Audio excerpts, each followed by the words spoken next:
That was fast. We are live. Look at that. No issues. We're live, y'all. No issues. Man, do you remember in Especially, the off season we had issues every single week for no reason? yeah, tell me about it. We've come a long way since then.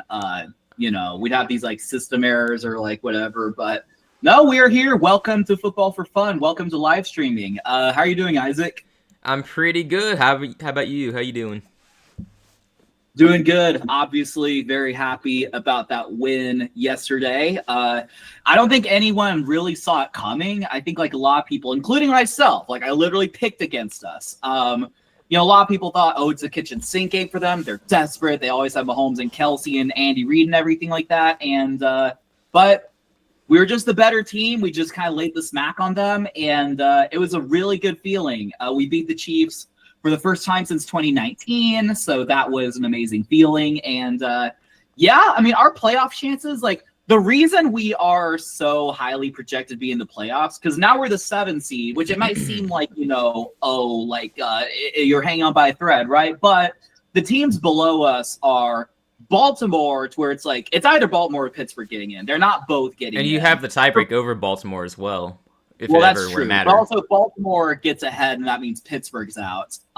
Most likely. Kansas City is on the outside looking in. We have the tiebreak over them.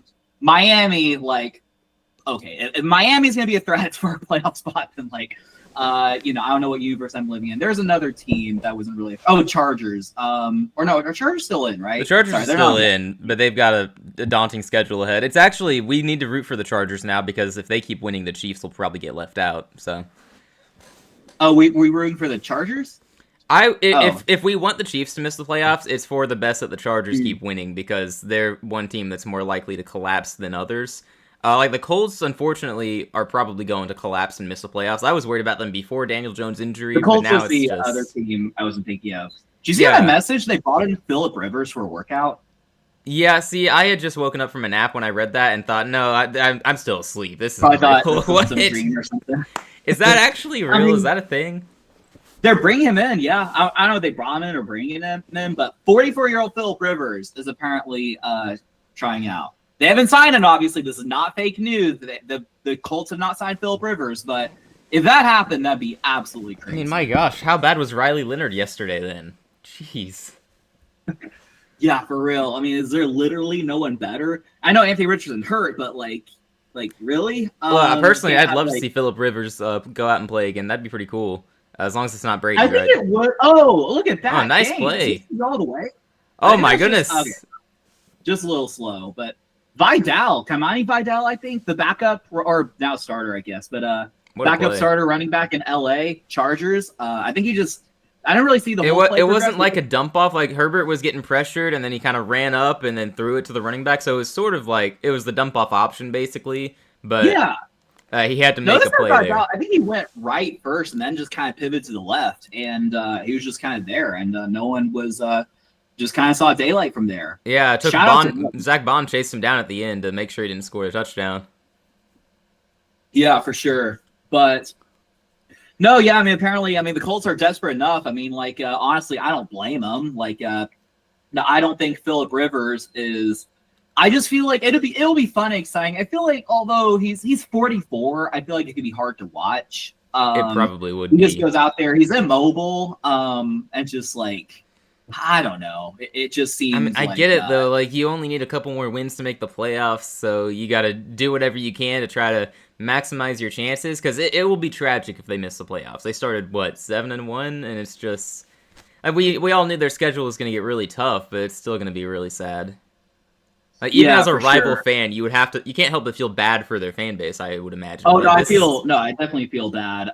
It's it's nice that they're pretty much out of the playoff mix. It's not nice though, the way they got there. I do hate to see Daniel Jones. Now he was dealing with injury. It's no secret. He was already hurt before this. They just kind of had to suck it up. But it is really unfortunate to see Daniel Jones kind of go down like that. And yeah, so presumably we only really have the Jags to fend off, and honestly, we'll see. I mean, they win the division. They don't. I don't really I'd rather host the playoff games, obviously, but if they win the division, we get a wild card. Then so you're probably playing the Jags either way, if I had to guess. Like, if they win the division, they'll be the 3 seed. I think y'all get the 6 seed, and I think it reverses if y'all win the division. So that probably just decides who plays at home. And wow, name we've been seeing a while. Omarion Hampton. Welcome back, Omarion Hampton with the touchdown. There we go.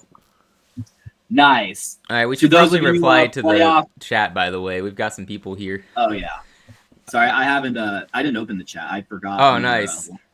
Colts Pacers. I am so sorry about your Colts and your Pacers. I feel bad for Indianapolis fans in general. They have had it really rough this year in sports. Like, some really special teams ruined by tragic injuries.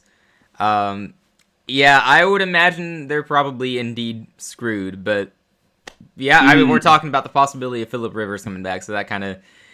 Yeah, that would tell you how dire the situation is there, but hopefully they can figure something out. I'm not even sure what else there is to explore. You just hope Richardson can come back and suddenly break out, I guess. But he's still out injured from a freak injury earlier this year.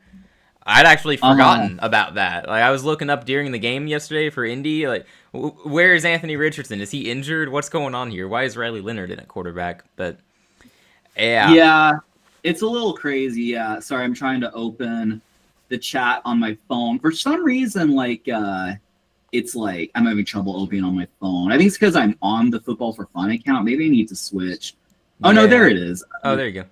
Sorry, I didn't miss all these. Yeah, Colts Pacers, like, I really feel for you. Like coming from a rival fan, like, it's really sucks to see. I mean, like, I've had, like, we've experienced, you know, our starting quarterback being out for the season. Riley Leonard has a knee sprain, apparently. That's why they're looking at other quarterbacks. Yeah. That's not ideal. So all 3 of Indy's current quarterbacks are injured. That's ridiculous. That is absolutely ridiculous. Yeah. I mean, like, my go-to is always, like, why not Ryan Tannehill? Like, why not just, like, give him a shot? Like, I would take Ryan Tannehill over Phillip Rivers at this point of their careers. I mean, I don't know what's going on in either of those men's lives, so I like maybe Tannehill's not even a fit guy anymore, and he hasn't been active in years. So Tannehill's like obese now. No, that would be I don't hope for it, but it would be really funny if that's the case after you just said that. Yeah, he just like, can you come in for a workout? Oh no, but hey, come on, we'll fly you in. Like, he shows up like all fat. No, I'm sure he's fine, but like, yeah, absolutely. It's like, I mean, Tannehill's like, what, 37 maybe, and Rivers is 44. I mean, like, it's not like it's Tom Brady. I mean, which obviously Brady's not going to do it, but, like, I'd take Tom Brady at 40, whatever he is, over any of those guys. Texans prove on Sunday why they're a playoff team. Yeah, I think we've been proving it, like, the last, like, few weeks, especially these, like, 3 weeks, this 3 weeks stretch against the Bills, Colts, and Chiefs. Which I think before, and like still technically, like we have to get in. Like it's not like we clinch a playoff game, but assuming we take care of business against the Cardinals and Raiders, which that game against the Cardinals does scare me. Like I am going to that game. Like I'm afraid it could be a trap game. Like they've been feisty most of the season, you know. Yeah, we've had these accelerating wins, but the Cardinals, they've been feisty. I know they got destroyed by the Rams, but they've been like. They've had some really close games, like against the Jags. I think the Bucks they had a close game against, because like I feel like both of us, like they played both our division rivals, and we've been rooting for them all these games. So it's been pretty funny. They've had some close games, but I could see it being like a trap game. So hopefully that's not the case. Yeah, Taylor Heineke would be an interesting option. Yeah, I don't know where he is at the moment. I thought he was a backup somewhere, but maybe that changed. Yeah, I thought he was in He was with the Chargers at one point, but they got Trey Lance, so I guess he got bumped down a spot. Heineke, no, it looks like he's available. Yeah, he was a Charger last year, but I guess he got released or whatever. I mean, sense. He's only 32. I mean, he could play. Daniel should pick his team for the rest of the year. Honestly, his team keeps winning without him, so I wouldn't try to ruin that. I keep picking against him, dude. Right. Yeah, I'm gonna pick the opposite of you if it'll help me though. Yeah, I can confirm that these next 2 weeks, I think we know who I'm picking against the Cardinals and Raiders. Oh yeah. Oh, we got a big run here for a first down across midfield. Look at that, Saquon Barkley getting loose a little bit. Saquon doing something. There we go. I mean, behind that stout Eagles offensive line, just made a move, and AJ Brown with the block. Shout out to him. And Although he blocked and kind of like stopped and blocked someone else. I'm not exactly sure. But I mean, AJ, is better than just sitting around and moping about not getting the ball. No, he did what he needed to do in that play. I'm just looking at the replay there. I think he did fine. I mean, more power in those blocks would be fine, but I mean, you're all pretty powerful out there. Also, I'm reading a USA Today article talking about options for the Colts, and I want to validate you real quick because Tannehill is on this list further down, and they say it's unlikely because he said it himself that he's likely done playing. But if they come calling, I mean, he might say yes. And Saquon on the move again for another 10 or 11 yards. Philadelphia getting going on offense. Oh my gosh, are we going to have a good game? Yeah, they're churning. Yeah, I mean, look at that. Once again, just kind of running that left side. Shout out to him. But, well, if Tannehill said he's likely done playing, that kind of makes sense. I just don't think he officially retired yet. So, Hurts is going to just take it for a few yards, just slide. There's a flag, though. But I don't think that Tannehill, for him specifically, I don't think he's expecting anyone to come calling to give him a starting job. Right. Yeah, and just, like, it does go to show, like, especially at this time of the year, like, obviously the trade deadline's way past us, and, like, the quarterback options are just not great. Like, and if they were, they would have been signed already. It's just basic, like, supply demand, right? Well, you would think, but sometimes these NFL teams overlook certain players because actually I don't know how that happens, but it happens, right? Yeah, well, you think these deep, like, is there someone you have in mind who might be being overlooked? No, I don't actually have anyone in mind, but like, is Dorian Thompson-Robinson some gem or something like that? A lot of people actually did hype him up when he was before he was getting drafted and after. I don't think he's not available, is he? I think he's. I have no idea where that guy is right now. He used to be in Cleveland. I heard him. Is he in Philadelphia now? Actually, I think he's on the Eagles. How funny! No, he's a free agent. I guess he got cut. Oh, deep ball, way overthrown. I mean, Dorian Thompson-Robinson's going to save the Colts season. I don't think anyone they get's going to save their season, just if I'm being honest. Like, I already thought they were missing the playoffs as of last week, based on the schedule they had and based on all the other teams around them. Now, with the Chiefs losing to the Texans, I probably would have flipped that and put all three AFC South teams in, and the Texans, Jags, and Colts. But now, after this, I can't imagine they win any of these games. Like, the Niners game is probably their most winnable game because at least that defense has a lot of injuries, so maybe you can force the run on them. That's going to be the key for the Colts offense moving forward. You have to run the ball, and if the other teams shut down the run, good luck because you're not going to have the quarterback to capitalize. Yeah, I think the Eagles got a holding penalty or something, so it was 2nd and 20, but Saquon basically got half of those back. Saquon playing the best he's played all year. Yeah, for sure, but would be a good time for Luck to come back. I would be the biggest fanboy of that happening. Like I'd love that. I'd be all for it. And I feel like, I mean, he's only like 33 or something like that, right? He's fairly young. Like he would still be a productive player in the league if he wanted to. Like 36, like that's pretty old. I feel like there's a chance it wouldn't work out great, but I'd be here for it. Like a little throwback. I'd be here for it. You know, I would also wonder if there are backup quarterbacks in this league looking at the Colts, trying to find a new starter, thinking to themselves, if I request to be cut, could I end up in Indianapolis? Like Russell Wilson comes to mind. I know Colts fans would dread that. I would feel bad for them if it happened because yikes, he's terrible. But if you're Russell Wilson, you have to look at that and go, this is my last chance to start. See, like literally, I think if you're the Colts, your best option, if he can play, is Riley Leonard. Because like he's been in the system. Like you might have something there. Now, I didn't see the game against the Jags. I assume he didn't look very good there, but like your best option is Riley Leonard. And if he's hurt, then it's just like, Russell Wilson, and like obviously he's not that great, but Russell Wilson is going to be a million times better than whoever else you're rolling out. Yeah, you would think. And if they could get Richardson back, I have no idea what the timetable is for him, but if they could get him back, that would be great too for similar reasons. Just put like a pirate patch on his eye and just throw him out there. Ooh, you know what they could do? They could try to, I'm just thinking of quarterbacks who should try to get released so they can go to Indy. Gardner Minshew comes to mind. I mean, he's rotting away in Kansas City, isn't he? On that bad 6-7 team. Yeah, and I think the problem is he's the solidified backup. The difference with Russell is that he's the third string. Like he's literally being like a healthy scratch for first time in his career. So like I could see that. It's like, what if Gardner Minshew requests a release and then like Mahomes, like they still have a slight chance at playoff, and Mahomes gets hurt, like then they would have nobody. If Mahomes gets hurt, I don't care if Gardner Minshew is still there. They're missing the playoffs. I mean, they would, but it's like that's not how the team will view it, though. Yeah, it'd be a bad look on Kansas City if they rolled out like Shane Buechele or something like that, instead of like Gardner Minshew. But I like the idea. I just think it's a little bit late. I think so too. I don't think there's any quarterback who's going to request his release and then have it granted and then immediately sign with Indy. But I think that they should at least try it if they want to. It's a little unprecedented, and I do like that line of thinking actually. It's where like if you're like a third string who you think you could like start and win some games and on the right team, and like you just might as well just do it. But although it is kind of in the team's like it's obviously in the team's wheelhouse. Like if I'm like name some AFC team, I don't know. If I'm like how about the Raiders? They got 2 bad quarterbacks. Yeah, but like if I'm trying to think, like if I were Kansas City, if I'm a rival, like why do I help Indy by releasing Gardner Minshew? Like, you see what I'm saying? But I do see what you're saying overall. Well, Gardner Minshew better not reveal to them why he wants to be released then. I wonder why. I just want a fresh start somewhere else, Kansas City. That's all.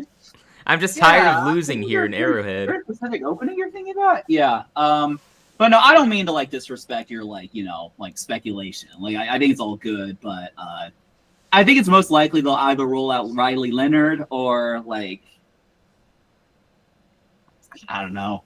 If Riley Leonard's actually hurt, like I actually don't know what they would do. Like I have no clue. Yeah. Like, do they have anyone else on the roster? Tyler Warren was next in line at quarterback. I think. Tyler Warren. Oh. Yeah, like he was the emergency quarterback. I as of yesterday, I think. I don't know if they've got someone on the practice squad that they've called up this week or not. But that'd be so funny. That'd help out my fantasy team.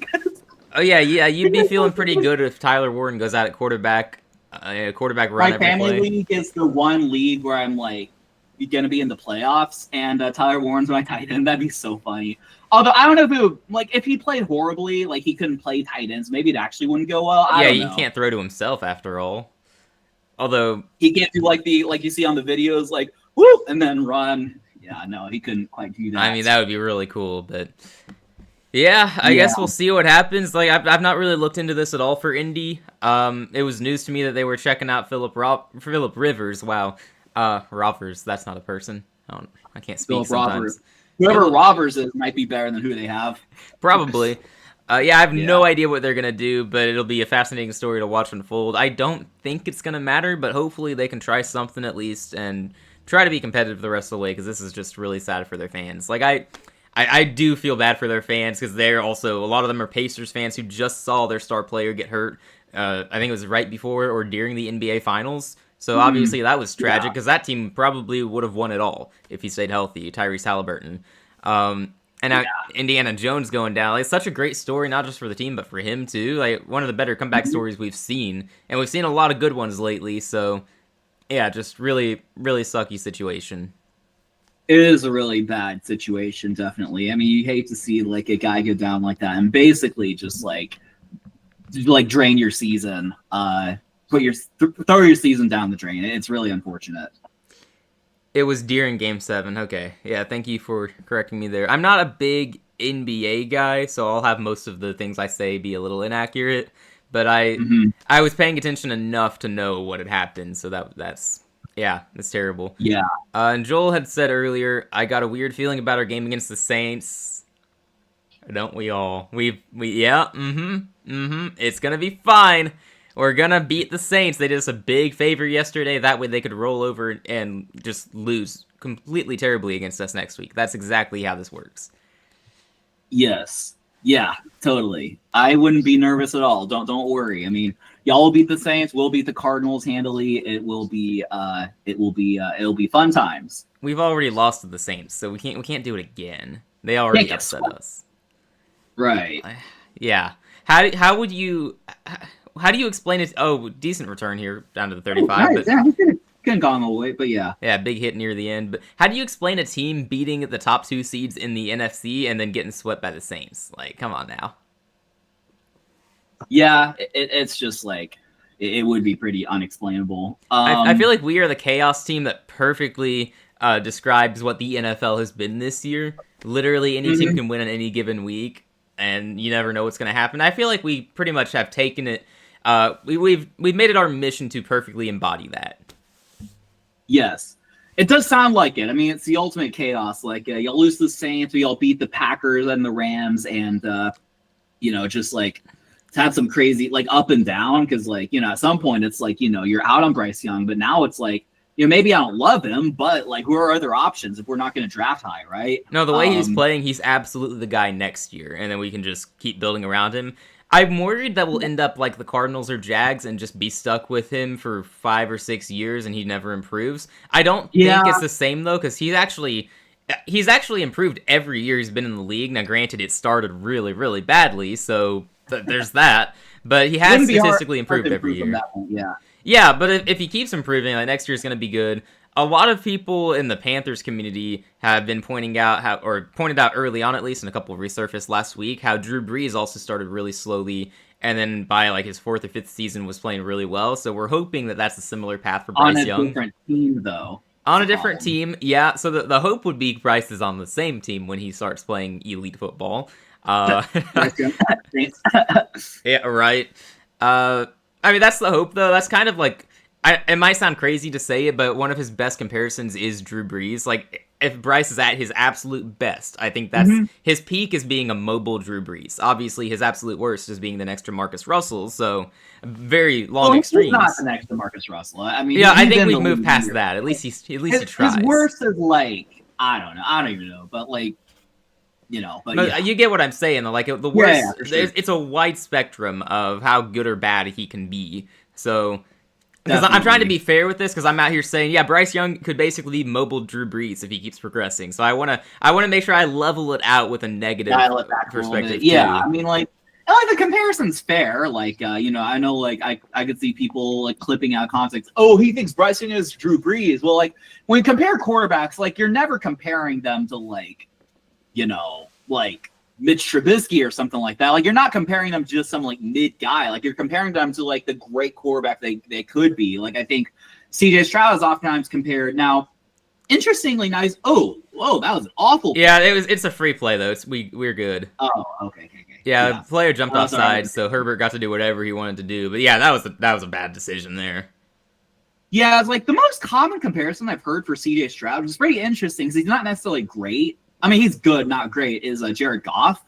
I think Jared Goff is like a pretty fair comparison to CJ Stroud. Like the pocket presence, things like that. If I wanted to compare CJ to like a Hall of Famer and like what he could be, like, I mean, pocket passer, can run, like, I don't know actually what I would say. I haven't really put much thought into it. Like, my first thought is Tom Brady. Like, not with the Super Bowls, but just with like, well, Tom Brady can't really move though is the problem. CJ can move. Maybe like Rodgers, honest. Well, Big Ben. That is Big Ben's a pocket passer, but he's not very mobile. But I saw him run a few times. Yeah, Big Ben, I feel like would be up there as well. Yeah, that's actually an interesting thought. I actually haven't thought about which Hall of Fame quarterback I'd compare CJ to, but yeah, I mean, I don't know. I don't know. Oh, he gets swallowed up. Well, he threw it, but they're gonna let it play out. But that was definitely a pass. No doubt about it. Yeah. Yeah, I don't know who I'd compare CJ to. Aaron Rodgers might actually be a good one. I've seen a lot of people make the comparison with Caleb Williams being like Aaron Rodgers. I always thought that was a little strange. Like, I see more Brett Favre and Williams than Aaron Rodgers so far at this point. But it's not like I watch every single Packers game. AI tells me CJ Stroud's early career has drawn comparisons to Hall of Fame quarterbacks Joe Montana and Tom Brady. Like, whoa. Okay. I feel like Joe Montana I could maybe see. I didn't see the guy play, so I couldn't tell you like stylistically, but I can kind of see that's the case. I feel like Brady, like, Brady really just picked you apart mentally. And like, I mean, CJ's great mentally, but I feel like, he's not nearly that level. Yeah, I would agree with that, given at least early on in his career. I don't know. It's harder to think of a comparison for CJ. For Bryce, it's like I've heard about the Drew Brees comp a little bit, and then I can kind of see it. Like, he's the point guard of our offense, basically. Yeah. Like if we did a what basketball player would you be? I'm watching a Steph Curry commercial right now. It's funny enough, but it would be Steph Curry, who also, by the way, is a Yeah. Panthers fan. So love him for that. Steph Uh, Curry's the goat. I'm not a big yeah, the basketball one who guy. I'm could allowed to suit say up and that. play for y'all. I am a casual. I can call him the goat. Yeah. Yeah, I like the comp to Breeze because it's a shorter quarterback who's generally quite accurate. Sometimes has some turnover issues, which early in his career, Breeze actually had quite a few turnovers. Interestingly enough, Bryce is much more mobile, of course, but it's not like he takes off and runs. I think Stroud actually has more rushing yards in his career than Bryce Young, which I found a little surprising but quite interesting. I guess that's how often Stroud runs because I felt like Bryce was the more mobile quarterback. I don't think you would necessarily disagree just watching the two play. I don't think so. CJ might have like more like I think Bryce is twitchier, if I'm not mistaken. Like definitely like within the pocket. Maybe CJ Yeah. has like better like just straight line speed. I don't know, but Yeah, Bryce is I more can like see- more of the elusive runner, if that makes yeah, any that's sense. kind of what I thought too. So that does kind of surprise me a little bit actually. Yeah, I would agree. I guess he never has any designed runs. I'm not saying Stroud does. Like I'm not gonna pretend I watch a lot of Right. Texans games. Like we're always playing at the same time, man. Um, Yeah. but Bryce never has a designed run. It's usually just a lot of open space in front of him. Then he'll take off instead of throwing. So it's always a pass first quarterback. He's really Yeah. good at anticipating receivers getting open. And it's not something I can appreciate during the game because I can't see that perspective. I just see he throws the ball, the cameraman finds it in the air, and then the receiver's wide open by the time it gets there, and I'm like, Yeah. cool. But then I go back throughout the week and see some of the plays from a different perspective, and I go, wow, when Bryce threw the ball, the receiver was completely covered up. This is actually crazy. That play, Right. that 4th and 3 touchdown to Ted McMillan against the Rams at the end, I don't know if you saw Mhm. that play, but by the time you see the receiver get the ball, he's just wide open. Yeah.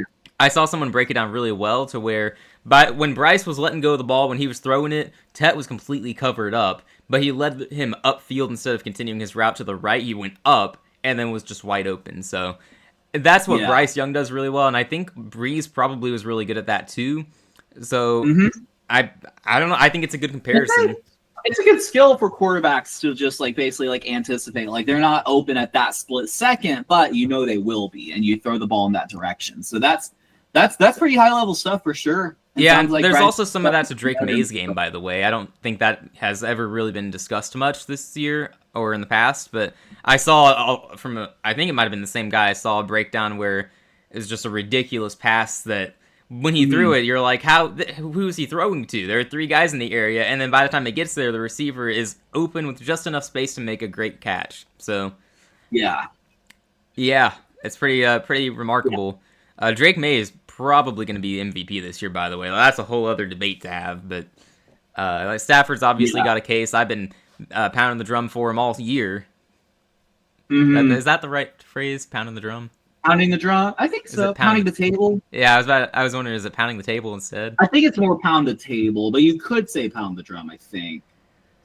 Well, yeah, I don't know. We've been pounding for Stafford to be MVP.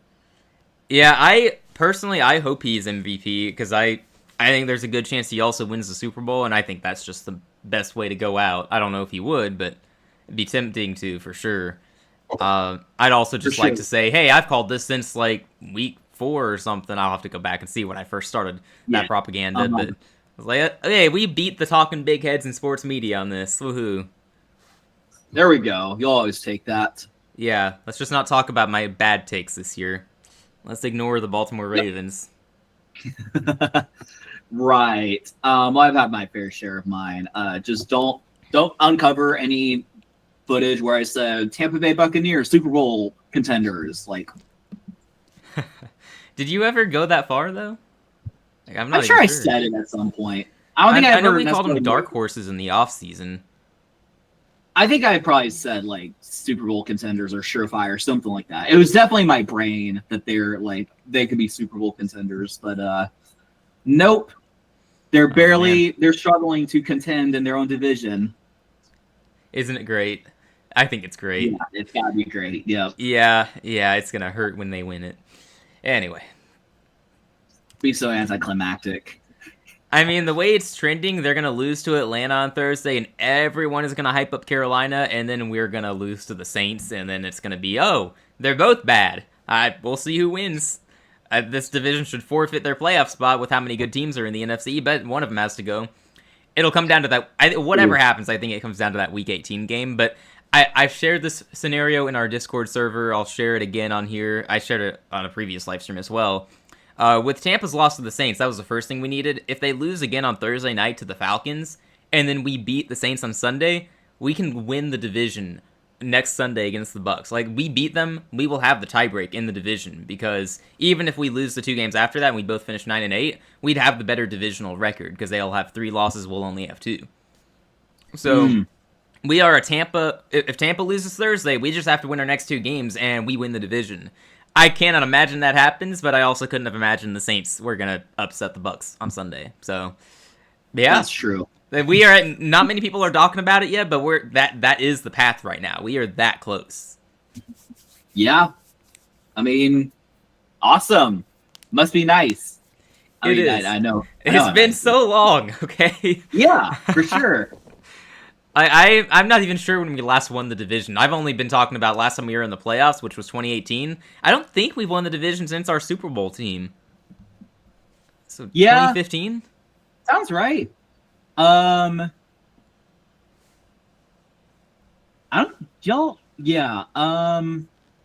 think it was 2015. He is telling me like 2 NFC South division titles in 03 and 08. Y'all won in 2015. Yeah, we went 15-1. Yeah, I mean, like, why? I don't know why the Wikipedia article saying in his 9 seasons as head coach, Panthers made the playoffs 3 times, won 2 NFC South titles.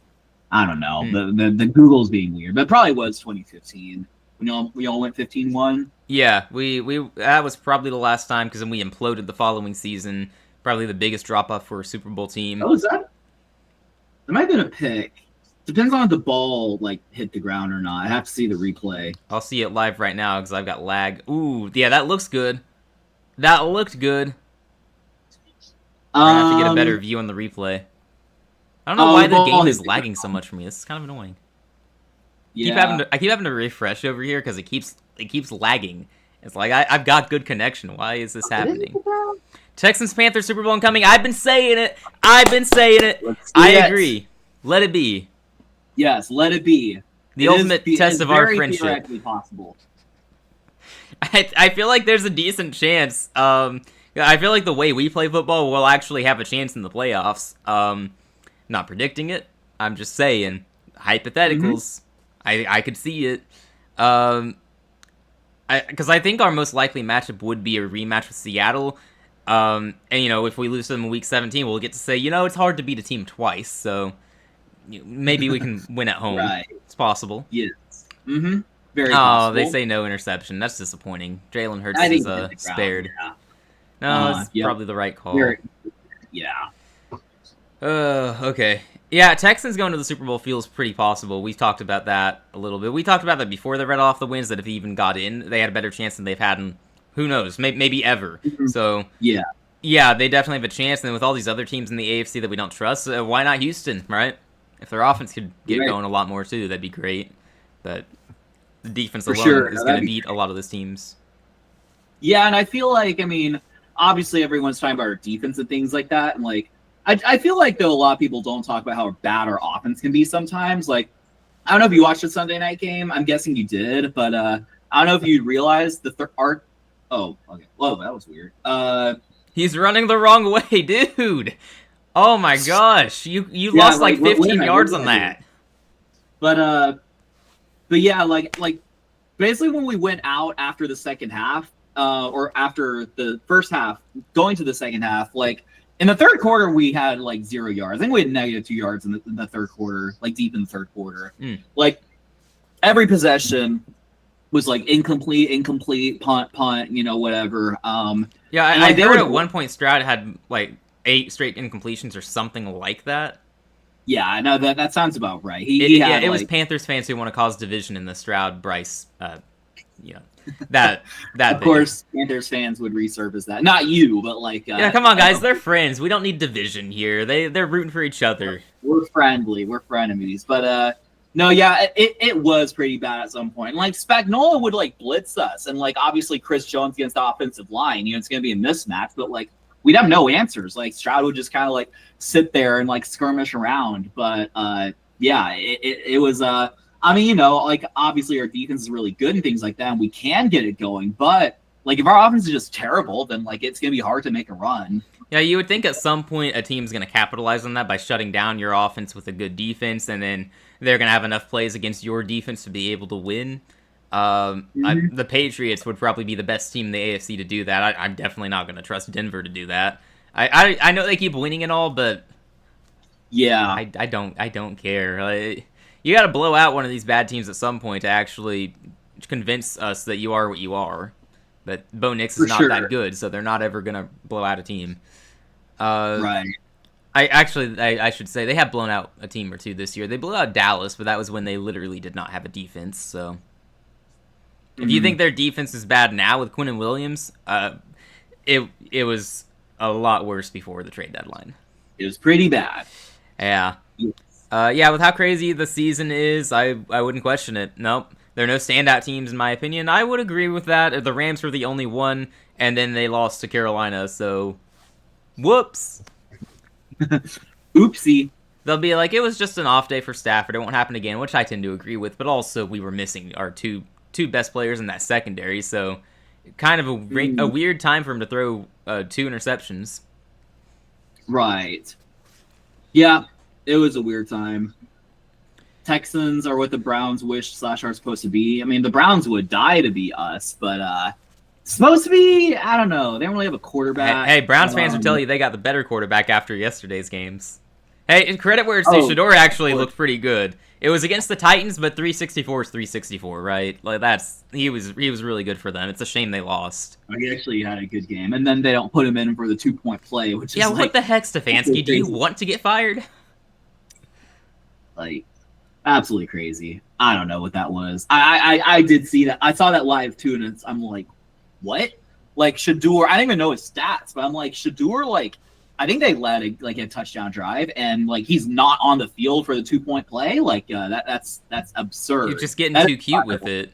I didn't see it live, but I saw y'all react to it and was like, okay, I gotta go find this play, and I could not believe what I was watching. Just amazing, absolutely amazing. Now, if it had worked, we would have been like, oh, Stefanski is a genius for calling this. He's a genius. That's true. I still, I think it would have been like your quarterback's not on the field, like that's like on a must. Now, granted, I know like must have, like I know their Browns are like 3-10 or whatever, so they don't really care that much. I mean, the loss actually is probably for the best because they get better draft positioning, and the Titans. Yeah. I think the Titans actually lost the number 1 overall pick at the moment. I think the Giants have it now, which is so crazy because they are not the worst team in the league this year, and yet the record says they are. So good for them. So, like, yeah, is Fernando Mendoza definitely the 1 overall pick? Oh, yeah. If you're a quarterback needy team, yes. So, like, if you're a quarterback needy team and you like him, definitely. I don't see any other quarterback going above him. I don't care what the media says about Ty Simpson. I've watched him play a lot of football this year. No, he should honestly go back to college another season and keep developing there if he wants to be successful in the pros. There's a chance that could happen, but right now, no. I don't see it. Absolutely not. Yeah. He's looked really bad the past few games as well. When he's faced good defenses, too. The Georgia defense was really good against him. The Auburn defense played really well against him. The Oklahoma defense about a month ago at this point played great against him, too, and he's just struggled in all these matchups. So, in his defense, he hasn't had any form of a run game to work with, but, you got to be able to do something despite that, right? You got to at least show something. Yeah. Yeah, and he's not been able to do that. Like, he needs it all to work around him. He's also got arguably the best receiver room in America and at the college level. Ohio State actually is probably better. I'm sorry. I should say Ohio State is definitely better. I said that too soon. Alabama's probably second, though. So, like, you should be able to do more with that, is what I'm saying. For sure. And, like, if a team like the Giants already have a quarterback, have the 1 overall pick, are they presumably just trading out of it? That's a good question. Because they're not going quarterback, and I don't think there's a skill position player you would take at 1. I don't know if there's a standout offensive lineman. I think the correct call would probably be to trade back a few spots. Try to get an offensive lineman, or if you wanted a defensive player, Ruben Bain. I don't know what his draft stock currently is, but he's a defensive end at Miami who's been really good, so I could see him going to 1 overall. I expect his draft stock to go up during the pre-draft process. No one else really comes to mind. Oh, Herbert going deep. 50-50 ball Yeah. deflected by DeJean. That, yeah, good pass breakup. Yep, that was pretty good pass breakup. He keeps doing this, which is interesting. I don't know what that is trying to signify, but good for him. I mean, he made a play. Is it He had birds, they pick birds six down? Birds down, or a bolt down. That's what opposing teams should be like. Birds down when they get a play. I'm surprised they don't do that. Yeah. Like at the college level, horns down for Texas. Right. Yeah, exactly. And knowing the Philly fan base, that probably really offend them. So I say do it. Yeah, totally should. All right, Philadelphia ball again, and I forgot to change the graphics, so I don't have to do anything now. Woohoo! My laziness. Your laziness paid off. Yeah, I don't know why I said laziness. It's just forgetfulness, but we're gonna go with laziness because I already said it. Yes, that works. Yeah, DeJean covering up Lad McConkey in that play. That was good coverage. Little underthrown by Herbert, but oh well. Yeah, I feel like this game's gone mostly how we'd expect it to go. Just both offenses kind of struggling. Man, if the Chargers had an offensive line, they're a team I would be talking about as Super Bowl contenders out of the AFC. I was really high on them coming into the year. I had them winning 12 games, I think. 12 games. I didn't have them win the division, but I said consistently, if anyone is going to steal the division from the Chiefs, it'll be the Chargers. I really believe in this team. And then you'd lose your all-pro right and left tackles, I think, out for the year, Joe Alt and Rashawn Slater. And that offensive line has just been abysmal. So really hard to see them doing anything, but...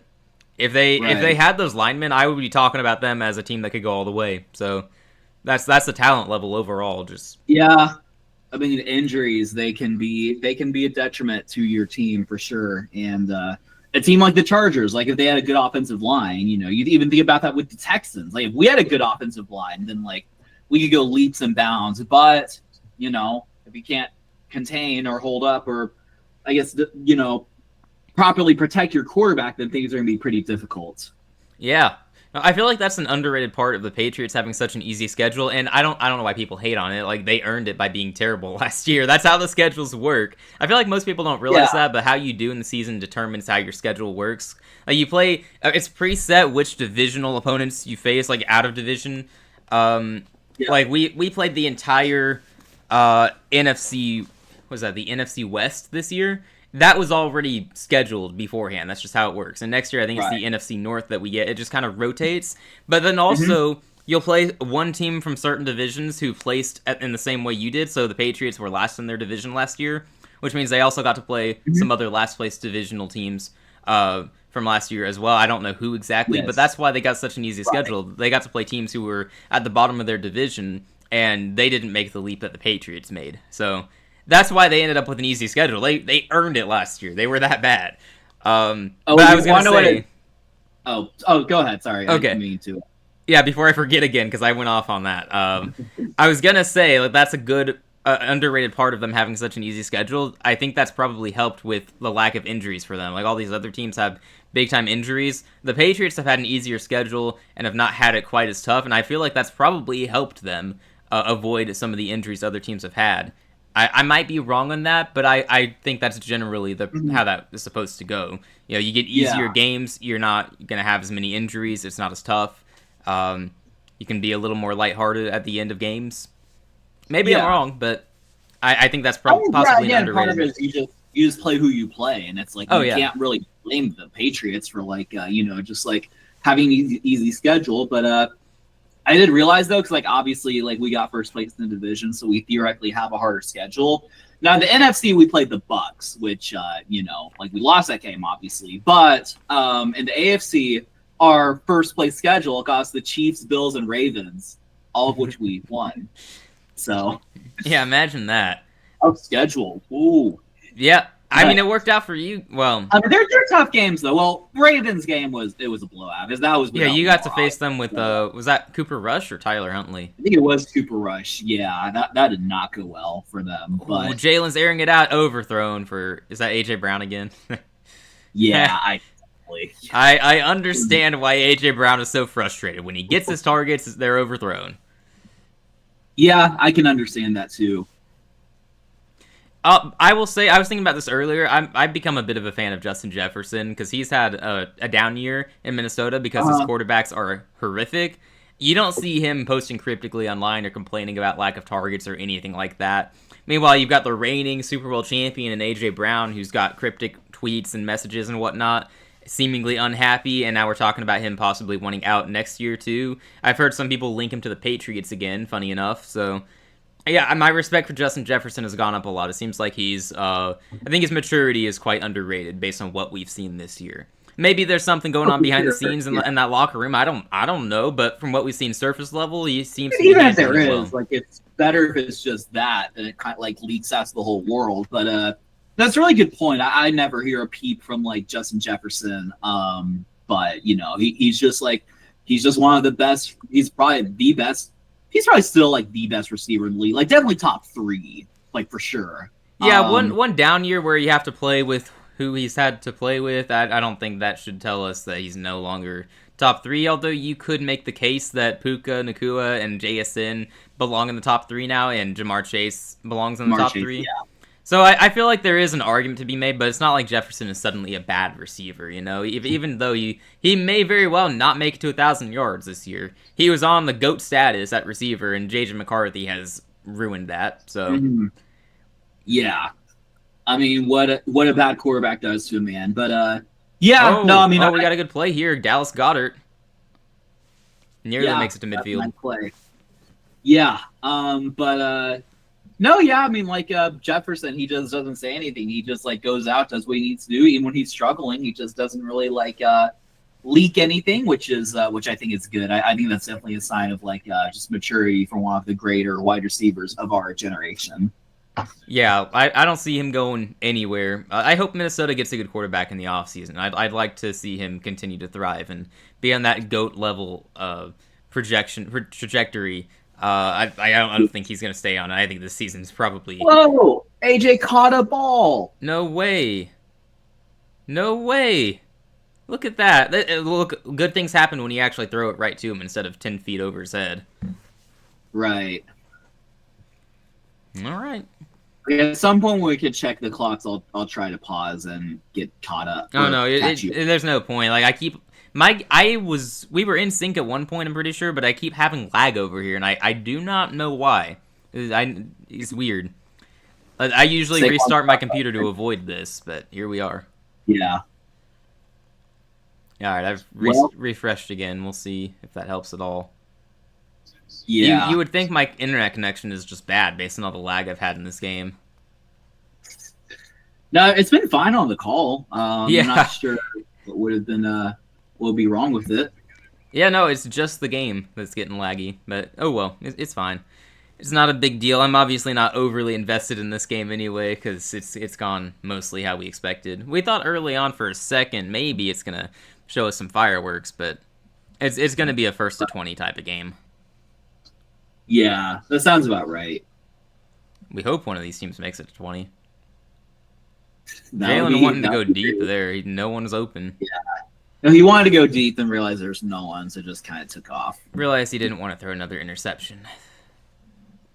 Yeah. Well, he hasn't thrown one yet. Yeah. Oh, back to Shador, by the way, because I was thinking about this earlier, too, because I look at the numbers and go, 364 is really impressive. I don't know how much of it was, him making plays or dump-offs, like in his first game. Most of his yardage came on one dump-off to a running back. I don't think that was the case this week. But one thing I realized was him playing well is actually really great for the NFL, because what it means is Deshaun Watson is not going to be playing quarterback this season. Because there was a chance he was going to get to see the field after that performance. Look at that interception. Oh, he fumbled! No way! Bro! And Jalen, what is happening? Are you seeing what I'm seeing? I'm a little behind, but I just saw the end of that. What was that? Oh, that's like the most Thursday night football play that we could ever see on a Monday night game. Hurts recovered it, then he fumbles, and I assume a Chargers guy got it. Yeah, the Chargers guy got it. Oh my gosh. So it was intercepted, like you said, and the returner fumbled. Hurts somehow got it and then fumbled it back himself. Okay, what the heck was that? Yeah, that is just, yeah. That's such a goofy play. Wow. Again, this is the most Thursday night play you could get, but it's on a Monday night. Exactly. I expect to Right. see that in the memes. This felt like a Thursday night play. That's gonna make the rounds of memes. Have we But ever seen a quarterback throw an interception and fumble it on the same play? that's a good question. I don't know. That might be unprecedented. That I that we See, might I have could see witnessed like NFL quarterback history. like throws interception and like somehow like kind of gets it back or something like that. I don't think that But same quarterback has ever fumbled it though on the same play. right, because that's like there's interception, there's fumble, and then there's second fumbles. That's like 3 or 4 like components to it. Yeah. Like that's crazy. I opened Twitter and the first thing I see is Hurts 2 turnovers on one play. Like, yeah, Jalen Hurts threw an interception, recovered the fumble, and then fumbled again. Oh my, yeah. Everyone's talking about it. Triple turnover play. Heck yeah. The memes will be like Jalen Hurts first player ever to turn the ball over twice on one play. Well, I gotta check the box score too, because since the fumble would change the possession, and then the next fumble changes possession, I think both turnovers should count in the box score. Yeah, the interception is there. Yeah, and obviously, yeah. Yeah, the lost fumble is also yeah. So both turnovers happen. They go against him, and I guess the Chargers fumble Jalen also. Hurts, fantasy owners, I feel for you. Yeah, they just lost 3 points in one play. That's crazy. Yeah, I think that's what it is. Fumble is -1, and then interception -2. That's crazy. Right. I cannot believe that just happened. No, me neither. Ah, that's so cool. That's so cool. I love it. Absolutely. I'm gonna keep scrolling and see if there's any other good reactions. But Patrick Mahomes would have done way better with Yeah, his he would have turnover. only had 1 turnover on that play. Right. I know some people were making fun of him, but I know that last turnover was not on him. Like, I watched that. That was the one play I think that I reacted that to. was Paul Kelsey, yeah. It's like, It's what is Travis literally one Kelce of those doing? plays towards where like you have to like somehow like transfer like the stat. Like it should count against the receiver, basically. I wish that we did that, because it's ridiculous that we can look at the stat lines and go, heh, that's another interception for Mahomes, because... No, even the first interception, I think, was tipped. Now, Yeah. granted, I don't think it was a great decision, but it was tipped. It's not all on him. The one to Kamari Lassiter was pretty bad. That was on him, but I don't think the other two were necessarily like on him. Obviously, like the Kelsey one, like that just that should go against Mr. Swift's box score. I do want to say it's a little shocking, and this might sound crazy, but it's a little shocking how little help Mahomes has actually had this year. That defense has played fairly well, and I've talked about Kelsey not actually having that bad of a season statistically, but also he's had crucial drops numerous times this season that have cost his team games. Xavier Worthy has not been very good. None of those other receivers not named Rashee Rice have been any good. The run game has not been good unless you need like 2 or 3 yards on a critical play, in which case Kareem Hunt is more effective than the tush push. Amazingly, that's actually a stat. Kind of insane. You wouldn't think that based on the stats, but maybe Mahomes should ask for a trade and go to Minnesota. Right, imagine. But he would win a Super Bowl there. I'm fairly sure. Like I say the same thing about Joe Burrow going to Minnesota. Yeah. But no, I think Mahomes, like, he's not getting the help. He's not getting as much help as he's once had. The good news, though, is, like, the Chiefs, like, even if they, like, squoggle, is that, like, they squeak their way, like, 9-8 or something, they'll still have the better draft pick than they've had, like, in the past. Like, instead of picking 32, they'll pick, like, 18. Yeah, going back to that conversation about the schedule making, too, Herbert just threw 20 yards downfield, and that's caught. Good play. But going back to the schedule, the Chiefs are going to be playing a third-place schedule next season, if this holds up. Yeah. So we can I might. forgot to move the graphic. But we can celebrate their downfall this year, but there's a good chance it's temporary. Like, their bad luck in one score games is probably going to even out next year. I know the memes are all like, oh, we witnessed the Chiefs' dynasty end, and, like, I don't blame them. Like, enjoy it while it lasts. But honestly, like, even after this, like, I would, like, bet money, like, in the next, like, 10 years they win at least one more Super Bowl, if not like 2. Like I think they'll be back in it. I mean, I think this is still I know they're 6 and 7, which is hysterical, but I still think that's a good team. All of their losses have been to probable playoff teams if we count the Chargers, because I don't know if the Chargers are making it with their injuries, but they're winning tonight, so I should probably stop saying that. I'm going to be made to look really foolish if I keep this up. The Chargers might actually get in. They could. But I think that's still a good team that's going to be playing a much easier schedule next season. So, and also Travis Kelce, who's lost them multiple games this year, is probably gone. I think Mr. Swift's going to get married and retire. But yeah, I'm just saying, ultimately, everyone enjoyed the downfall right now because I would assume they're going to be back next year with a higher draft pick and an easier schedule. Oh, no, they'll be fine. Like, I mean, they've played well at times, this year for sure. And you still see why Mahomes is good, and like Andy Reid and his play calling and everything. Like Rashee Rice is really impressive, I think. Like you see like how they're just a little bit like short staffed, if you will. They're gonna have a draft pick where they could probably get one of the top receivers available in the draft if they want. I think that would be a little bit scary. I think they'll have a pick if this keeps up in the range where they could get someone like Mekhi Lemon out of USC, which he's going to be one of the best receivers. I think he's a pro-ready receiver, so I'm not really sure why he doesn't get more talk like moving up the draft boards. Maybe he will, but as of right now, he's projected to go in the 15 to 20 range. You pair him with Rashee Rice. Yeah, they could also get the top tight end in the draft out of Oregon, Sadiq Bey, I think is his name. So, but they're actually probably going to improve in the offseason and face an easier schedule, so just enjoy it. Oh, no, they will for sure. Yeah, I'm glad you brought that up, because everyone's like, oh, the Chiefs' downfall. Like, no, they'll be fine. Like, they may not win, like, 3 Super Bowls in, like, 3 years or whatever, but they'll be back in it for sure. Yeah, we can have a different discussion about a team like the Ravens, though, because I don't know what's going on with Lamar Jackson. Derrick Henry's not going to get any younger. Like, this is... Your Super Bowl window is closing if you're Baltimore, honestly. In my opinion, at least. Like, you're going to have to make some changes in the offseason to keep that window open. Like, Lamar's going to have to be his previous self, and you're probably going to have to make some additions to that defense, which had been playing well, but then they made Aaron Rodgers look like Aaron Rodgers from a couple years ago. So, no one else had done that this year, not even the Bengals. Right.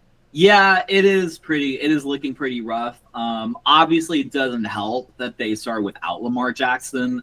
So, like, you think if Lamar played all the games, even if he's on a slump, like, they'd have a better record than this. But I don't know. It is looking pretty rough. I mean, like, I think we both thought for sure, like, oh, this is a game against the Steelers that the Ravens win, and they're just back on track in the AFC North. And, no, Steelers win. I didn't really see much of the game. Not sure how it happened, but, like, I mean, Aaron Rodgers did what they needed to do, and I did see that likely play, though. I think that should have been a touchdown. Oh, yeah, I thought so, too. I was surprised that it wasn't. It feels like we're just overcompensating, like, what's a catch and what's not a catch. Like, he caught the ball. Like, and it wasn't like he caught for, like, a split second, then got tipped or whatever. Like, he caught the freaking ball. Yeah, it looked like it was pretty firmly in his hands, and then he was like, in the he end had zone. to make a football move. Like, he was being, like, restrained, I think. Like, he couldn't really do anything other than just kind of hold it.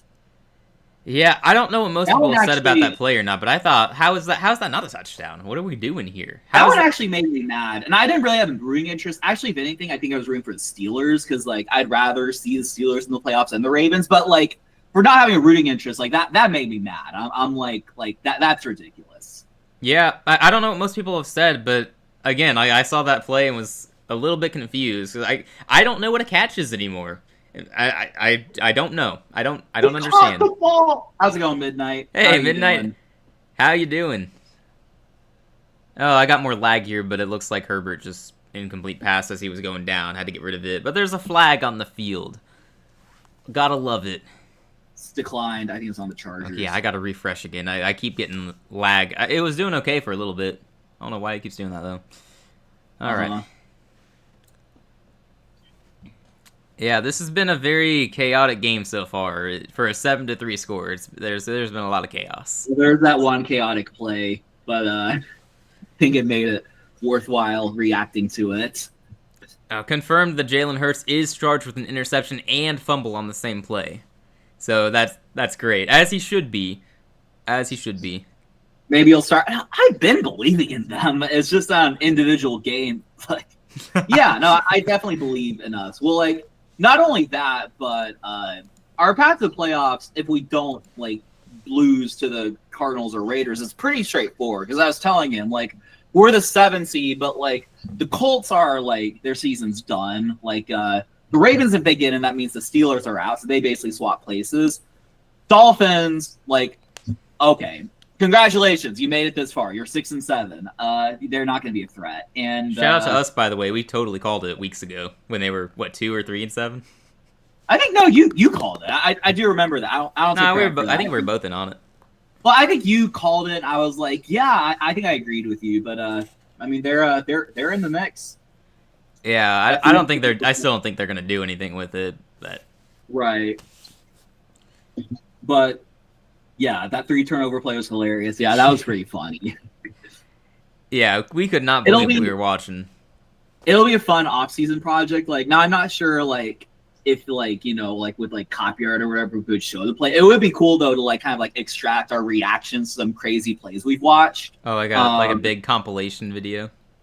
Something like that, maybe. Like, we reacted to that. Like, I think, like, remember that, like, Mahomes play against the Giants where he threw to Pacheco and, like, it was fumble. The Giants guy got it, but Mahomes, like, dove and caught it. Or, like, where Chris Collinsworth was glazing yeah, where Chris Mahomes. Collinsworth was the greatest play, like, ever. Like, and then we were like, that actually was really cool, but you shouldn't. You gotta be careful with how you say that now. That was my thought. Is like, so I saw a lot of people make fun of him. My thing was like, it was a really good heads-up play by Mahomes, but it's not like he's had like individual throws that are like, you know, like greater magnitude than that. But yeah, but I feel like there have been some other crazy plays that we've like reacted to. But that would be pretty I was funny. thinking about getting some clips of myself from every Panthers game I've done and making like a Panthers fan reaction to the season, because that would probably be pretty accurate with the ups and downs. It's just an absolute roller coaster.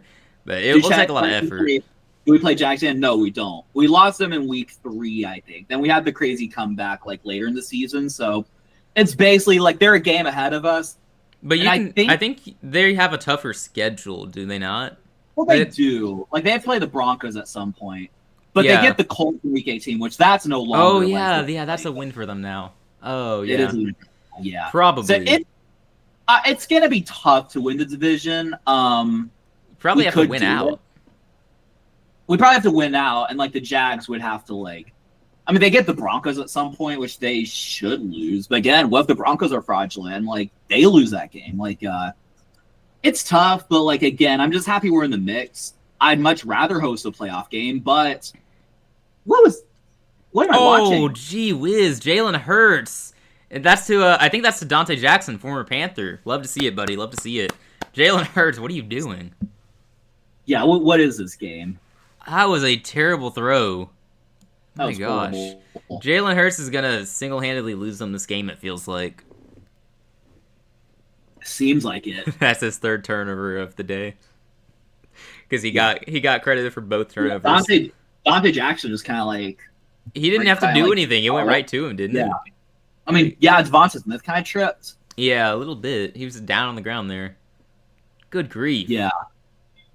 Yeah, hype up Dante Jackson. He was a good player in Carolina. Just got burnt too often, so we moved on. But now that he's healthy, he's playing really well. Yeah, another pick. Jalen Hurts has also been bailed out a couple times on plays where he should have been picked off and just defenders did not capitalize. So, wow, 3 interceptions in the last 2 games. Man, if Dallas had just not held on, but if they'd come back and beaten the Lions, this would be a really interesting discussion right now. Yeah, it would have been. I mean, the Eagles are going to win the division anyway. Like, oh, what was that? He fumbled! Are you kidding me? Philadelphia gets the ball back immediately? No way. Is that Jalen Carter? Or, I don't know. This game is drunk. Is there another way of putting it? That's all right. I mean, we've been talking about the Chargers offensive line. You're trying to put Hampton to block him. Hampton could not. That was Nakobe Dean forcing the fumble there. Oh yeah, no chance there. And no shout to him. Oh man, what a great play by Dean! Like his hand is on the ball. No, he just like, he smacked that thing out. That was an elite play. Absolutely elite play by Nakobe Dean, former Georgia Bulldog. Love to see it. I'm seeing a lot of my former players make plays here. Yeah, Dante Jackson on the Chargers, playing really well this year, actually. Yeah, turn on Monday Night Football, the first place he is the... Yeah, we've seen a lot of turnovers. Yeah, go back and go find it online, the play where Hurts threw an interception and then fumbled it on the same play. Right. Two turnovers. Yeah, exactly. Like, you have only seen 2 turnovers so far. I said this earlier, and I'm going to say it again. This is the most Thursday night football game ever on a Monday night. That's what this has been. Yes. This is just a Thursday night football game in disguise. Right. Good grief. I think Jalen Carter's injured. That actually might be the case. I think I heard something about that. I don't remember, though. My memory is a little shaky on that. Yeah. Saquon gets a decent... Oh, yeah, that turned into a good gain. About 9 yards. I can't believe this game. That was a good play. Yeah, me neither. We expected 10-3, but the way we've gotten here was very much not expected. Very much not the way we expected, indeed.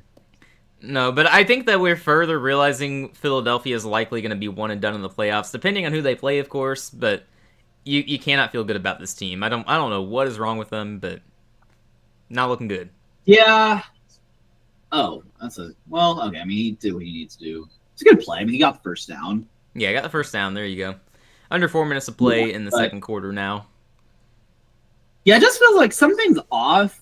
Like, I feel like the main difference from last year is probably Saquon. Like, Saquon last year was like a rock. And, like, well, not just a rock. But he was just, like, generational. And now you can't rely on him in the same way. So I think, like, it just seems like obviously they have talent. Like, they're a good team objectively, but it just seems like they have so much going on. Like, did you see the positivity rabbit? Yeah, the what? They put like I gotta show you. It's too funny. Don't look it up. It's too funny. Hold on. It's like, of course, the Eagles would do that. Yeah, I have no idea what you're talking about. I promise. Positivity rabbit. Where is it? Here, I'll Google it. Yes, the Eagles, because they were losing or not doing well, Eagles pause. Here, here's an image. They put this. The positivity rabbit. That's a new one. In their locker room or whatever, yeah. In the locker room. Okay, so they're losing out, is what you're saying. Yeah. No, not really, but what the heck? I don't think that's talked about enough, but it's so fun. It's laughable. Yeah, I've not seen that. That is so weird. That's something that, like, the Browns or, like, the Raiders would do. I mean, it'd be an upgrade over the Browns' current mascot. Make fun positivity rabbit. You're only gonna get made fun of for it. Like, I mean, that's on par with JJ McCarthy revealing his alter ego. Oh, it's up there for sure. Which, by the way, that's been one of the greatest memes I've ever seen. This is more embarrassing because it's an organizational thing. Like, true. Did Nick Sirianni or Jeff Lurie, like, sign off on this? Like, what's going on there? There's no telling. That's crazy. And why would it be a rabbit anyway? What's the connection there? Wouldn't you want to? I don't know. And wouldn't it be an eagle? Easter, we're nowhere near Easter. Well, I don't know. Yeah, we're nowhere near Easter. Right? We got half a year away from that. That's something my elementary team would have done. Yeah. If I were AJ Brown, I would have been so mad. Like, when I saw that, like, are we serious? We need to see if he tweeted something right after that happened. Oh, that'd be pretty funny. He probably said, "Get me out of here." At that point, I wouldn't blame him. But yeah, I did remember that. I thought that was pretty funny. Like, positivity. How's it going, Grady? Welcome on in. Doing well. Packer fan, nice. I mean, it's a good time to be a Packers fan. Hey, I bet you're feeling pretty good. You got the lead of the division now, firmly in your grasp. Yeah. All right, be real with us. Be real with us. Do you think the game. Packers? Wow, talking at the same time. We are doing great tonight, Daniel. We have such cohesion, right? We have more cohesion than the Eagles. We do, absolutely. But you always have a more important question or stuff to say, so you go ahead. No, I went first last time. You go ahead.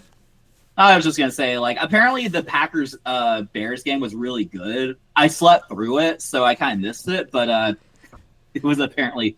Yeah, I had to take a nap before the Sunday night game, but it was apparently a really good game. I had stuff going on all day yesterday until the Sunday night game, so I didn't really... I didn't watch most of it. I had the Saints-Bucks game on because that game mattered to me. I watched it a little bit on my phone.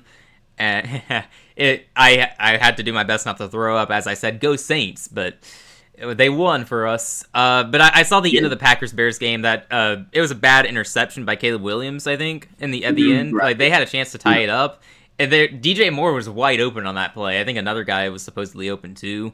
But DJ Moore's wide open, and Caleb launches it into the end zone. It's underthrown and picked off, and the Packers win. So felt like a pretty fitting end to what had been seemingly a good game. The Bears staged a comeback, and it fell short. I was going to ask Grady, you got to be real with us. Do you think y'all win the division now, or what do you think? Because y'all still have a couple of tough games remaining. Yeah, it seems like it's pretty tight, but I'd say they probably feel good. I mean, about you know how themselves. tight the NFC is. The Bears went from the 1 seed to the 7 seed overnight. Like that's I insane. mean, we called it earlier. We were like, it could happen, and sure enough, it did. Underrated part of Daniel Jones' injury, by the way, is how it affects the NFC playoff picture, because the Niners are going to win against the Titans. I think it's the Titans, right, next week? And then they play the Colts not long after, and suddenly that is a very winnable game. So they should get to 11 wins, which means if the Lions don't win out, because I already put this scenario in, if the Lions don't win out, they'll be, they could lose to the Rams next week and then win out and go 11-6. They would actually miss the playoffs if the Niners also go 11-6 and the Bears get over 11 or 12 wins, I think. So the injury to Daniel Jones actually affects the Lions' playoff chances, which is kind of so random, but kind of amazing how it's all connected. Yeah, that's true. I mean, like, if you're the team who gets to play the Colts without Daniel Jones, like, it's a pretty lucky draw. Yeah, that also affects Seattle because their chances of winning the division go up. If they beat the Rams in the rematch, they probably are going to win the division. Like that's going to decide the division winner, unless San Francisco can win out, in which case somehow they could still win that division. It's really amazing. Shanahan, coach of the year, if that happens, honestly. Right. Even over Vrabel, that might be a hot take, but with what Shanahan has had to work with this year, it's amazing. Best Packers game you've been to? Dang, you went to that game? That's awesome. That was a good game to have gone to. Yeah, good choice. Yeah. Jeez.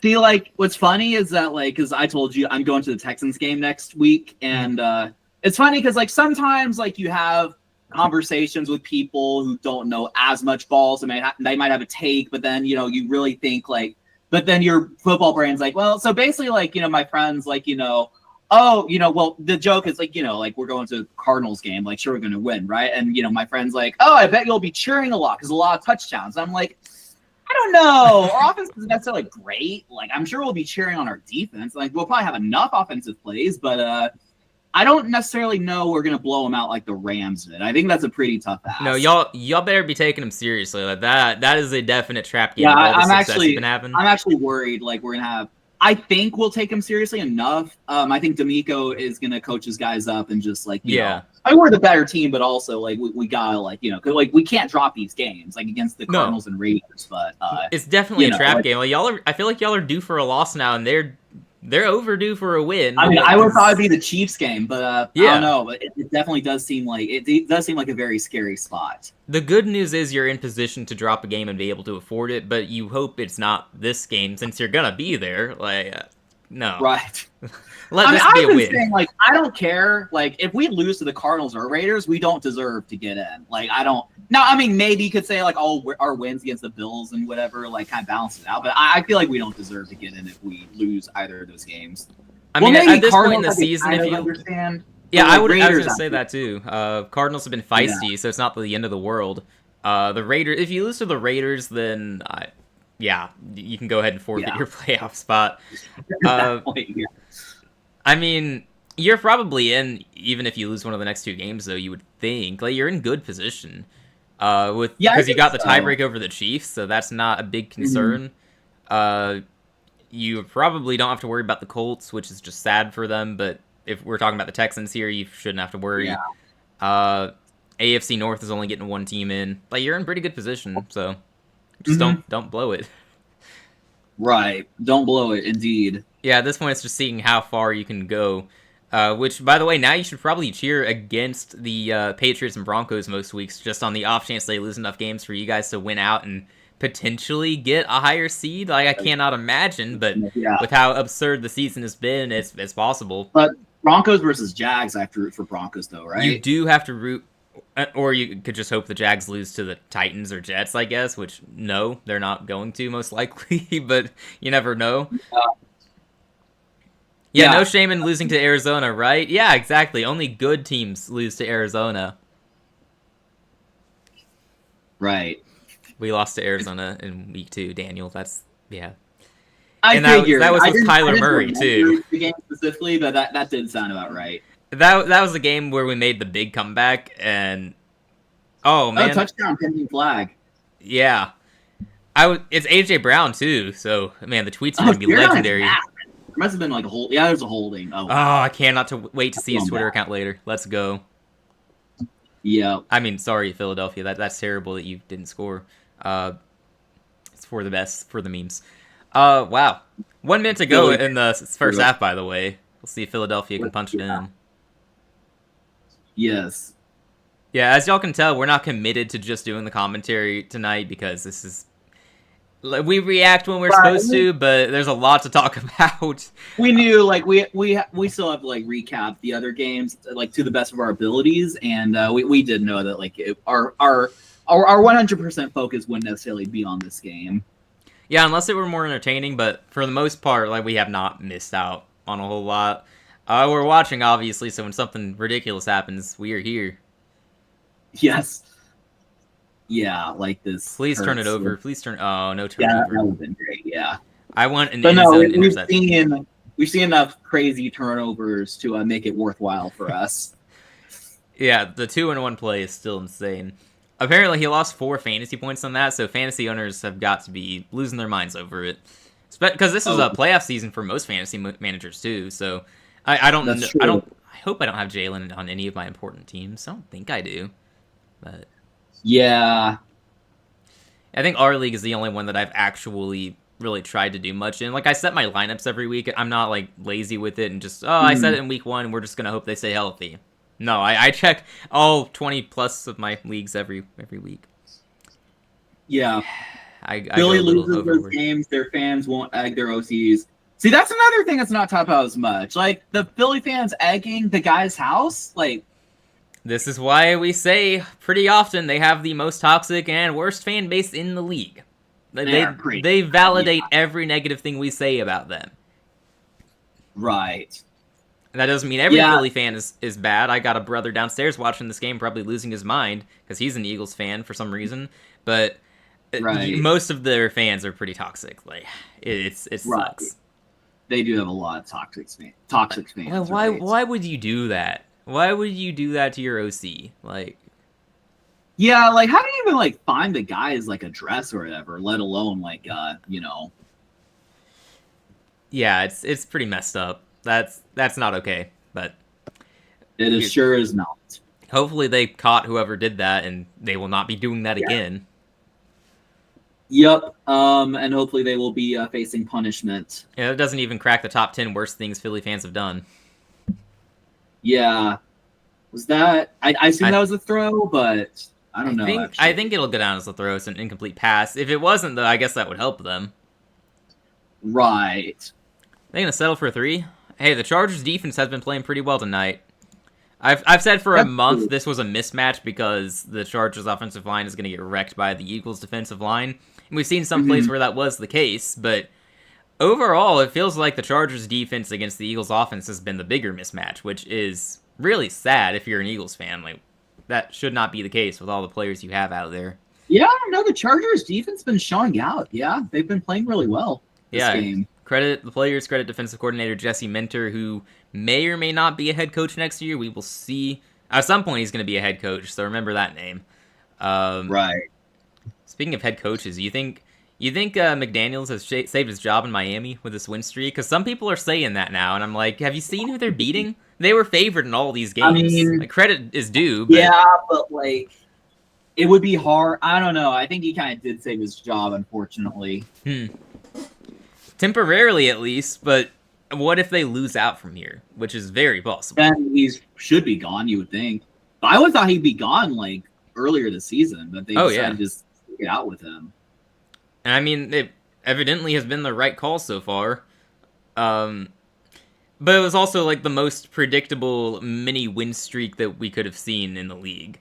with the schedule that they had. Like I feel like, I mean, obviously we're not surprised by it. I don't know if anyone really is, but obviously credit is Right. due for the wins. But I mean, come on, are we? Uh-huh. We'll see. I Yeah. guess I field mean, they goal's had a good. lot of.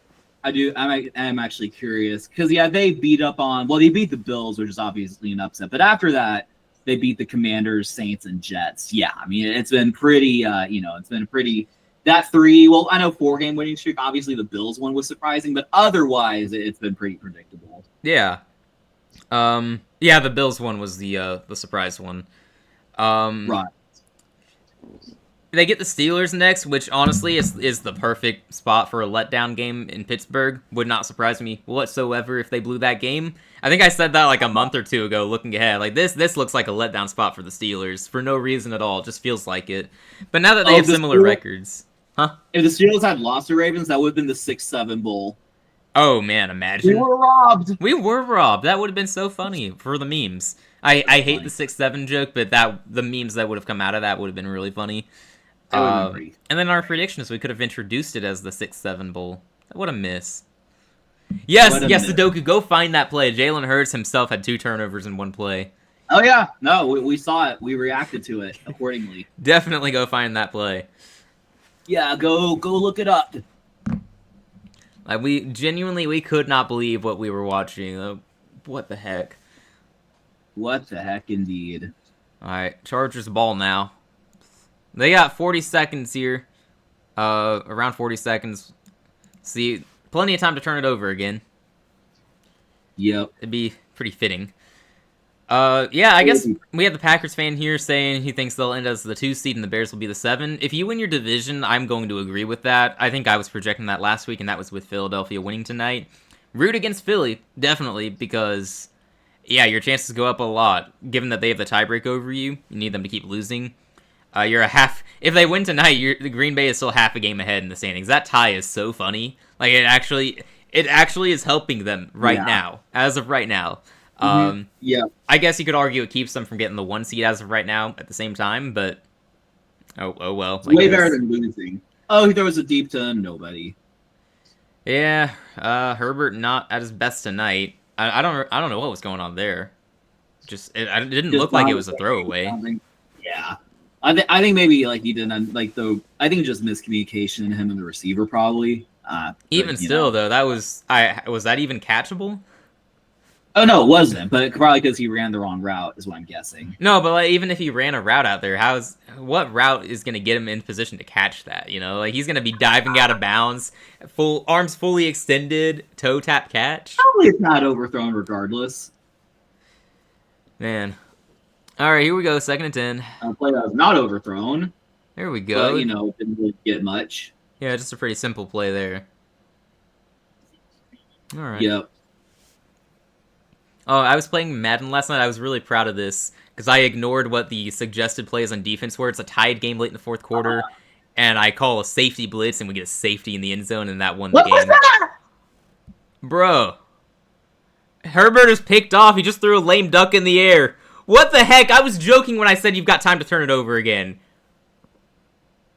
Is he injured on that play too? Not Herbert, the defender who picked it off. Is he injured? It's a good question. It was after the interception.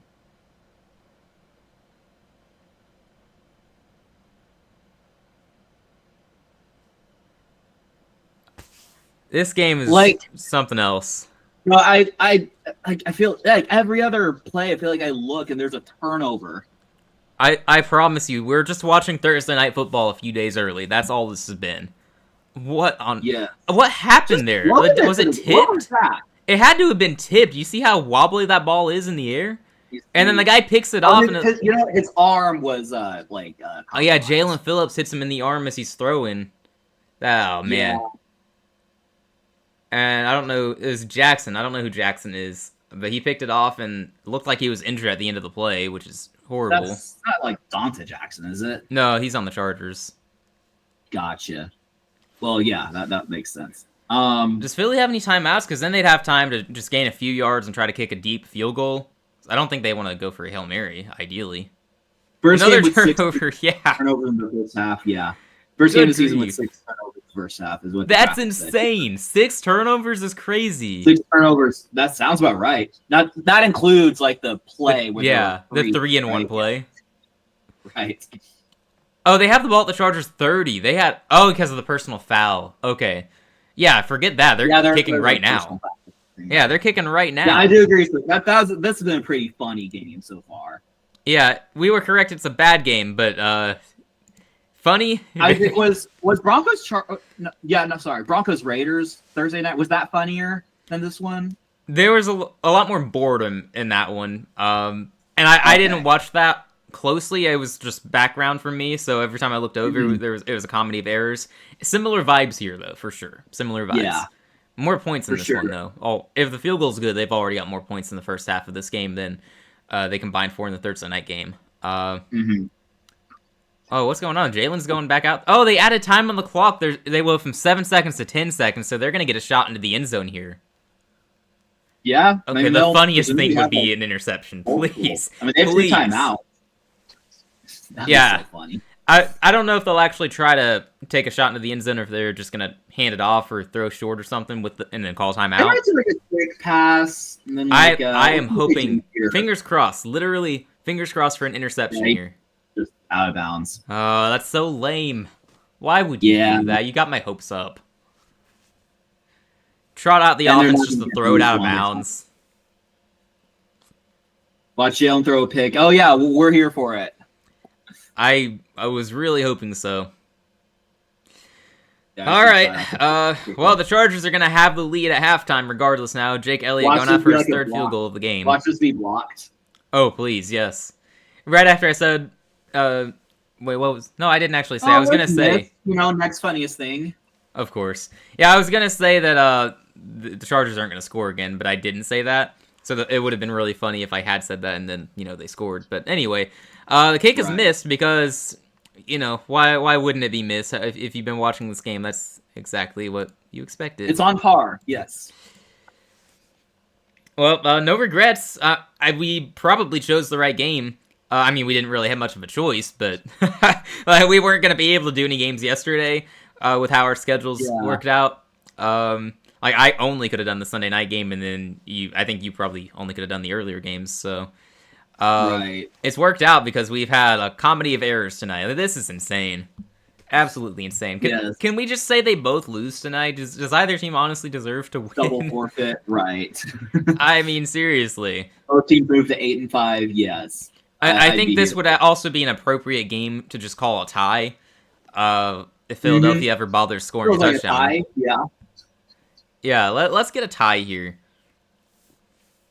Man. Yeah. What a gross game, though. What a gross game. Yeah, this has been something else so far. Man. Midnight's asking earlier, by the way, did y'all hear the Colts are talking to Phillip Rivers? So I heard from Daniel, and we talked about that earlier, because that's just...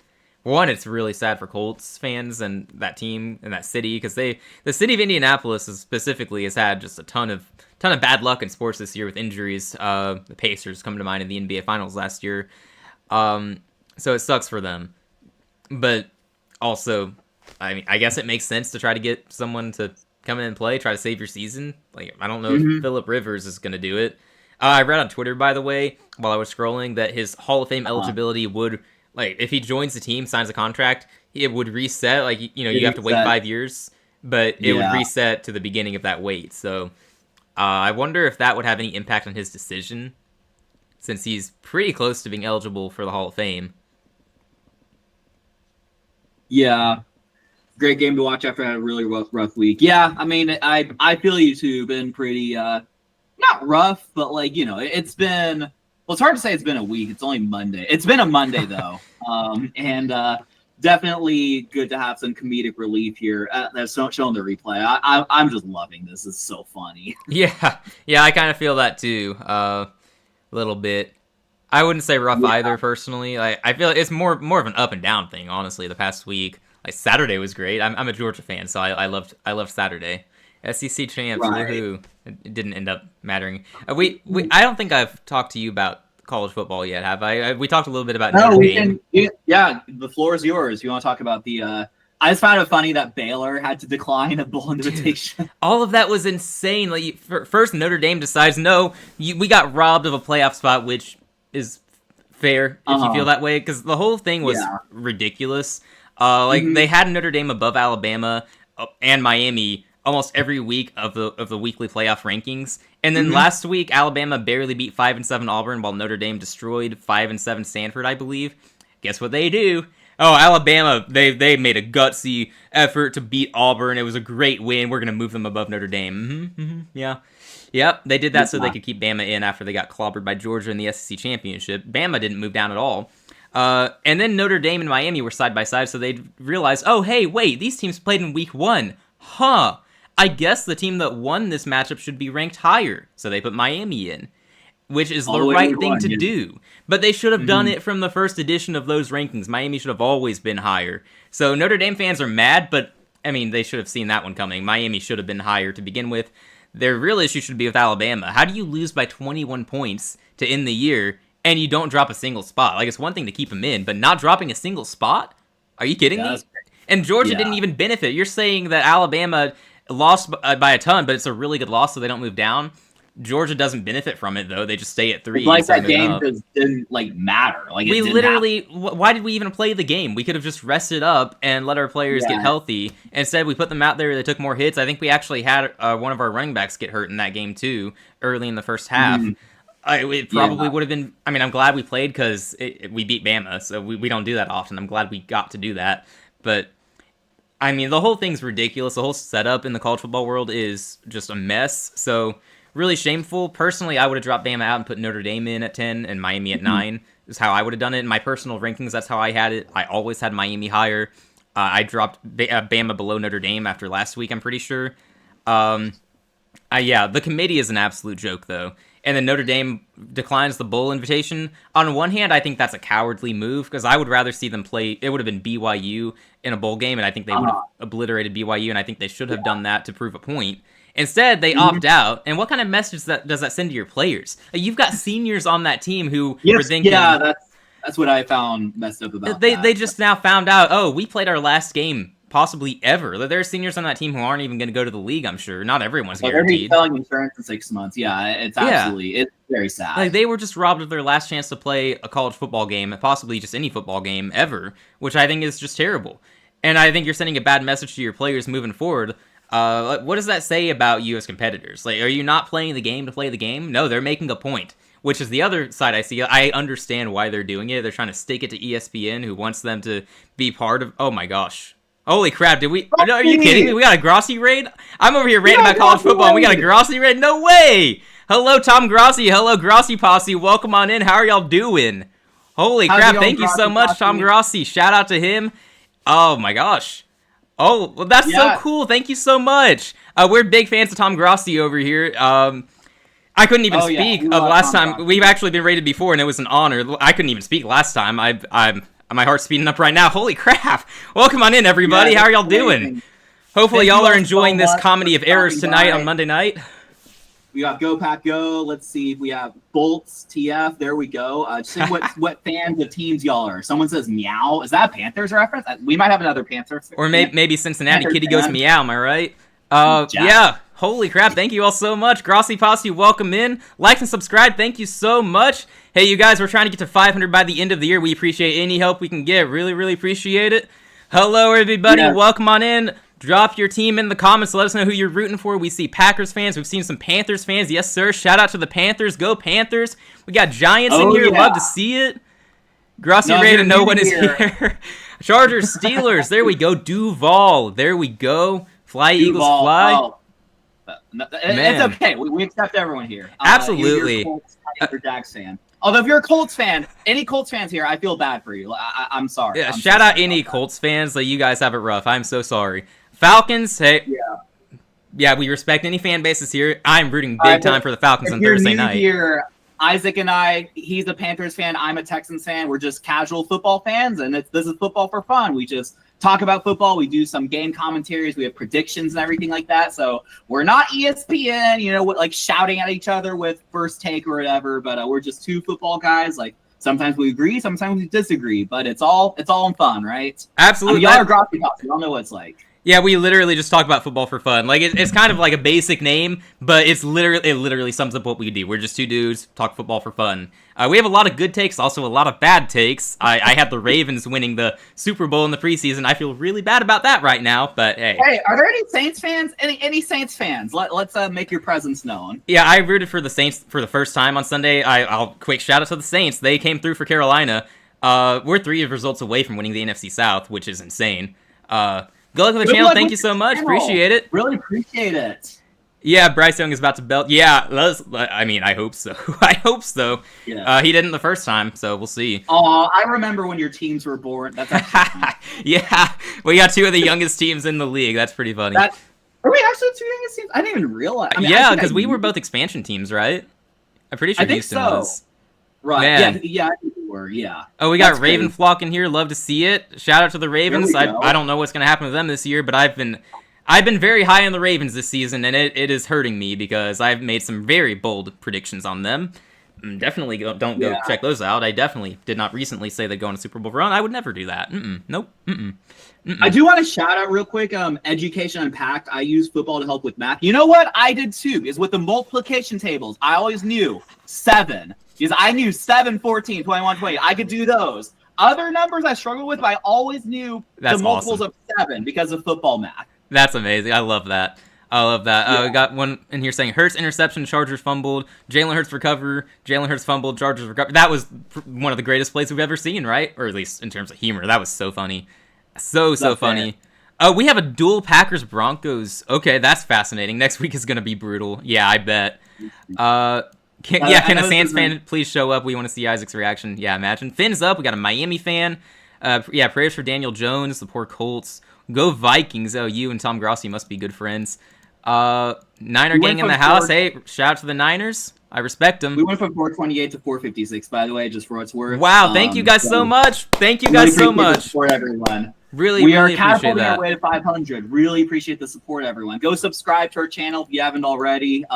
We're not quite Tom Grossi, but we aspire to be like him. Yeah, we are nothing like him. And I don't think anyone's really like him. I've never found anyone else quite like him with the content he does.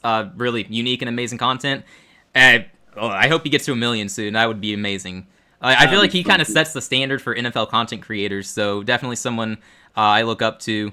Like, I literally, we got a Grossi raid before, I could not speak. Like, I lost my breath. I was like, oh, what do I do? What do I do? Daniel, you're going to have to speak. Charge. Like, I was impressed. No, the first time he, like, froze up, and, like, it was pretty funny. You have to pick better teams. Oh, come on. Like, we're like one of the hottest teams, like, in the nation at this point. Like, we can win a Super Bowl. Oh, now I'm curious. Who do you root for? What's your team? I'm very curious now, because we're both... Probably not the Chiefs. Yeah, it's insane he's not 1 million. Yeah, genuinely, he should be at 1 million already. He'll get there, though. Crazy. He'll get there. Maybe I think he should get there in the playoffs at least. Brandon Perna, Brandon Perna does some impressive stuff too. He's pretty good. Yeah, he's not my preferred style of humor, but I respect what he does. I also love the weekly curse wheel. Like, I watch his power rankings just to see who gets cursed, so I know in advance. Like, this team's probably gonna go down. Although he cursed the Texans and Colts, so he only went 50-50 this week. Glad you guys avoided that, Daniel. You'll get there, boys. Appreciate it. Let's see. They went extinct several years ago. I wonder, what is that in reference to? Worst game I've ever watched as a Bucs fan. I'm so sorry if you were at the game. That's actually tough, man. I'm sorry. I always feel bad when someone goes to a game and it's a bad game. Like, I haven't been to a Panthers game yet because I want the first game I go to be a good game, and we've not been good until now. We hadn't been good since 2018, so it's just not been a good time to go. If we make the playoffs, I will be at that home game though, for sure. Oh yeah, sounds like it. Sounds like fun. You're the Pack Broncos fan, man. That is something. Not that I'm not saying I disagree with it or anything. Like, I respect it to be able to root for 2 teams. Like, that's got to be either really exciting or really stressful week to week. Like, it's hard enough for me to watch one team play every week. I can't imagine having to root for 2 teams. That's got to be something, man. Deb Dake, really appreciate the sub. Thank you so much. So you're Eagles awesome. fans? Thank you. No, we're not Eagles. We're fans of the Eagles when they turn the ball over, and it's a funny game like this. But no, we're definitely not Eagles fans. Yeah, we're actually rooting against the Eagles tonight. Because if the Chargers win, that increases the odds of the Chiefs missing out. And we're not even Chiefs haters, but I'm one who likes to see new teams make it in. So go Chargers. Let's try to help keep the 6 and 7 Chiefs out of the playoffs. Oh man. Honestly, I wish I had a second team. Seahawks games are a bit boring this year. That's fair. That's fair. Like, you should be happy that they're boring. That's a good thing for you guys. Brandon Perna injured Daniel Jones. Yeah, low key, like the curse wheel did it. It's actually insane for anyone who watches his power rankings. The curse wheel has actually, like, at this point you have to wonder, is it real? What's actually going on behind it? How is it so accurate? He's cursed the Colts like 3 or 4 times and it's worked every single time. It's ridiculous. Yeah, that's crazy. That's true. That's true today. Sorry about that. Oh no. Sadly, I live with Giants fans, man. Yeah, that's... I mean, is it that sad, though? Because they've not been good in forever. I mean, if your parents are Giants fans and they saw some Super Bowls, and I mean, maybe you did too. I don't know how old you are, but... So I could see how that's the case. Fair. You just kind of hold on to them. That's fair. That's fair. Man, oh man. Yeah, so Sudoku's saying the Chiefs can get mathematically eliminated next week, the loss to LA and a Houston win. I mean, I'm probably not going to predict it. Maybe I should stop picking the Chiefs to win because it keeps hurting me, but I don't see them getting swept by the Chargers, you know? You wouldn't think. You wouldn't think. I don't know, the Chargers seem to be playing pretty well when they're not just turning the ball over, but... Yeah, they're so inconsistent week to week. That's something we've talked about, too. Sometimes they show up, sometimes the injuries show. The loss to the Jags a few weeks ago definitely shows you how injured this team was. Like, the offensive line could not do a thing. But tonight they've played overall fairly well, I would say, against such a good defensive line. Your Falcons and Broncos, dang, man. I mean, that's... See, I guess that's where it's good to have 2 teams, because you can be happy about your Broncos and then just try to act like the season didn't happen for Atlanta. I mean, yeah, that's generally how that works, right? It had to be rough, though, for several years. So the Broncos haven't made playoffs in, like, a minute, and, like, the Falcons obviously are, like, inconsistent. Then you have, like, the Super Bowl loss. I guess the year before you had the Super Bowl win. So it's like, you know, I don't know. I'm sure you're going through a flurry of emotions there. Yeah, and even this year with Denver, like, I know they keep winning, but I think that Broncos fans, I mean, they're smart and they're realistic. They realize they're winning close games every week. All that matters is they keep winning. But also, it's like, you got to be careful how much we talk, because you could go out and lose immediately in the playoffs. Just, you got to hope that offense shows up, though. Like, they're doing just enough with that defense. Sudoku's asking the question, what do y'all do when they play each other? Yeah, that is a good question. Yeah. Back when I rooted for multiple teams, because I was a big Andrew Luck fan when he was in the league, I actually have an Andrew Luck jersey. So the Colts were my second favorite team, and when they played each other, I don't know if I ever witnessed that, but I would root for Carolina. Like, I had my teams ordered as Carolina and then Indy, and I also liked Denver for a while because I was a Peyton Manning fan. At this point, I don't care for them because I'm anti-Peyton, Sean Payton. So sorry. Peyton, yeah. I don't hate Denver, the team. I just don't like Sean Payton, so I root against him. Rooted for Peyton, hated Peyton. Yeah, pretty much. That is exactly the case there. Chargers ball to start the second half, by the way. That second half kickoff has begun, so you root for whoever has the ball. I love it. That's great. Yes. Yeah, it helps that they're in separate divisions. Yeah, and in some cases separate conferences, too, for Steven there. Man. Yeah, and that was the case for me back when I cared for the Colts and Broncos. Like, I do not today. I'm down to just one team. I'm diehard about that one team. Yeah, but I see the benefit to having 2 teams at least. Just having a backup, kind of. Yeah, I've had rooting interests in other teams, but no team is ever going to come close to parallel my rooting interest for the Texans. Oh yeah. So I'll never know what it's like to like have 2 teams. Like, yeah, even if I like theoretically like move to another city, like I'm not gonna have any emotional attachment, like, you know, to that like team, right? So like it's just like, I don't know. Yeah, absolutely. I'm a big college football fan as well, so I'm a Georgia fan at that. So it's been really interesting for the past like 7 years rooting for one of the best teams in college football and then rooting for one of the worst teams in the NFL. I told you, I think yesterday or the day prior, this has been the most fun I've ever had during football season. Oh yeah, the Panthers are good and Georgia just won the SEC, so like I'm feeling pretty good. So yeah, no, that's gotta be nice. Yeah. Falcons are my heart. I watched them lose to the Broncos in the Super Bowl of '98. Dang. Okay. Well, that's fair that they're your heart. I respect that. I assume that was an Elway Super Bowl, right? Yeah, '98. Yeah, I think so. I mean, I'm not I'm not big on NFL history. I can't lie. Mhm. I know my stuff from I think recent that was memory, like but always like string of like 2 or 3 Super Bowls was like the late '90s. yeah, that Um, sounds about right. I go college and only but couldn't care less about the Bears. Yeah, I That's mean, fair. you're probably there short term anyway, unless I guess if you land a job or something. But I assume you're there short term anyway. So like why would you like have a rooting interest? Yeah, and you were already a Seattle fan as well, so there's that. Like if I were Right. ever to move, I mean, for one, it probably wouldn't matter because I live in a state without an NFL team, so I already root for a team from a Mhm. different state. Moving would not change my affiliation with the Carolina Panthers. But if I were to move to a city with a team in the NFL, I probably would grow some some desire to root for them, but not hardcore or anything. But they might become It like my probably second favorite depends team. like on the team and True. like Like if I you go had, to like, New a Orleans, I ain't rooting for the Saints. like if you had a social circle that were like diehard like fans of that team, like like I don't know, like I'm not advising move there, but like if you moved like San Francisco and you had like diehard San Francisco 49ers fans in your circles, like I could see how that's the case, but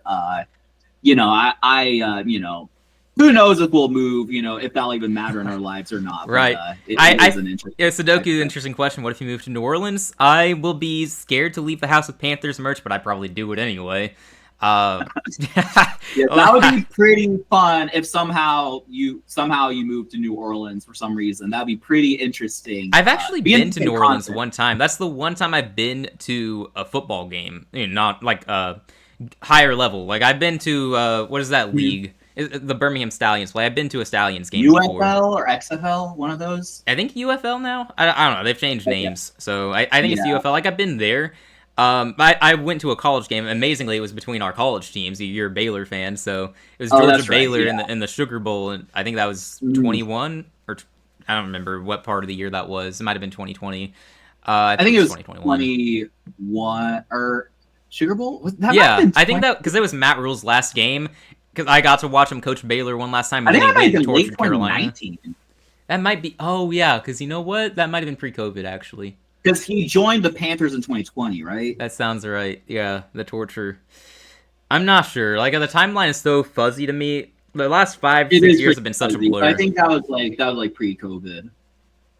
Yeah, he was a last terrible one- person. Yeah. The last NFL game, right? Last NFL game I went to was also pre-COVID, like right before. So Man. And you're changing that next week though. changing that next week, and then we'll have another worldwide pandemic. Yeah. I mean, if that happens, then you just are not allowed to go to another game ever. At that point, right? Just ban me from like all stadiums. Oh, 98 was Elway versus Favre. Okay. Alrighty. Fair. Right. That's also a really good quarterback matchup too. Hopefully Yeah, we get a good quarterback matchup. I don't this think year. Michael Vick ever played in the Super Bowl. But Favre was on the Favre was on the Falcons. Like he was drafted by Atlanta. Actually, that's not very well known. He was drafted by Atlanta, and I think a year later, like Green Bay traded for him. Dang. Look You at you didn't with know your NFL history. I did not know that. It's not very well known for some reason, but no, Google it. Brett Favre was Oh, drafted Justin by the Herbert Falcons. taking off for a run down inside about the 27-yard line before going out of bounds. Justin Herbert's got wheels, man. Yeah. People don't talk about that a whole lot, but he can run. Oh no, he sure can. Like that straight line speed. Yeah, that's been a big benefit for this Chargers offense. Like they've had some bad moments with that offensive line, but with Herbert's ability to run and escape pressure, like he's been able to make some plays. So gotta respect it. Right. Man, oh man, this has been something. I'm definitely worried about Philadelphia. Like the Chargers are the much more injured team, and they look better tonight. We'll see if they hold on for the win or not, but so far they look like the better team. And we were talking earlier, like Philadelphia is likely a one and done team based on what we've seen. I don't know, but also something we've talked about a lot is we can't trust anyone in the league. Who do we go with? We're feeling good about our most recent Super Bowl prediction being the Rams Patriots. I think that'd be a good game, and I think they're the best teams in their respective conferences at the moment. But also, the Rams might not even win their division. Personally, I don't really care. I love Seattle. I think they could go on a run, but I think the Rams are the better team. So, I'm not really sure what's gonna happen. It feels like if you make the playoffs, you're gonna have a chance to go all the way, but like some teams Also, we we don't trust a trust little you. more. Right. What'd you say? Yeah, I was saying like you're saying like if you make the playoffs, you have a chance. I'm saying like yeah, but we also don't trust you. Yeah, exactly. I cannot Right. trust But, anyone. Just get in and hope for the best. yeah, and it's also tough because like the team you trust most consistently throughout the years like might not make it, being the Chiefs, right? So it's pretty tough. Vic was a bad dude, correct, but he did his time. Also correct, I believe. He was in no way overrated on the Falcons. That I do not know because I don't know my history on him, statistically speaking. But I will take your word for it. That's something we've talked about in the past too. Like that might be a fun off-season project, is try to brush up on our NFL history knowledge. Like I'm only good for the past like 10 years or so. Yeah, I'm kind of the same way too. Like maybe like a little farther for me, but yeah, it's like, like I wouldn't have. It would be interesting. Like obviously, like we can't really like time travel. It'd be interesting if we did football for fun, like in 2005, like the Oh man. types of stuff we'd be talking about. Yeah, it could be a fun series to do in the off season, but I mean, we'll see when the time comes. I wonder. I'm just like, I'm trying to come. I'm like, my brain's kind of churning. What if we like this would be a big project, but like somehow we feed AI. Chargers like, extend their lead to 3 or 7. By the way, they add on 3. Yep, add on 3 sounds about right. Flag pending, but go ahead. Pending flag. No, but like we like somehow feed AI like our episode so it knows like how we talk. And then we like give it some era, like do an episode from like week 6 of 2005, and gosh, what we talk about. I'm sure it would turn out terrible because AI is unpredictable. But that'd be like funny. Hopefully, like no, like we feed it like an episode, and then I'm sorry, they called leverage on the Eagles there. So first down charge. Dude, I'd never even heard of a leverage penalty before this season, and that's at least the 3rd time I've seen it now.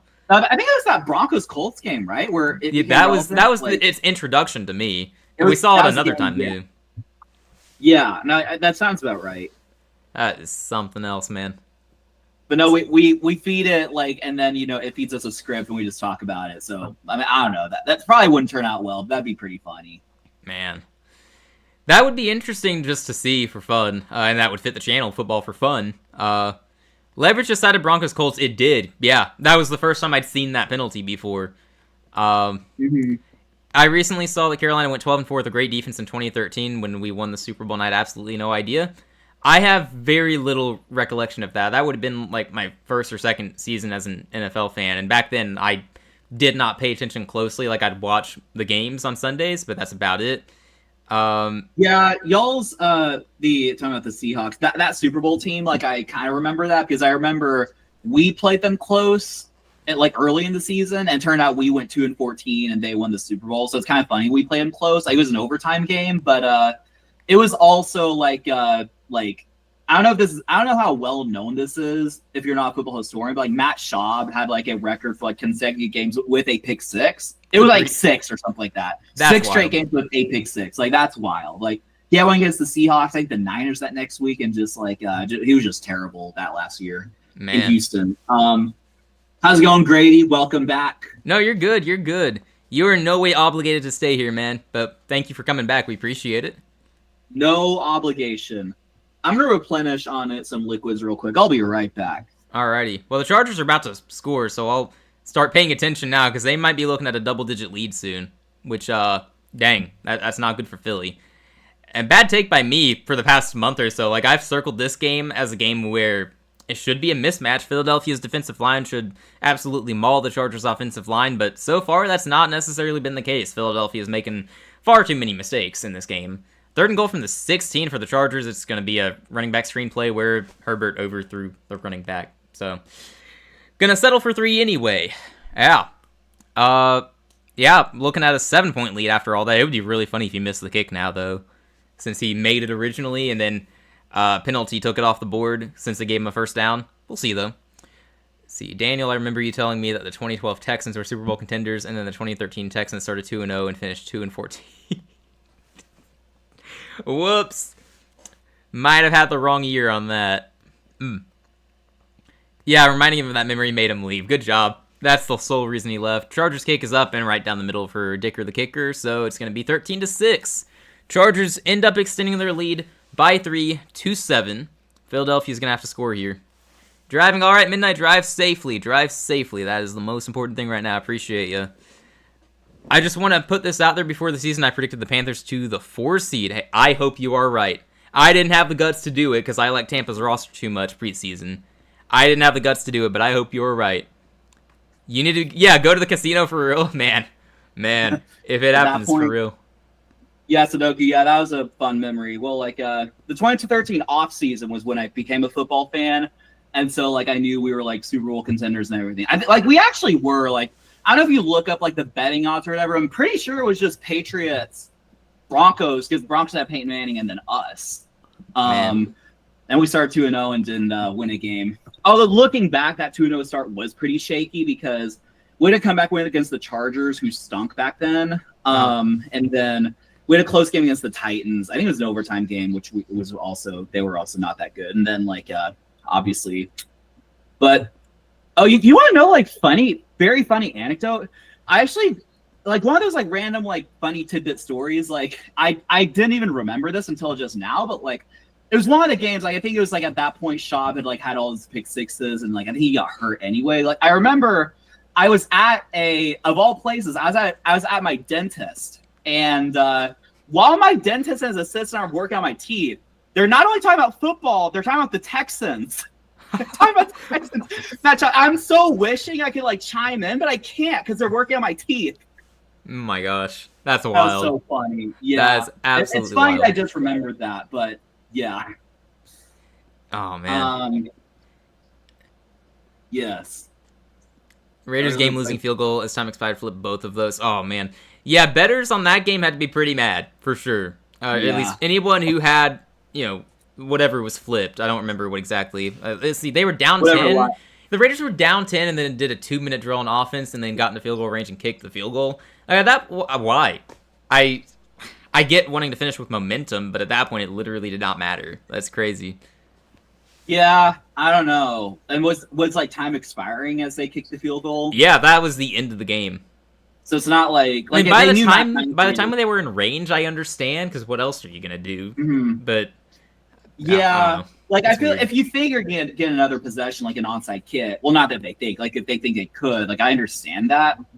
I think I remember the Rams Patriots Super Bowl, like the recent one that wasn't very good. Like the Rams tried to do that, but they missed the field goal. So I guess they would have been down. Would have been down 7. Yeah, well, I think they lost 13-3, right? Yeah, they would have been down 7 if they made the kick. They tried the field goal and missed it, but they made it. They'd be down only a touchdown and could have did an onside kick. If they kick the field goal faster, they'd have a chance at an onside kick plus Hail Mary. That's fair. So they probably should have just gone faster. I didn't watch the end of the game. I just saw a lot of people were mad, and I don't bet, so I just thought that was really funny. Actually, sports betting is not legal. What's that? Okay.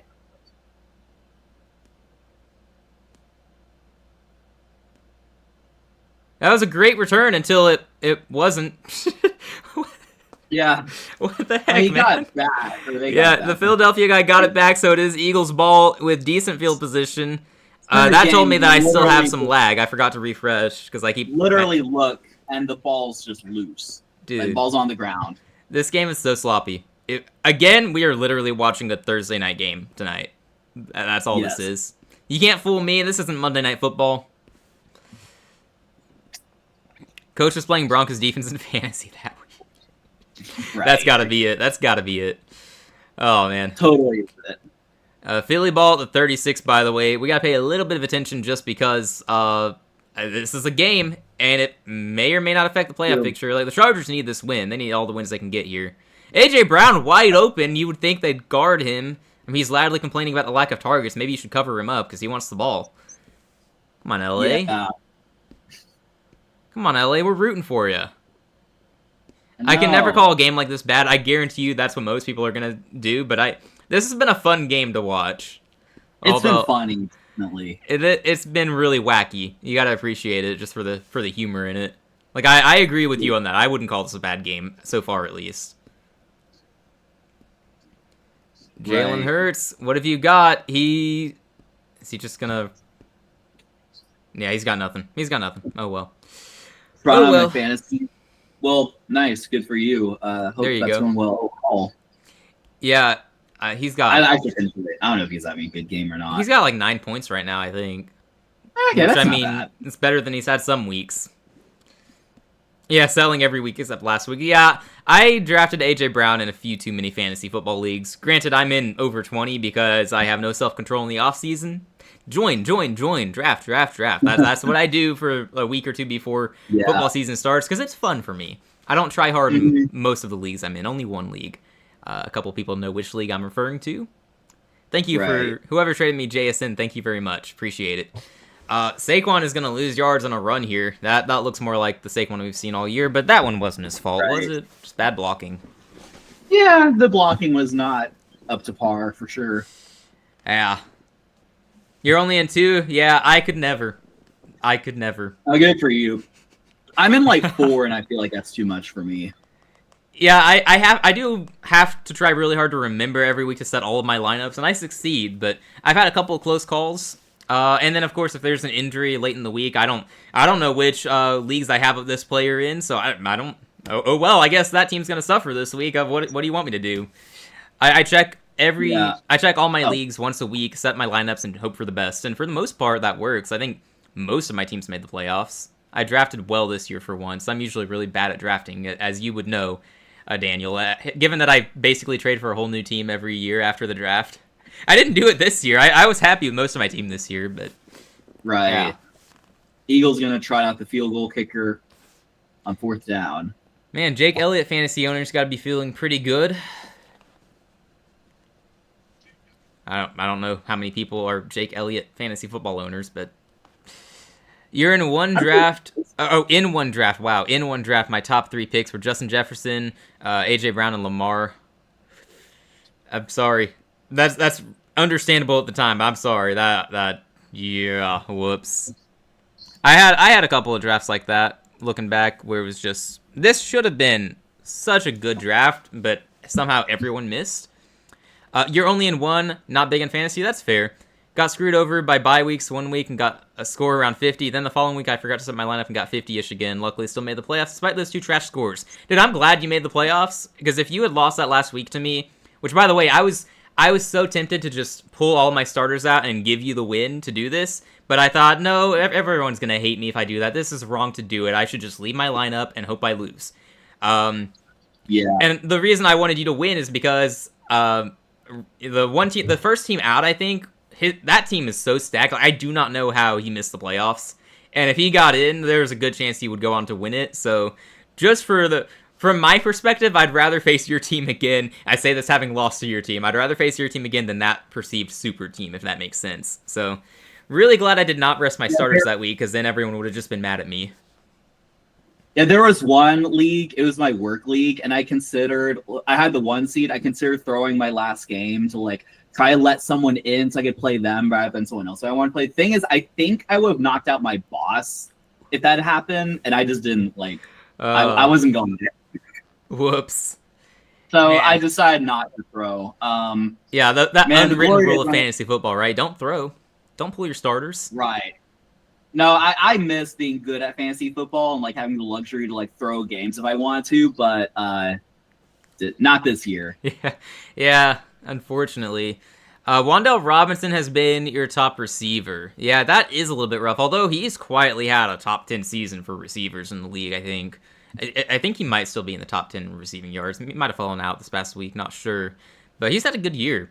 Like, underrated weapon in New York. He's going to be their wide receiver 2 next year, and he's a 1,000-yard receiver most likely this season. So I keep mentioning it. New York has a chance to be, like, next year they might be this year's Patriots. I don't know if that'll happen, but they'll have an easier schedule and get all their players back. If Jackson Dart stays healthy, then watch out. Unfortunately, that seems to be a big if. So I don't do fantasy. I'm only in one pick'em league, nice, which I missed a couple of weeks. Oh, less nice. A.N. Brown and A.N. Brown. Yeah, I saw you say. I saw Grady, I think, said Sandals earlier. I'm like, who's Sandals? Yeah, autocorrect got him. It looks like good old autocorrect. Yeah, Giants are dark horse contenders. I believe so if they stay healthy. But I mean, that team, it feels like they're cursed. So definitely don't bank on it. But we'll see. And that division ain't easy either. Like the Eagles, it seems like every other year they're a Super Bowl contender, and then the off years they're just what we've seen tonight. So that would mean, based on patterns, they're good again next year, and then Dallas should be in position to do well next year. They'll be competitive again. And then who knows what's going to happen with Washington. Like, I mean, I was low on Washington coming into the year, but I never would have said, yeah, they're only going to win 3 or 4 games. Of course. Like, obviously, they're not that good. Last year was a fluke. Right. Crazy, man. Yeah. Yeah, Washington, absolutely crazy, their downfall. No, man, they're dark horse contenders next year. Like, they legitimately could do it next year what the Patriots have done this year. I'm not predicting it yet. I don't know what the schedule's going to look like for sure, but we'll see. Brandon Ayuk. I wonder where Brandon Ayuk is going to go. It's a good question. Isn't he like forfeiting a lot of his like guaranteed money or something like that? Oh, I'm sure. Oh, Yeah, I'm sure. exactly. Oh, Herbert running here, only going to get about 3 yards. Took a hit there. Jeez. Mm-hmm. Good grief. I think he lost the ball, too, but they still came up with it. It looked like a Wow. fumble. Yeah, 44 rolled up with it. Like, I didn't see the ball fall out. I just saw at the end. 44 had the ball. That's not Justin Herbert. Too many turnovers. This is wild.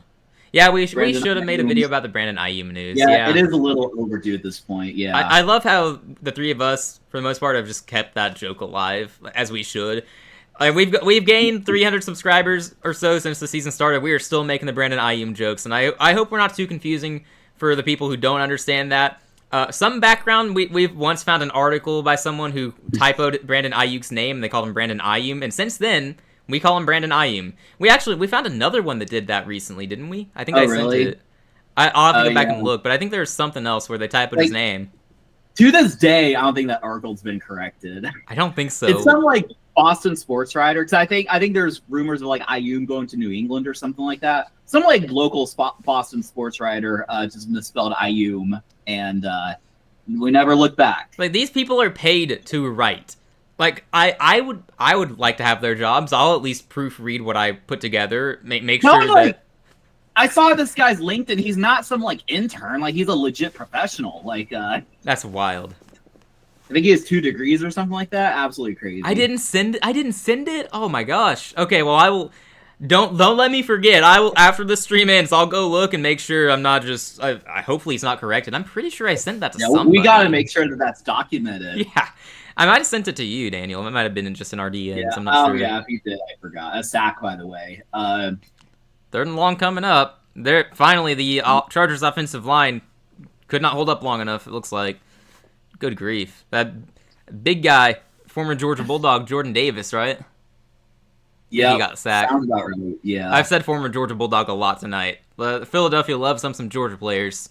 Which, by the way, if you need a linebacker, target C.J. Allen in the draft. Assuming he declares, he's going to be really good. The next Georgia linebacker to play well in college and then shoot up his draft stock and probably do well in the league. We'll see, though. I know I'm biased, so. Yeah. For our Chargers offensive line. Yeah, the offensive line has been looking pretty rough. Oh, sorry. No, I just forgot to move it. That's on me. I've been really bad about that. I'm about to have to move it back, too. We're half checked out of this game, honestly. No, not another turn. Like, we're watching because it's been funny, but also we're just kind of waiting for the end of the game. Like, aside from the crazy, wacky plays, it's not been a good game, right? Byron Young is no longer on the Rams? What? Hold up. Wait, what is that in reference? Are you what? Isn't he? That would be interesting. No, he's on the Rams. Huh. Okay. I wonder if there's a different player. I don't know. B Young. Players with the B. Players who are B Young are great. Yes. No, Bryce Young is elite, of course. He's actually, I think he's probably a top 20 quarterback right now, which, a month ago would have been crazy to say because he was one of the worst starters in the league. But a few good games have definitely changed statistically. Announcer said Byron Young. Oh, okay. Interesting. Oh. Wait, you'll have to look that up. Is there a Byron Young on either of these teams?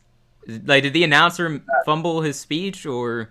I think there's an Eagles Byron Young. Ain't no way. Referencing an Eagles player got a sack. Interesting. There's a Byron Young on the Eagles and the Rams? Good grief. You know what? And Grady said, I'm sorry, but giving up that hard on 3rd and long and just running it genuinely makes me cringe. I agree. No, I completely agree. There are 2 Byron Youngs. They're drafted in the same year. They're in the same draft class. The heck? And no, they were drafted like 7 picks apart. That's crazy. You know what? I think I heard I'm not trying to say this in hindsight. I think I've heard that story before, and like, who picked first? The Eagles? I think the Eagles picked the wrong Byron Young. I think I've heard that. Dang, man. That's pretty crazy, though. That's pretty crazy. Like, it is kind of a crazy coincidence. I guess it's not talked about enough, but there are multiple Byron Youngs. That's actually kind of funny. That's something, man. Bryce Young could play like a top 5 quarterback or bottom 5 quarterback, literally. I'm convinced the dude flips a coin before the week or before the game, and this decides if he's going to play well or not. Or he doesn't do that for the Falcons. He just decides, hey, I'm going to be Tom Brady if we're facing Atlanta. That's how this works.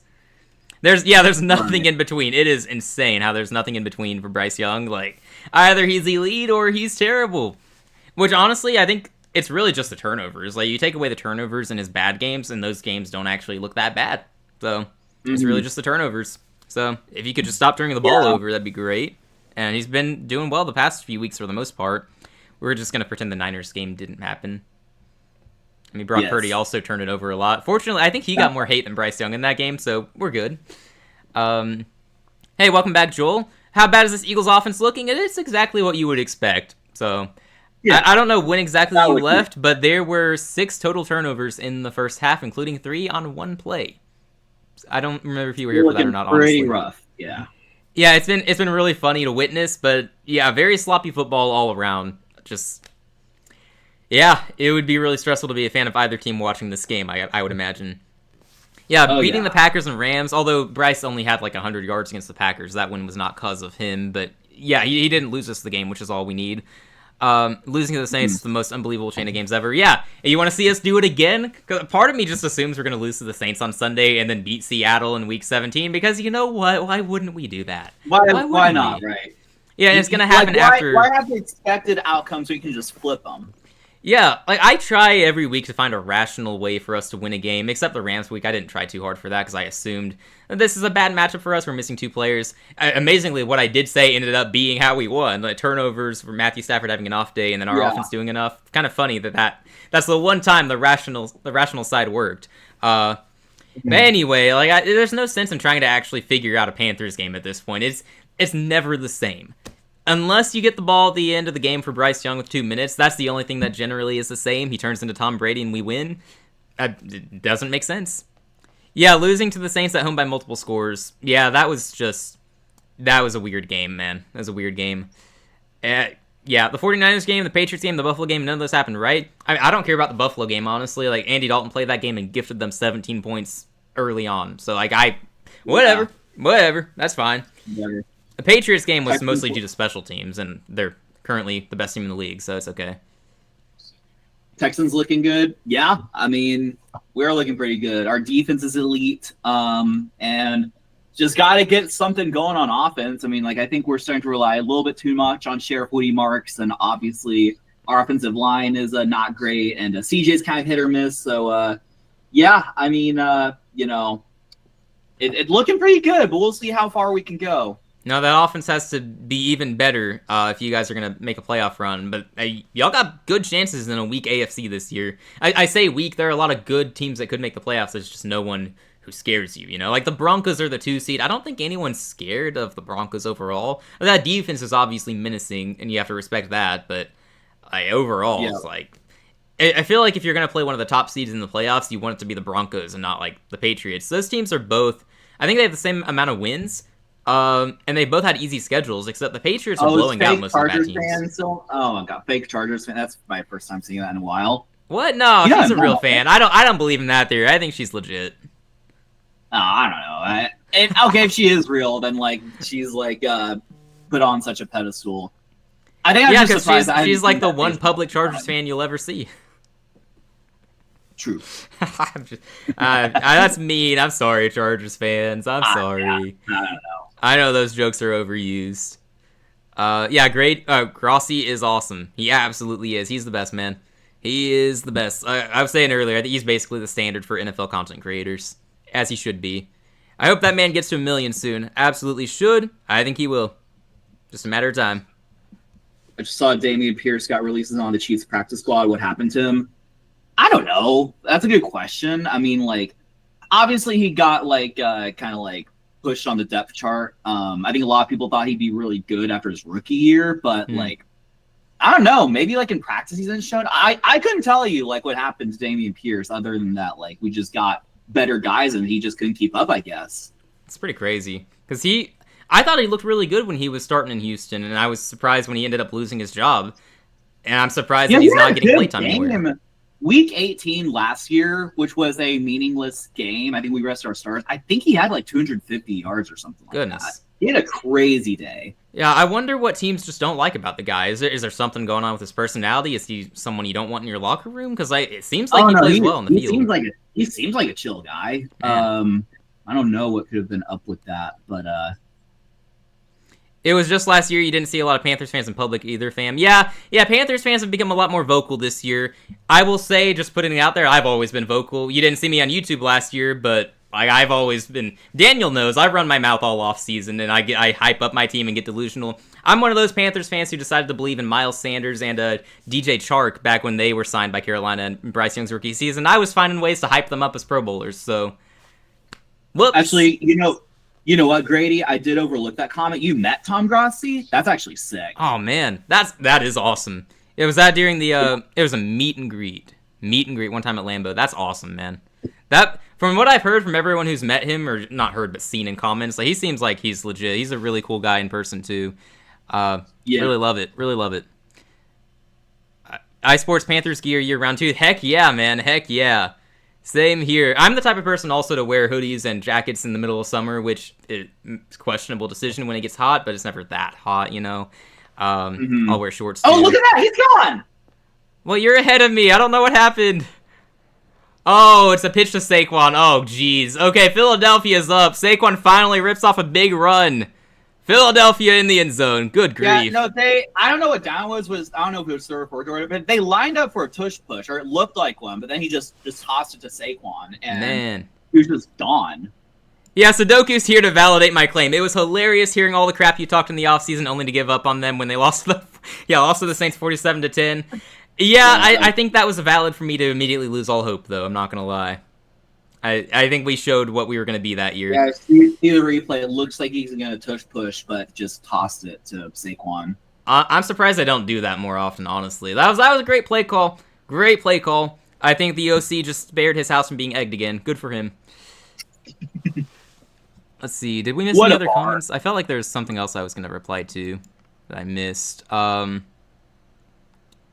Oh, yeah, it was from Joel. I'm sorry, Joel. I meant to reply to you. Tom Grossi was talking about how his streams used to have 5 people in them, hoping for great success for this channel next year. I appreciate that. I hope so. We're going to keep trying. We will never be the funny guys that Tom Grossi is. Like, he's hysterical. I would love to be able to do what he does, but I'm not going to kid around. I can't do what he does. Personality, like, he's just a different animal. He's so funny. He's so funny. And I think he had experience in comedy before he began doing what he does. So...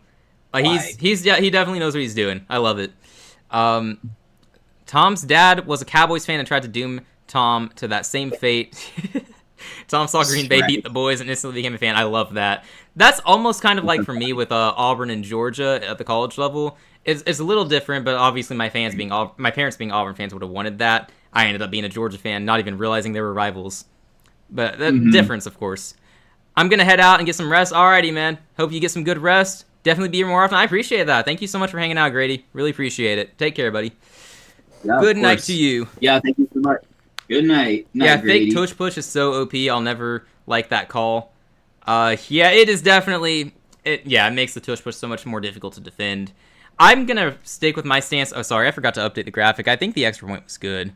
ESPN did not update for me. I've got ESPN on my phone, and it still said 13-9. That's a little bit crazy. PAT was good, though. Well, yeah. Yeah. I think the tush push is fine as long as it's officiated correctly, and then the fake tush push is just, it's a football play. You got to stop it. I don't know.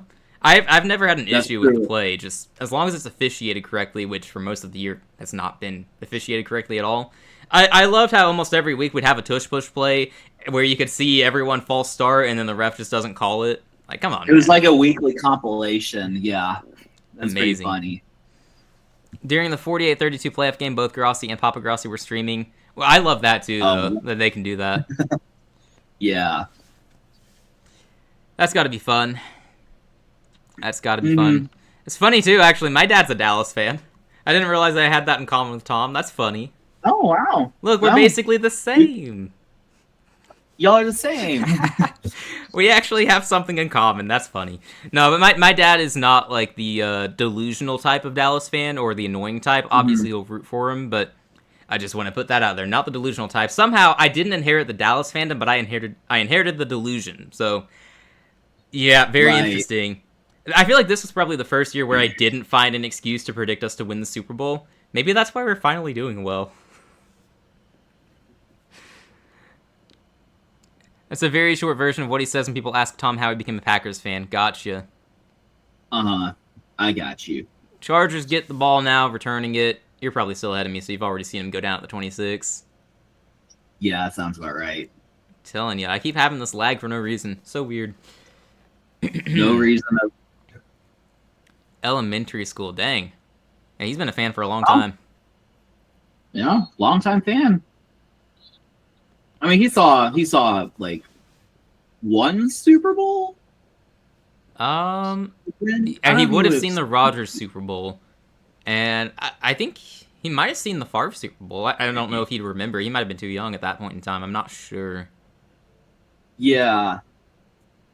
He's hoping to see another one from Love, though. Tell you that. 97. And Tom Woodman, he's definitely was alive then, right? Oh yeah, definitely. How old is Tom Grossi? That I do not know. I want to say he's in his 30s. He's 35. Okay. So he was definitely like 90. Yeah, he was 7 when Favre won the Super Bowl. Okay, so he wouldn't remember that. You would think. Yeah, definitely not very vividly. I mean, I barely remember the Panthers-Broncos Super Bowl, and what was that? I guess I would have been 11 or 12, so. And I'm one with a sharp memory, generally speaking. Yeah. I remember Google scores showing 49ers Falcons score as 17-22 with like 10 seconds left for a good 30 plus minutes. There was a Falcons touchdown and then another Falcons touchdown on the kickoff. Good grief. First Super Bowl he was a fan. Oh, does Google headquartered in the Bay Area? You know what? Like one random phenomenon I saw was like, well, I don't know, like one time like y'all remember like Nick Mullins, like 49ers backup, like once had like a great game, and like Wikipedia said that like he was the greatest quarterback of all time. It said it for a while, like which I had no idea. I do not remember that, but that's funny. Well, no, you went. I was asking if you remember like Nick Mullins, but then I was saying like, you know, how, like Wikipedia said like it was something I feel like I only noticed, but like Wikipedia said for a while, like the headline was like Nick Mullins is the greatest quarterback ever, like literally, like it's kind of funny but weird, but random. I don't know. Huh. Alrighty. Yeah, that's Google's weird, man. Google's weird. He didn't see / wasn't a fan for the one Favre won. Alrighty. So just the one he lost. That's tough. I mean, at least he saw the Rodgers Super Bowl win. That's cool. Ooh, Herbert avoids the sack. Good play. Looks like he's going to gain 4 yards. Dang, man. I thought he was about to go down. That looked like he was about to just be absolutely bulldozed on that play. Defender had a clear shot at him, and he spun out of it. Dang.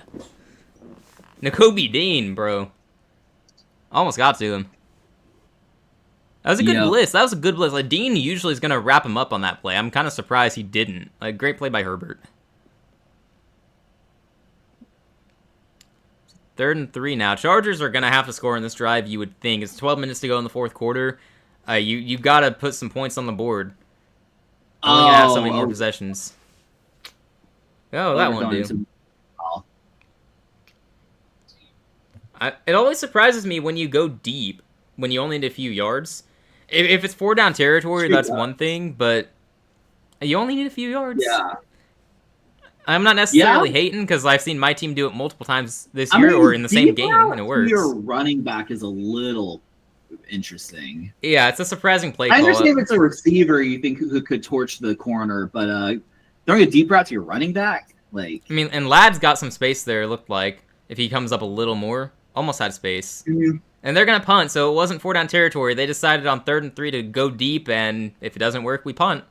Which is probably the correct call at this point. You got the ball at the 49. You can pin them deep in their own territory. And with how that offense has looked, you're probably getting the ball back fairly soon with a good field position. Oh, Right. man, broke a tackle. Should have gone down inside the 10. He's going to make it past the 20, 25. Good return. He got about 17 more yards than he should have on that. Yeah. I lagged as the ball was being kicked, so you probably saw that a few seconds before me. I did see that a few seconds before. Yeah, I thought it was a face mask. Maybe it wasn't. No, it looks close to it. Maybe he didn't actually grab it though. Yeah, that's possible, and that's entirely possible. The Eagles are winning. How did I miss that? Yeah, they had a big run for Saquon at last. Saquon's actually been effective overall. 15 carries for like 117 yards, something like that. Mm-hmm. So far, he's the difference in this game, which you were saying earlier, that's the biggest difference from this team compared to them last year, Saquon's regression. So when he's on, that helps them a ton, especially when Jalen Hurts has played so poorly. 13 of 24, 2 picks, and the fumble lost. The Chargers offense hasn't done a whole lot either, though. Like, Vidal, 32 rushing yards, leads the team. He also leads the team in receiving, which is so random. Got that 60-yard reception earlier. Herbert's only got 122 yards, so that 60-yard reception, which was mostly catch and run, great play by Herbert still, but that's half of his yardage. Like, Herbert has not had a good day today. The Philadelphia defense has definitely played a good game overall, but also I might be inclined to say it's just the offense is both stinking it up for the most part. Just a very sloppy game. Yeah. Oh, Right. gotcha. Yeah, of course, Sudoku. Yeah, I gotcha. Yep. We respect that. I mean, we've all been there, right? Yeah, for sure. Mm-hmm. Yeah. Maybe. Can neither confirm nor decline. Saquon's second good game of the year. Nice. Yeah, right. Yeah. I'm not even sure what the first good game was. He's not had a lot of good games. It's been a weird year for him, because that offensive line's been good, right? At least it's supposed to. Oh, he had a supposedly 150 year with the Giants. Yeah. This is only his second 100-yard game of the season. Oh, yeah, I see that in it's the end of October against the Giants. Yeah. We're in a world that's crazy. We're in a world where Saquon and Justin Jefferson might get 1,000 yards this season. I think Saquon will get it after tonight. He'll be at about 850. So yeah, and they play Washington twice, and that defense, it made JJ McCarthy look like Tom Brady for half the game. So I mean, I guess that means Jalen Hurts is in for a good day, but still, that defense overall is really bad. Yeah. Oh, they're showing the replay and the kickoff here. That was a face mask. Yeah. Now he got his hands in there. No call. Yep. That's a bad no call. I mean, watching live, we said it looked like it, and maybe he just didn't get his hand in there, so they couldn't call. Like, he didn't grab the mask, but he definitely grabbed. Oh yeah. Jalen Hurts wants to go deep. How cute is that? Throws on the run. Oh, okay. Well, actually, that worked. Okay. No, good gain there. Yeah. Feel bad for Jefferson. Yeah, I think we talked about that earlier. I was actually saying I've gained a lot of respect for him off the field, because you got, specifically talking about A.J. Brown, we've seen a lot of cryptic tweets and a lot of supposed drama from him. I don't know how much of it is real or how much of it is manufactured, but it seems like Justin Jefferson has handled his situation really well this year. So I really respect that, and I hope that he's in for a bounce back year next season. Oh, another pick! Oh my gosh, it's off the receiver's hands, and the Chargers have the ball deep in Philly territory around the 35. Holy crap. Jalen Hurts, a hat trick in this game. 3 picks now. What is this? What are we watching? Was that off the hands of A.J. Brown, who we were just talking about? Like, A.J. has it in his hands, and it just bounces off. Let me see that replay. Holy crap. Oh, there's no way. It's just it's in his off hands. Of his hand. It bounces off his hands and into the hands of number 20 on the Chargers defense. Bro. And it looks like the Eagles lineman was being pushed into Jalen Hurts as he was throwing, too. I mean, that doesn't affect it, because A.J. Brown should have caught that ball. Yeah. We better not see any cryptic tweets from A.J. Brown this week, because that's on him. Yeah, A.J. Brown will be, like, tweeting, and then this happens. See, this is another play where it should count against the receiver instead of the quarterback. Yeah, like that one's not on Jalen Hurts. Like his stat line says 3 picks, but that one wasn't on him. 3 turnovers, yes. Herbert looks like he's gonna run on this one. Get no gain. Yeah. Man, all right, I gotta change the graphic now. What a swing in this game, because it looks like Philadelphia had a chance to go up double digits on that possession. Looked like they were in a good spot to do that, moving the ball, but then that happens. Good grief. Yeah. No, Gee definitely whiz. a tournament for sure. I hope the Chargers stay healthy next year and we get to see who they were supposed to be this year before they got the 49er flu. I agree. I was telling Daniel earlier, this would be a Chargers team if they had a healthy offensive line. They'd be a team I'd be hyping up as a potential Super Bowl team. In this year's AFC, I think they'd have a really good chance, but the injuries, man, it's tough. They'd be in the mix. For Sudoku, sure, yeah. sorry. Yeah, sorry, but yeah, maybe wise to mute the stream. You don't want the spoilers. Yeah, our bad a little bit. Yeah. Just a little bit. Man, what a play on the interception. Good awareness by the defender. To just grab that immediately, like no hesitation. It's like, oh, the ball's in front of me. I'm gonna snag that. Thank you, AJ. Appreciate that. Good heads up play by the defense. Chargers should be able to at least tie it up. They got the ball at the 30, 3rd and 5. Under 10 minutes to play now. Just don't take a sack here, please. He's taken 6 already. There we go. Nice. Good, clean play. Keenan Allen, 3rd and Keenan, as they call him. Oh, yeah. Goodness. They got the ball Very to Philadelphia 20 now. What a swing, man. What a swing in this game. What a swing, indeed. I can't believe we ended up getting such an entertaining game. Like, I was kind of dreading this. I did not think we were in for a good one tonight, but here we are. I'd be okay with being the Chargers in the Super Bowl. I mean, yeah, I think y'all be okay with like Sign me up. winning a Super Bowl and beating anyone in a Super Bowl. Yeah. I'd like to win a Super Bowl this year, though, since it's anyone's league. Get in and we got a chance, man. The way we play ball, we just have to be consistent for a few weeks and we can beat anyone. It will be interesting, though, to see like what next season is like. Will it be this wide open again? Will the same favorites be up? Will the Chiefs and Bills and Bengals be back in? Like, it'll be interesting to see. I mean, I think the Patriots are probably going to be the clear favorite going into next season, regardless of who wins it this year. Like, I'd expect the Rams to regress with Stafford either returning a year older or retiring.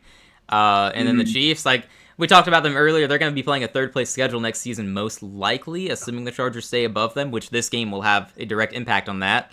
But they're going to be a contender again, probably, maybe. We've been wrong about them a lot this year, though, so who knows. Shout out to Midnight again for having that preseason take. Chiefs missed the playoffs. It's looking good for that. Looking pretty darn good. Man. Chargers are a solid team, but just can never get over the hump, always seem to fall short in the playoffs. That's definitely true, which is why it sucks for them to probably, well, not probably, but there's a good chance they miss out this year if they, given the schedule they have, but they played really well tonight, so, I mean, I don't know. They might be in.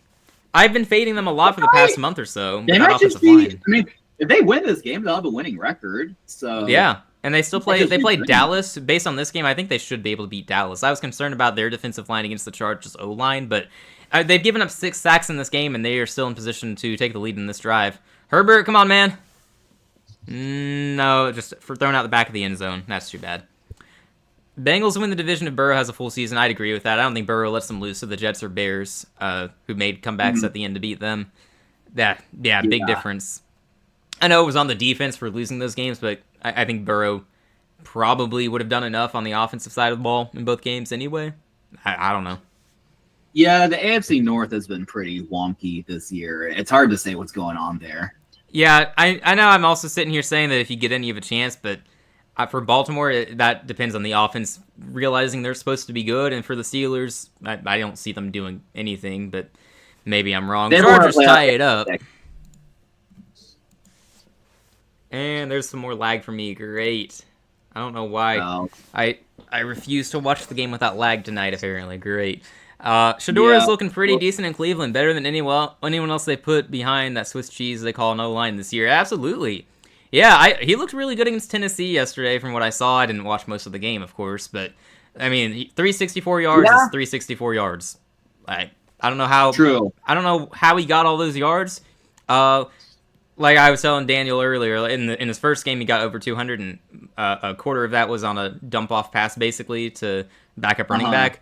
I don't think most of that was the case yesterday with 364. Like, I think that was Shedeur Sanders making some really good plays to his receivers. So, good sign for Cleveland. It's also very fitting that they managed to lose the game anyway. Of course, when Shedeur goes for over 300 yards, your defense decides, hey, we're actually not that good. What the heck? That was really weird. Like, that was one of the bigger surprises to me. Yeah. Myles Garrett only got 1 sack. It looked like I was told they triple teamed him, and that's how they were able to run. Like, they just triple teamed Garrett, and then they ran on that side, and it worked. So, wow, yeah, shockingly good game plan for a team with an interim head coach. Take a quick intermission. Be right back. Okay, sounds good. Sounds good. And when he returns, it'll be 16 all, and we got 7.5 minutes in this game. This game probably won't matter a ton for Philadelphia. They should win their division anyway. They still get to play the Commanders twice. They play the Raiders next week. It would be really funny if the Raiders found a way to win, but I think we'd all be pretty stunned. Philadelphia is a 12.5 favorite as of right now, so yeah, that's pretty telling. That's pretty telling. You get the Commanders twice, and they get the Bills. The Bills is the only remaining game they ought to lose, you would think. But those divisional games, you never know. It's definitely hard to sit here and say, yeah, the Commanders could pull the upset given what they did yesterday against the Vikings. So, yeah, I guess we'll see. No, we're getting a lot more clarity in the playoff picture now. I think we have a good idea of who's going to get in.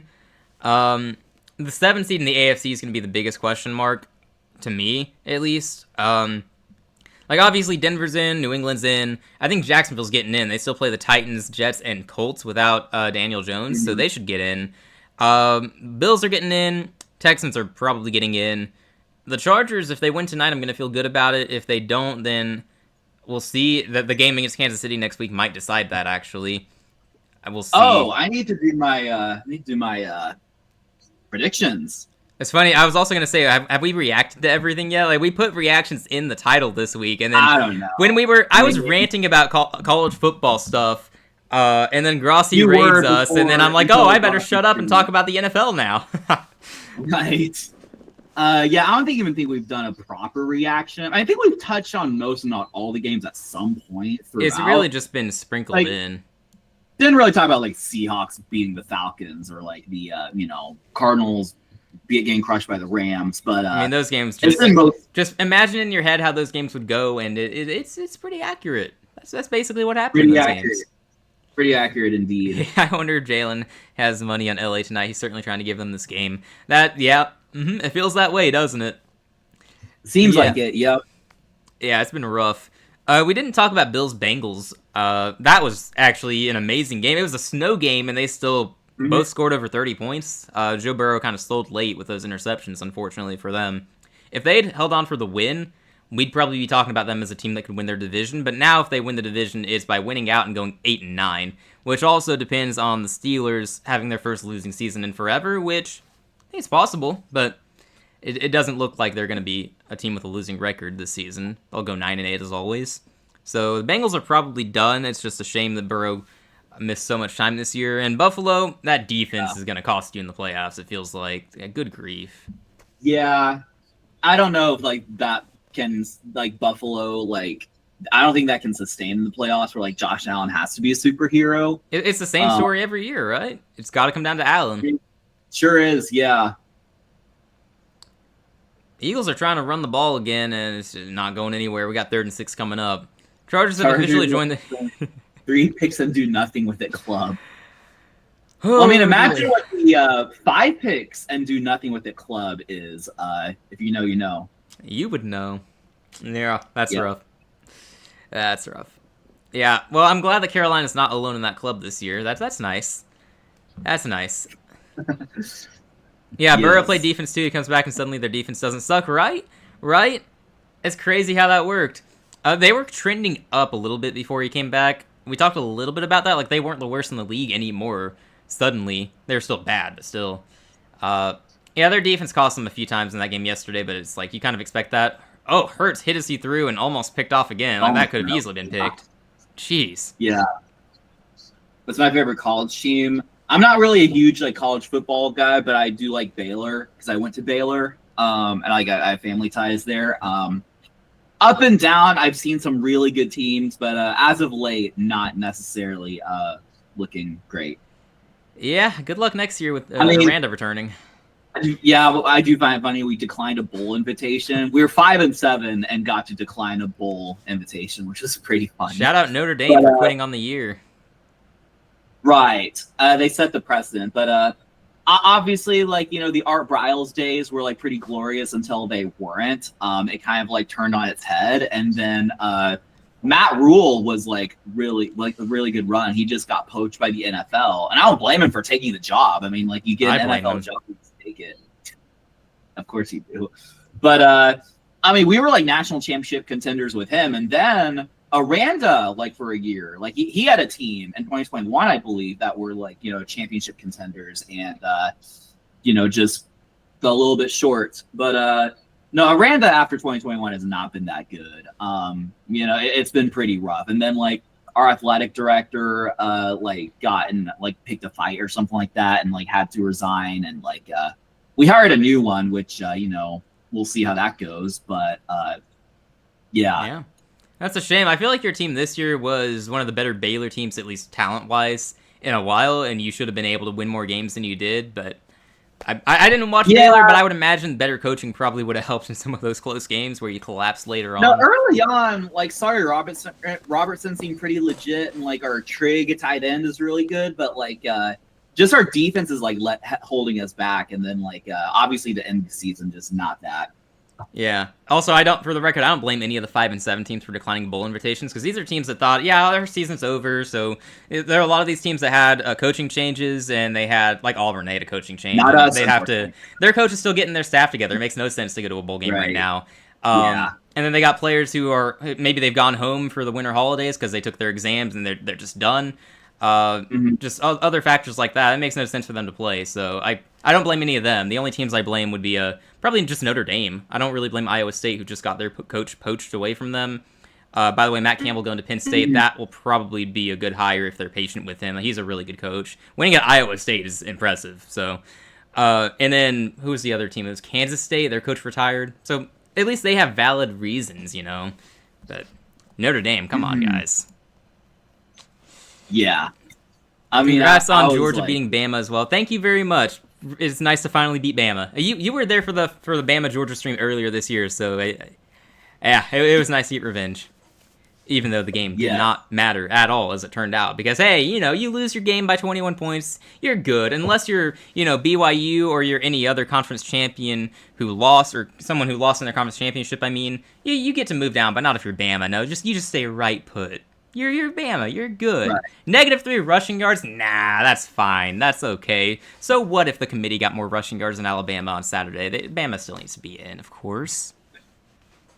What are our thoughts on Lane Kiffin? Ooh, yeah, I've got thoughts on Lane Kiffin. Oh, yeah. I hate how he handled that whole situation. I do not hate that he left. I think it's really crappy for Ole Miss, and no matter how you slice it, it's a slap in the face to that team and those players, but he got offered a better job. I get it. Like, for him personally, it makes sense. I hate it for Ole Miss. It sucks, but for Lane, it makes sense. But the way he handled it was so bad. Just, yeah, burnt all those bridges in Oxford, Mississippi. So, really tough. Yeah, I will be rooting against him and LSU moving forward just because of how he handled it. Like, otherwise, I would have been pretty happy with it if it was a good process. The main problem with that was he wanted to stay and coach Ole Miss in the playoffs despite clearly wanting to leave, and Ole Miss was not having it, so they kind of dragged that whole thing out, and yeah, it was just messy. So I was not happy with it. Yeah, I see what you're saying there. Like, I don't blame him generally for leaving, but if you're telling me that he handled it poorly, then I take your word for it there. I'm not as in tune. Like, I know it's like a huge like story, like drama and like burning bridges, everything like that. I'm not exactly sure. Like, I think I'm a little bit out of touch as far as like the specific, like, you know, like I've heard it's like very dramatic. Oh yeah. So like I don't know. Like, I did think it was a little. I heard Lane was, because I say he handled it poorly. I should probably elaborate. He also was he was trying to get to stay and coach the team, but he was also threatening to poach the coaching staff and some of the players by staying, and that's why Ole Miss was saying, no, we don't want you to stay and coach us. You're going to take our players and go. So that's my response to Sudoku saying it's ridiculous he doesn't get to finish the season. For Ole Miss, it makes sense because Lane probably would have tried to take some players with him, and he did take some of the coaching staff with him. So I get it from that side. Meanwhile, you got Tulane and James Madison. Their coaches are leaving, but I think they're staying for the playoffs, which is going to be one game each for them, quite frankly, but good for them anyway. But their coaches are staying because they're not concerned about their players leaving. Like that's not as realistic, and if they want to leave, then they're going to anyway. So. Right. Yeah, for Ole Miss, it's like Ole Miss and LSU are rivals too. That's another thing. That's why it's a slap in the face no matter how Lane handled it. He's leaving a team he's built up over the past few years for a rival in the SEC. So, like, they're playing next year. I think they play most years. It's crazy. Well, that game's going to be must-have popcorn. Oh, yeah. Whenever that comes on. Like, and I do not blame him for leaving. It's just the way everything went down. It sounded like he is not a changed man. Also, the Chargers punted, so it's Philadelphia ball. I'm back to ranting about college football again. I get worked up over a lot of the stuff that goes on there, because it's such a bad system with everything. Like, college football calendar is really bad, and that's why Lane had all the drama. Like, if they held off on when coaches could be fired and hired, which is not realistic, but if he could have focused on that after the playoffs and not worried about the recruiting calendar, because that was a big thing. If he didn't leave for LSU immediately, he wasn't going to be able to get all the recruits he's been getting. So that's a big problem. Yeah.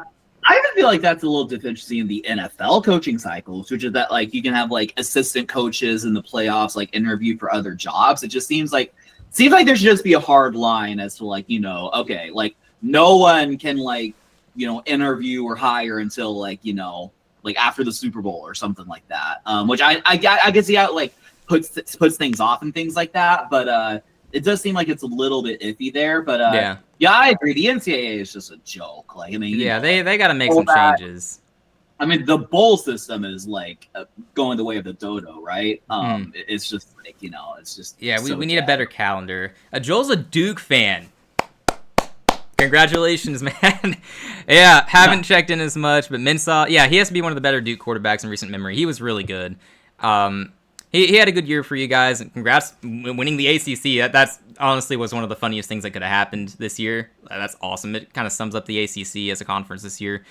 He's going to get the players and coaches he wants anyway. Why not let him stay and get a bowl game? The reason for that would be Ole Miss probably doesn't view it that way. They probably think that if they cut him off now, he's going to be viewed as a villain by some of the players there, and I think that's definitely true. I've heard some of the things coming out from players there, and Ole Miss fans are also not being kind about it. They're leaking things that they've been denying and covering up about Lane Kiffin now, which is kind of funny, but also kind of crappy at the same time. Well, that's what I mean by the whole thing's a mess. It's a fiery breakup for sure. But that's why they wouldn't want to do that. They think that by not letting him coach, it's going to be a messy breakup, and the players will hopefully side with them. And so far, I don't think anyone has said they're leaving Ole Miss, but their season's still going on, so we'll see. By naming Pete Golding their they're the head coach, they get to kind of gel with him, play a playoff game against Tulane, and then play probably Georgia in the second round. Those players get to be around the new coach and try to buy into it. So Ole Miss is just trying to do what they can to try to keep those players around and build a culture under the new coach moving forward. So for them, it makes sense to me. I get both sides of it. I get both sides of it. It just could have been handled better. And yeah, Sudoku, I would agree with that. If you could just reset the coaching carousel, that would be nice. It's just probably not realistic in the NFL. I didn't say what I said about the playoff before I saw your comment. It should be like all after the Super Bowl, I think. Yeah. Yeah, and then you have you have enough off time, you would think, because then free agency is a month later, right? So, but then I guess there's also scouting going on, but I can see how it's weird if you're a bad team, you got eliminated, but you have to wait like a month to like interview or hire someone. I can see why it's currently in place, but it's still kind of weird. Yeah. Midnight says, I genuinely think he was going to decide where to go after the season, which he was trying to focus on, and Ole Miss forced him to choose sooner. I think that may be true. I also think at a certain point, Lane knew what he was going to do. Like the week before he decided, I think he knew at that point. No matter what he says, I think his mind was made up, but that's just my opinion. So at that point, it's just something's got to be done. But yeah, the whole thing was a mess. It was absolutely a mess, and it dragged out for so long. I didn't even enjoy the end of that saga. It was a fun story to watch at first, watch it unfold, try to figure out where he's going. But eventually, it's just this is going on far too long. Like, let's get an answer. Got ugly. Yeah, I see what you're saying there. It would have been nice if everyone was on the same page and he could have finished the season with them. But yeah, he wanted to take the coaching staff with him, which I don't blame him. I don't blame him for that wanting to do that. I also don't blame him for wanting to bring players with him. I get it. It's just really it's a sucky situation for Ole Miss.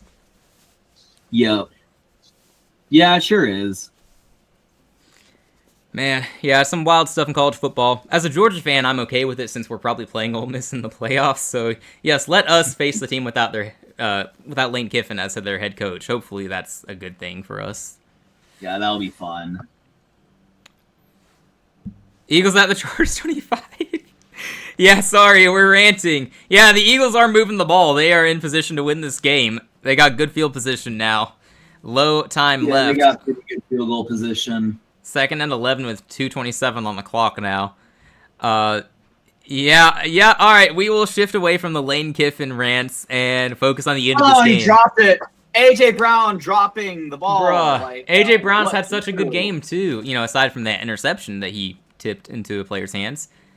Mm-hmm. Oh, you got to catch that, bro. That was actually a good throw by Jalen Hurts. It looks like. Yeah, no, that was perfect. What do you want Jalen to do any better there? I mean, maybe we missed something, but it looked like that was perfectly dropped in the arms of AJ Brown. Perfect. Yeah, he should haul it in. Man. Yeah, since you got rid of Carroll kind of late, like a week or so after the season ended, we hired McDonald late, and then we're down to scraps at OC. Settle for Grubb at OC, who's a disaster, even worse than Waldron. Dang, man.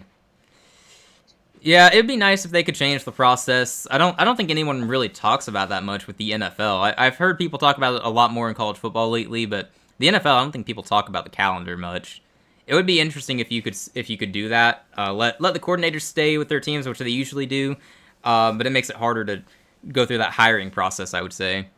And then if things happen late, then some candidates get taken off the board for certain teams, and trade AJ to Cleveland. I'm sure he and Shador would be must-see television. That would actually be interesting. Yeah. We'd have Shador doing a celebration while AJ Brown is somewhere in the end zone complaining that he didn't get the target. That would happen, right? I thought it was really funny. Shador, he turned it over yesterday, I think, against the Titans, and then they mocked his celebration. And then later he got a touchdown, and then went and found Jeffrey Simmons of the Titans, and then celebrated right in his face. Yeah, I saw that too. That's pretty funny. It's too bad they didn't win, because now that doesn't look as cool. But right. Oh, dropped again! What the heck, bro? Devonta Smith. Like, what's AJ Brown's understudy doing? Also dropping the ball. Unbelievable.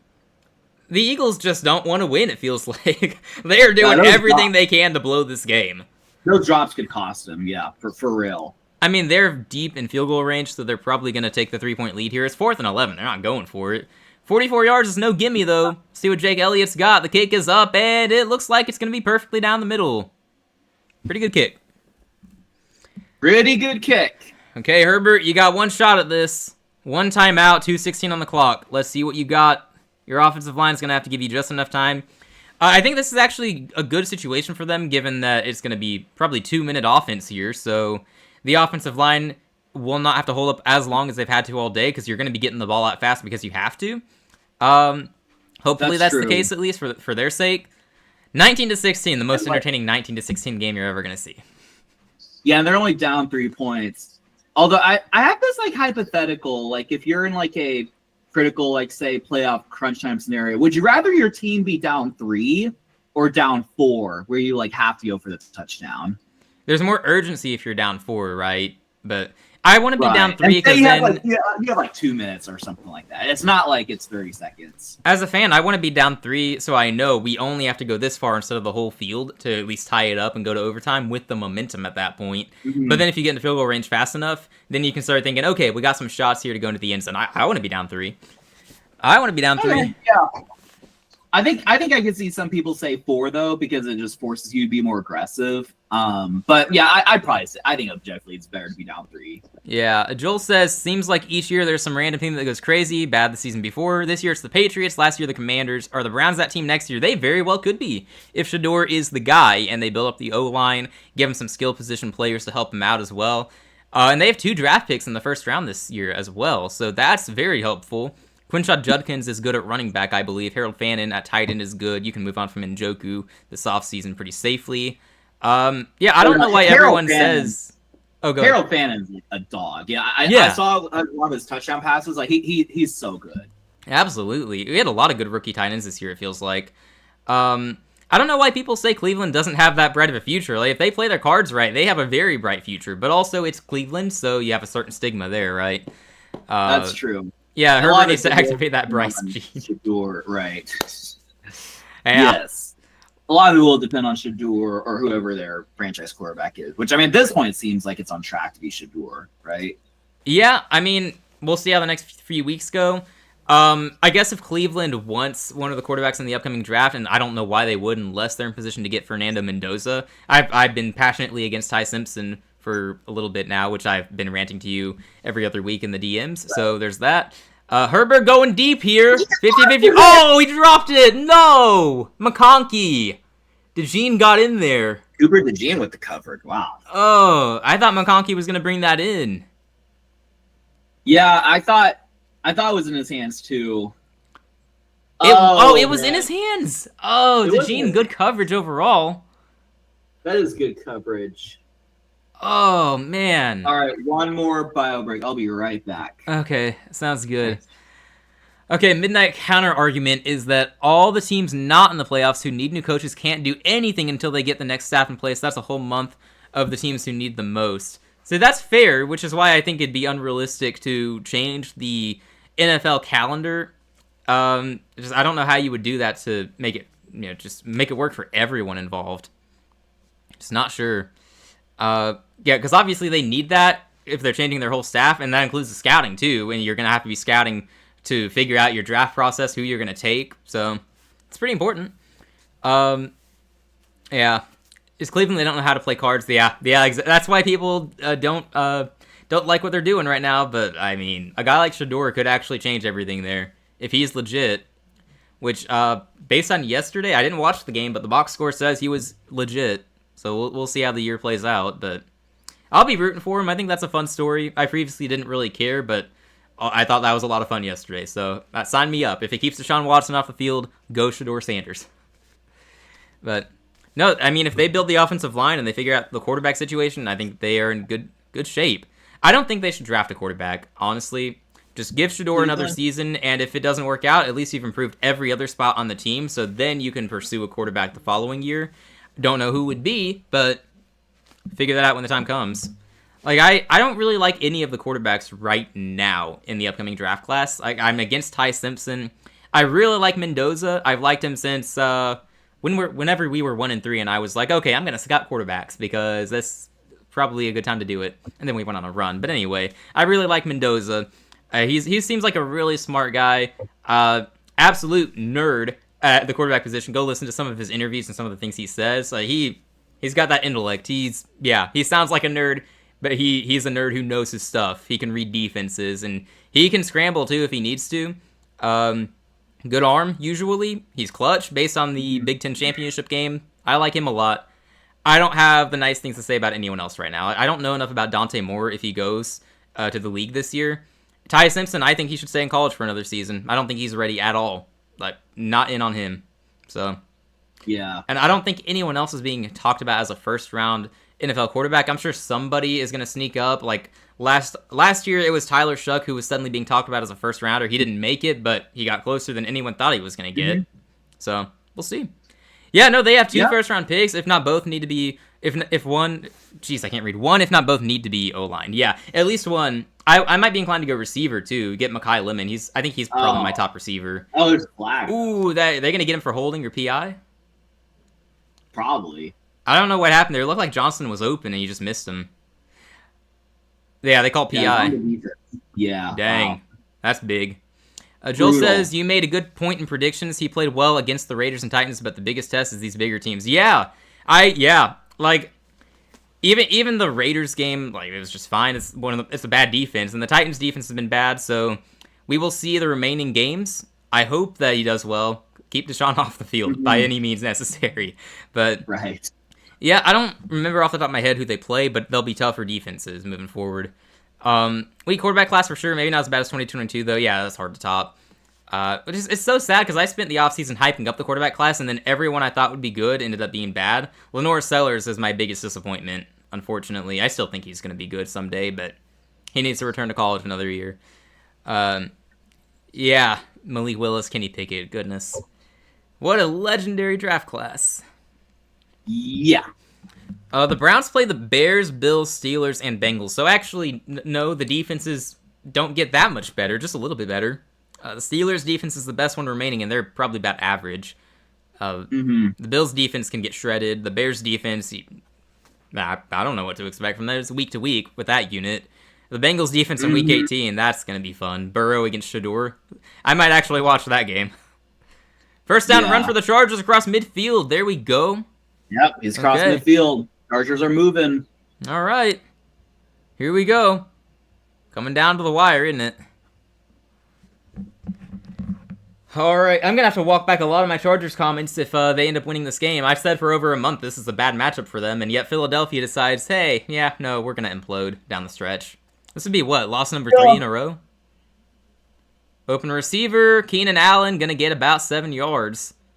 Yep, they're on the edge of field goal range right now. Dicker the kicker can make it from here. Oh, yeah, for sure. One timeout, you got just over a minute remaining. You got to be careful too. Like, you don't want to throw an incompletion or something here and then do it again and have to kick and leave time for Philadelphia. Way overthrown for Gadsden. Gadsden was open. Ugh. 3rd and 4. See, I was saying the clock stops at 52 seconds now. If you throw another incompletion here and it's 4th and 4, you probably kick, even though it's from 60 yards at this point. I don't know. Would you kick from 60? Is that even what it is? I think it's about 60. Do you kick? Man, Gadsden was wide open. Herbert just missed him. That kind of hurts. I mean, it's a good question. You're more likely to get like 4 yards or whatever, or get a 60-yarder. I mean, this day and age, maybe. We'll see if they do this. Come on, he's running. He's going to get the first down. I think. Yeah. I don't think his knee went down early. I think he got the first there. There we go. I think he got it. Big play for Herbert. Jalen Carter being out definitely affected that line battle. Yeah, I don't think I realized coming into the game that Carter was going to be out. So that's definitely a difference maker. Definitely. He's their best defensive lineman. Yeah, 1-7 in 1 week is insane for the Bears. Like, the NFC is that deep. Herbert designed run for the first down, I believe. Read option play. He kept it and ran. They don't give him the first down. My bad. No, I think he was a yard short. But still, that's a huge run. They're firmly in field goal range now. Comfortably in field goal range, yes. So with 21 seconds, and you use your last time out here to stop the clock since it was a run. Great play call, by the way. My goodness. They had the defense fooled on that one. Really sold him, yes. Yeah, we were saying earlier, Justin Herbert's got wheels. He is showing it right now. Good grief. His legs are keeping them in this game, which is a good way to compensate for a bad offensive line. I know he's taken 7 sacks, but still. 53 rushing yards on the day. Very good stuff. But with 21 seconds left in field goal range, no timeouts, you're not running again. You think maybe you just take some shots into the end zone here and hope for the best? Yeah. Yeah, I think that's the play. Just take a couple of shots, like low-risk shots, and just, like, see. But you still have to be mindful of the clock. For field goals left in less than 50 yards. That's crazy. I don't know if you saw this. That's really impressive. That's insane accuracy. I mean, they got the ball at the 28-yard line? Mm-hmm. Less than half a yard to go for the first down. Just don't get sacked here. You got to get the ball out fast. Don't go down in bounds if you can help it, but not the end of the world. Oh, you got to get rid of that. The pressure was coming. Yeah. Throw it out. Okay, we got 15 seconds here. It's 3rd and 1. I would take a shot to the end zone. If you don't get it, you're down to, 9 seconds. You kick the field goal. You ideally go to overtime, which, by the way, I know we said it earlier. I think Sudoku said it in the chat, too.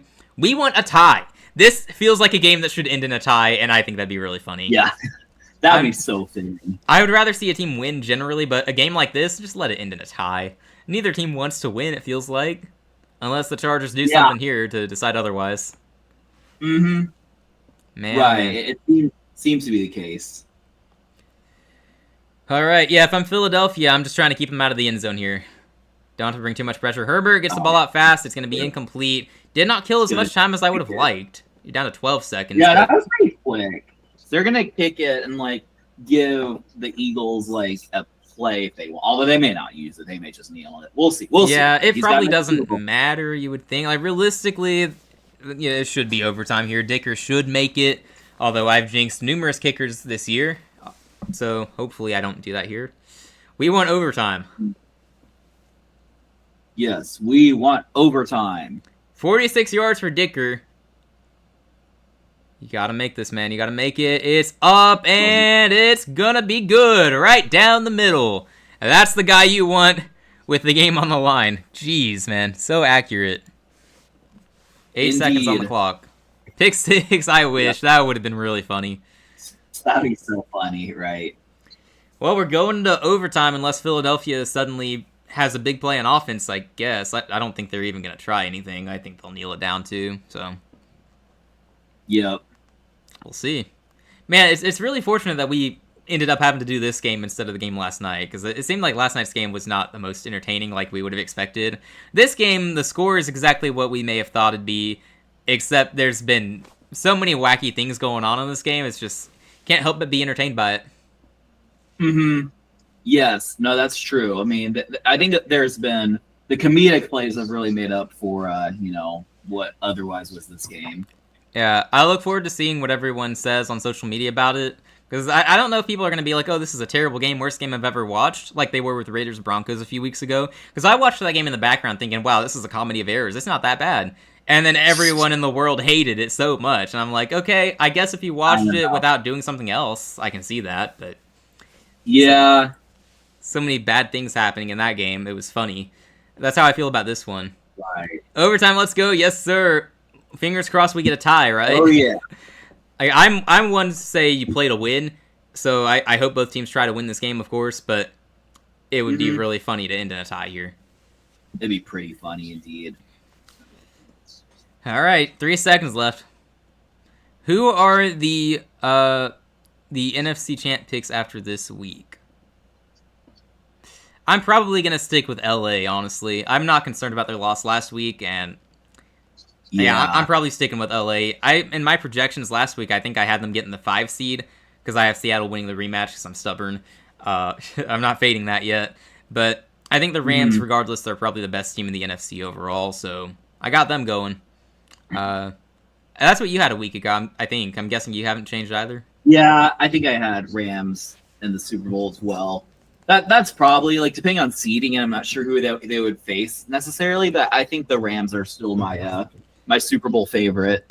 Well, it feels like either they win their division and get the 1 seed, or they get the 5 seed and get a rematch with Carolina. So, or Tampa.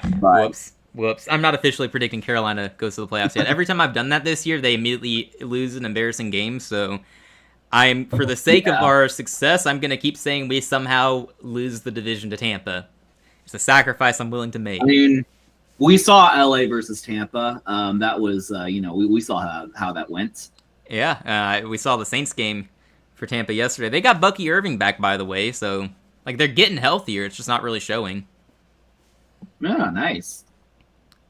Yeah, I'm way more confident in Carolina's chances than I feel like I should be. Like I need to be careful. I'm gonna be hurt again if this goes wrong. But I mean, I just kind of showed my hand there, saying it's gonna be Rams Carolina again. So obviously, you know what I think there. Yep. But it's going to come down to Week 18, most likely. Something I said earlier, I don't know who all was here to hear it, but if the Bucs lose to the Falcons on Thursday and we beat the Saints on Sunday, we can clinch the division against Tampa next week.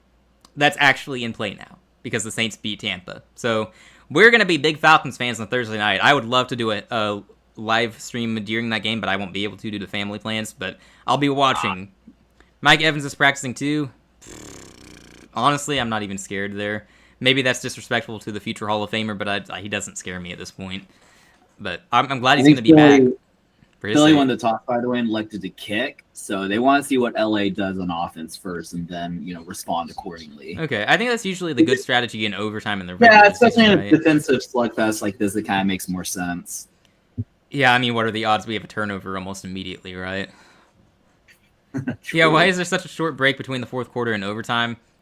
Because there are people watching for the ratings, I guess. So that's probably it. Just want to get the players out of there and keep people watching and make sure people don't change the channel too quickly. I don't know. I have no idea. Yeah, I would like a break. I'd like treat it like halftime. no, that'd be nice. I'd take the ball first. Fair.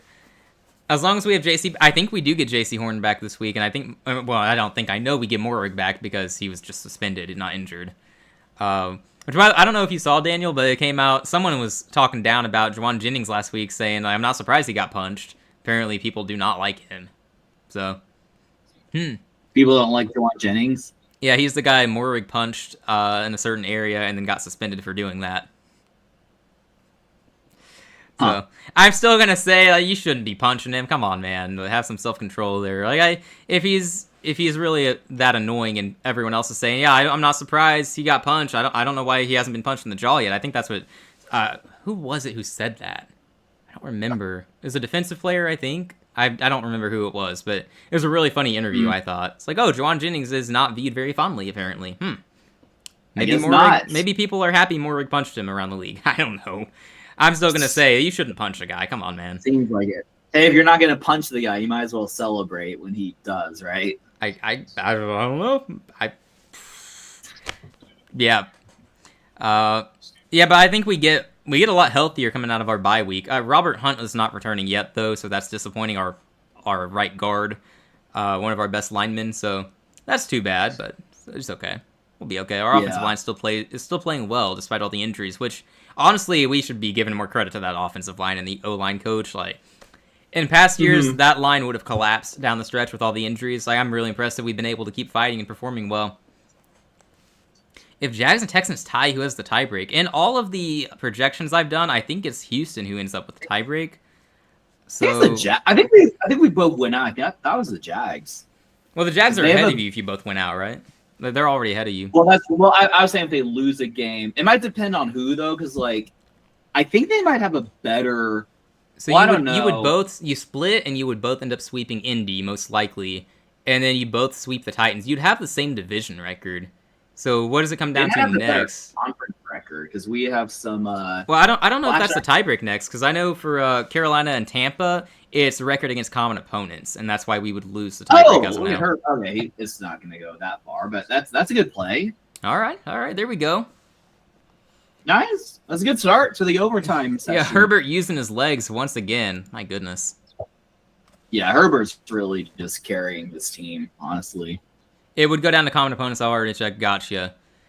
Yeah, that's interesting how that works. Division and conference records is the same. Aha. Well, that also may depend on who the Jags lose to for them to finish with the same record. Right? Right. They don't have any more NFC opponents, so I guess maybe not. Maybe it won't depend. It may not. Oh! Oh my goodness. Go. Chargers offense is rolling here in overtime. Big run down around the 40-yard line. Really wish point differential was a tiebreak. Yeah, point differential would be a good tiebreak. I'm glad it's not because we're like minus 50 this year. Right. What is our I always mean to check our point differential ranking. I think it's like top 10-ish, something like that. Yeah, that sounds right. Let me see. I've got ESPN open anyway. Seattle's at the top, and then the Rams are right behind them. They're clear first and second. Dang. You're 8th right now at plus 75. Yeah. Oh, you're tied for 7th with Green Bay. Right. I'll take that. Are we still? Yeah, we're still minus 50. Of all the teams that are still in playoff contention, we are the worst by point differential. Everyone else... Oh, sorry, no, Cincinnati's down there. I forgot about them. They're minus 99. So, our minus 50 looks pretty good next to them. Right. 5-8 Minnesota is minus 26 and ahead of us. That's a little sad. That's a little sad. Yeah, that's just a little sad. Yeah. Yeah. Oh well. It doesn't tell the whole story, right? All right. 2nd and 8. Yeah, Chargers are driving. Yeah, they're in field goal range already at this point. Yes. Quick pass to Disley, I believe. Only going to gain 1 yard. 3rd and 7 coming up. Yeah, it's a tiebreak just like the last one. Yeah, it should be a lot higher, says Sudoku. I don't know. I'm more in favor of not judging by the point differential, but judging by the results that happened. So I'm fine with using I always love using head-to-head. Like, I'm a big stickler on that. So I'm very stubbornly in favor of it. I've butted heads with a lot of people who disagree on that in the college football world. So, I love honoring head-to-head results. The results on the field have to matter. And then divisional record, deciding divisional tiebreakers makes a lot of sense to me. Conference record mattering. I think record against common opponents matters for sure. Herbert has to run out of that one. Is not going to get very far. Chargers are going to have to settle for 3. Have to settle for 3, and then we'll see if the Eagles can match it or score a touchdown. Well, that's why they wanted to get the ball second, right? Like, you get to see what the Chargers do, and now they know they can win the game with a touchdown. So that will factor into their game planning, I'm sure. Exactly. Yeah, all right. Well, I would imagine Dicker's going to make it, but it's not a gimme. This is going to be a fairly deep kick. It'll be 54 yards. Yeah, that's no gimme. He's very accurate, though, even still. Here we go. Kick is up, and that looks good. It is going to go right down the middle.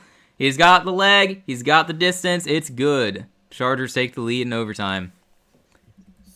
All we can do now is hope that Philadelphia kicks a field goal to tie it up, and we get a tie. I'm just going to go ahead and move the ball over and assume Philadelphia gets it. If they don't, then that means the game ends, so who cares?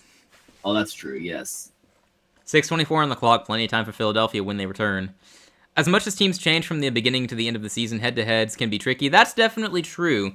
I would agree with that, which is a big point a lot of people make in the college football world about Notre Dame and Miami, but also it's still part of the season and it still happens. So, like, I'm not one to say we should go with the hypotheticals. Like, I'm using that specific case because it's been talked about a lot and it's on my mind. Notre Dame and Miami in college football. Miami beat them in week 1, I believe.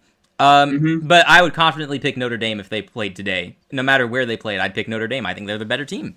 But we don't deal with the hypotheticals there. We have to honor what actually happened. That's just the way I see it. Like, I don't want to go with what my eyes tell me based on the stats and what the teams look like when they already played. So it was earned. Yeah, Notre Dame lost to Miami in August. The month was August when that game happened. Yeah, like I'm not going to be kidding around and saying, yeah, I think Miami's better right now. I think Notre Dame is better right now, but I can't deal with the hypotheticals when the result happened and you're comparing the teams right beside each other. I'm going to honor the team that actually won on the field. It doesn't matter how long ago it was still part of the season. So I would use an NFL example, but none of them came to mind quickly enough, so I just went with the first one on my mind. Yeah. The first one that came to mind for me was some Panthers games, except they were our wins, so I was not going to do that. Obviously, we're going to beat the teams we've already beaten. We would beat the Packers and Rams again. Gosh, I hope that doesn't come back to bite me, just saying that out loud on live stream. Anyway, Philadelphia is going to field it inside their 5, run it back across the 20, 25, going to make it about to the 30-yard line. Pretty good return, down around the 31. Yeah, that's pretty good. If the head-to-head is in week 1, it shouldn't hold much weight. I think it holds more weight if it's later in the year because it's more recent for sure. Like with power rankings too, if you're putting together power rankings, I'm going to honor the more recent head-to-head results. Like if you got 3 teams, like Team A beat Team B beat Team C beat Team A, and it just goes in a circle, you don't know how to rank those teams, and they all have the same record, I'm going to honor the more recent results. So, like, I would agree with that. I just also think it should still matter because it did happen, you know? Otherwise, why play the games? Yeah, right. Exactly. I want to see the Eagles lose to see all the Patullo outrage and meltdowns. True. Yeah, Patullo would get all the blame, even though this loss wouldn't really be on him. I don't think they've even called a bad game. Did you see that terrible drop by Kevin Patullo in the end zone? Did you see that terrible throw by him as well? All the terrible throws that he's made? I mean, I'm sure he's not been a good play caller, but come on. Right. Like most of the year. I thought he's done a decent job tonight from what we've seen. Yeah, no, true. No, the 12 best teams are not in. It's never been that way. Does anyone claim that, though? Like, some people do, yeah.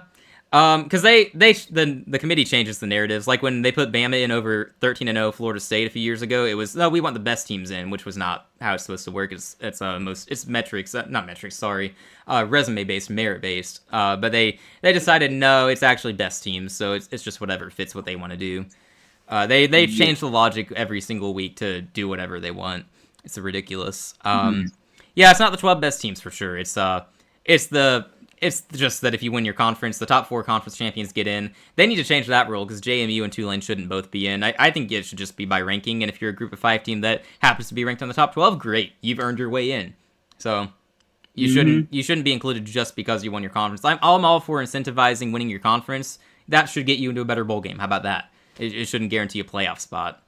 Like, you obviously did not earn it if you're not in the top 12. Oh, Hurts is going. Oh, good grief. Hurts run, that's going to be holding. That's definitely coming back, you would think. Yeah. We'll see. Yep. Yep.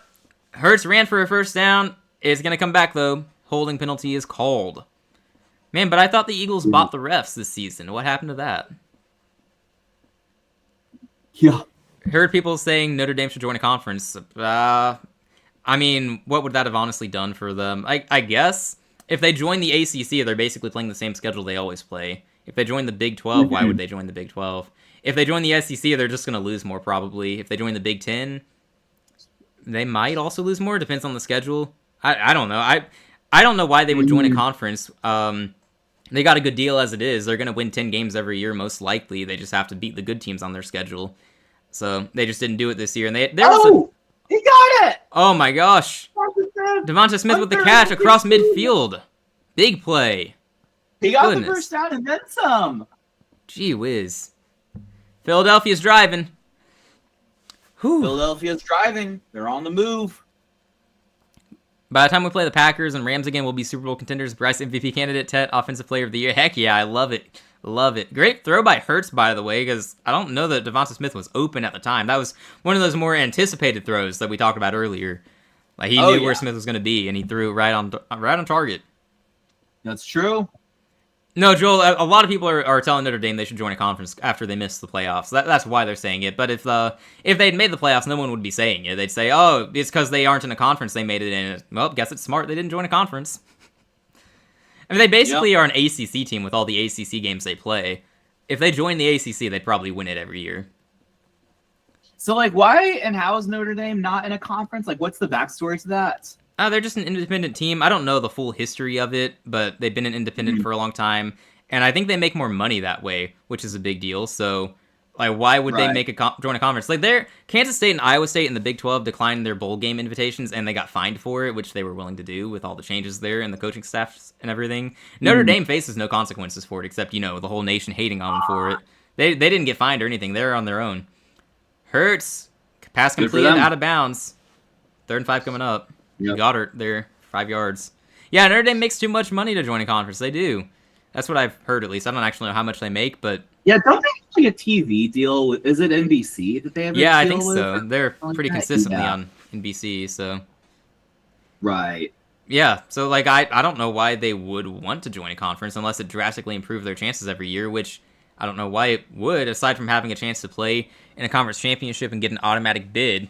10-2 most years is good enough to make the playoffs. There was just an influx of good 10-2 teams this season. Like last year, there weren't enough good teams. This year, there were too many. So. Oh, the blitz! He just throws it up.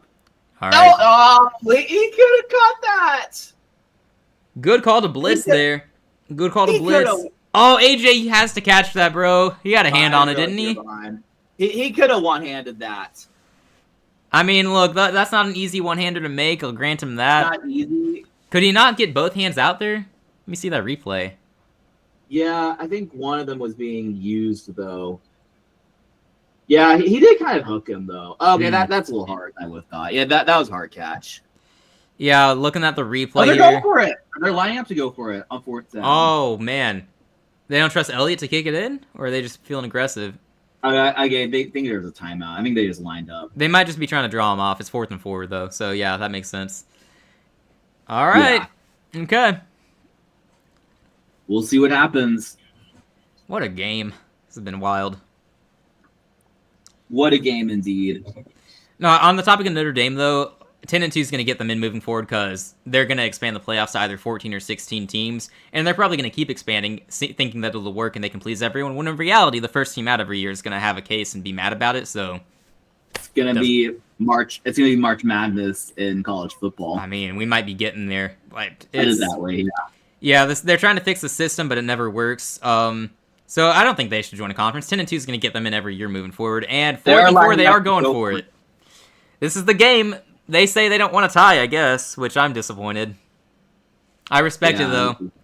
The fan in me wants to tie, but you got to fight to win. I get it. I get it. Oh, false start? Or wait, what happened? Neutral zone? No way.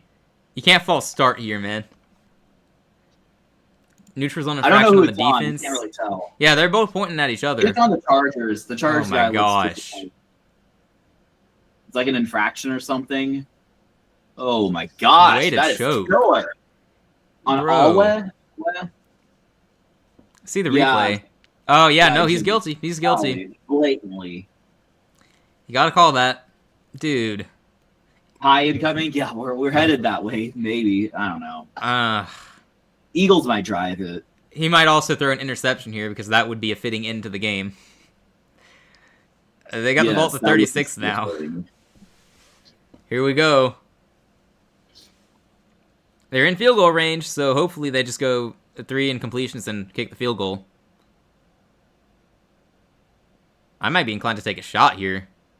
No, it's a short throw for about 4 yards. Dallas Goedert brings it in. Not quite a shot, but it's something.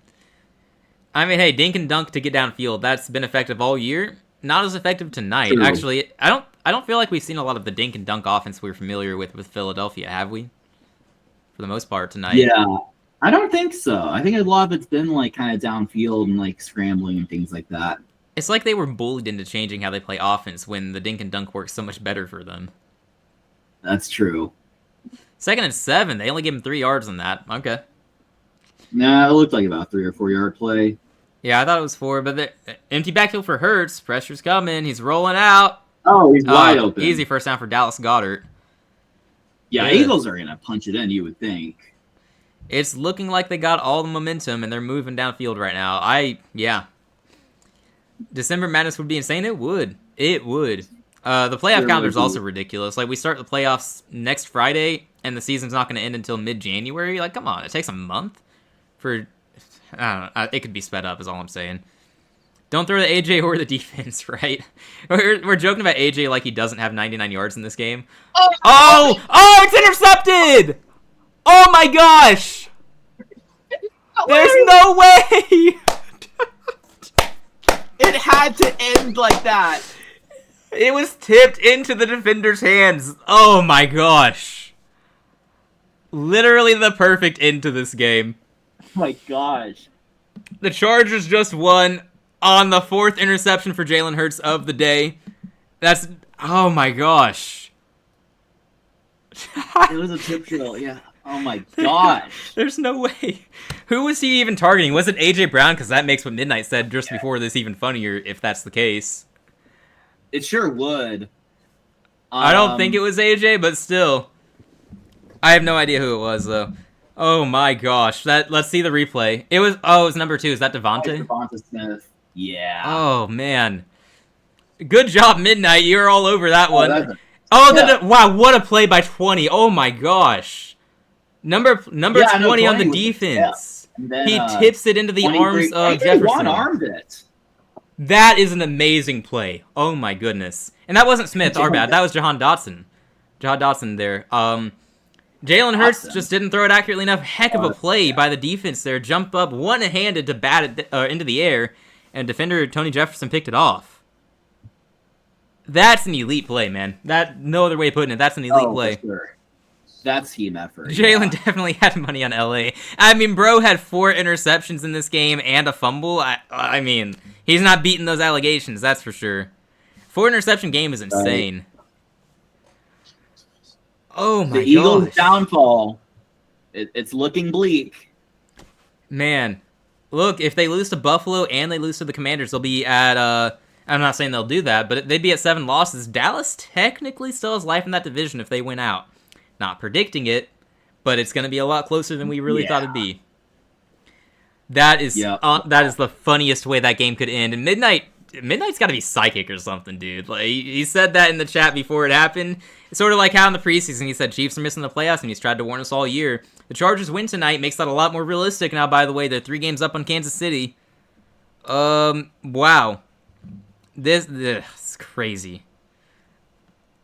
Man, all right, I'm gonna have to put the Chargers in my playoff projections this week. The Chiefs are finally not going to appear in my playoff projections. I was really nervous about that because I was looking at it last night thinking, okay, if the Chargers lose tonight, I don't feel good about them. I don't feel good about the Colts. The Chiefs might still get in. Now I can actually look at it and go, no, the Chargers are in good position now. They just need one more win, basically. I'm trying to pull up the picture right now. Why is it not in order? Oh, it's still sorted by, sorted by point differential. 2 Super Bowl quarterbacks having career games. For sure. It's wild. Right. Yeah, not the first quarterback to throw 4 interceptions at SoFi. Hang on, who was the I don't know other? who you're referencing, but... Who was the other? We don't get a lot of 4 interception games, do we? Probably like a... it could be a Rams reference, right? Because they share stadium. Perhaps so. Who knows? Okay. Maybe Sam... I don't know. So the Broncos are in, the Patriots are in, the Jags or Texans are in, and then whoever escapes the AFC North to lose in the first round is in. They're not getting 2 teams in as wild cards. So first wild card is going to be Buffalo. The loser of the division battle between the Jags and Texans is going to be in, and they both have the tiebreak over Kansas City. That matters. So that 7th seed is going to be what it comes down to. The Chargers are 3 games up on the Chiefs. So Wow. Chiefs are out with 1 more loss is what we can basically conclude. 1 more loss and they're out. If they win out, I don't know who has the tiebreak between the Chargers and... Oh, the Chargers are 4-0 in division play. So, okay, they'd have the same division record if the Chiefs went out and the Chargers lose to the Chiefs and Broncos.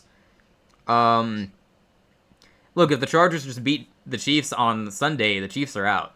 That's what I'm seeing. They're out. That's a playoff game for Kansas City on Sunday against the Chargers. Wow. Oh, my goodness. And then the Chargers still play the Cowboys. They should be favored in that.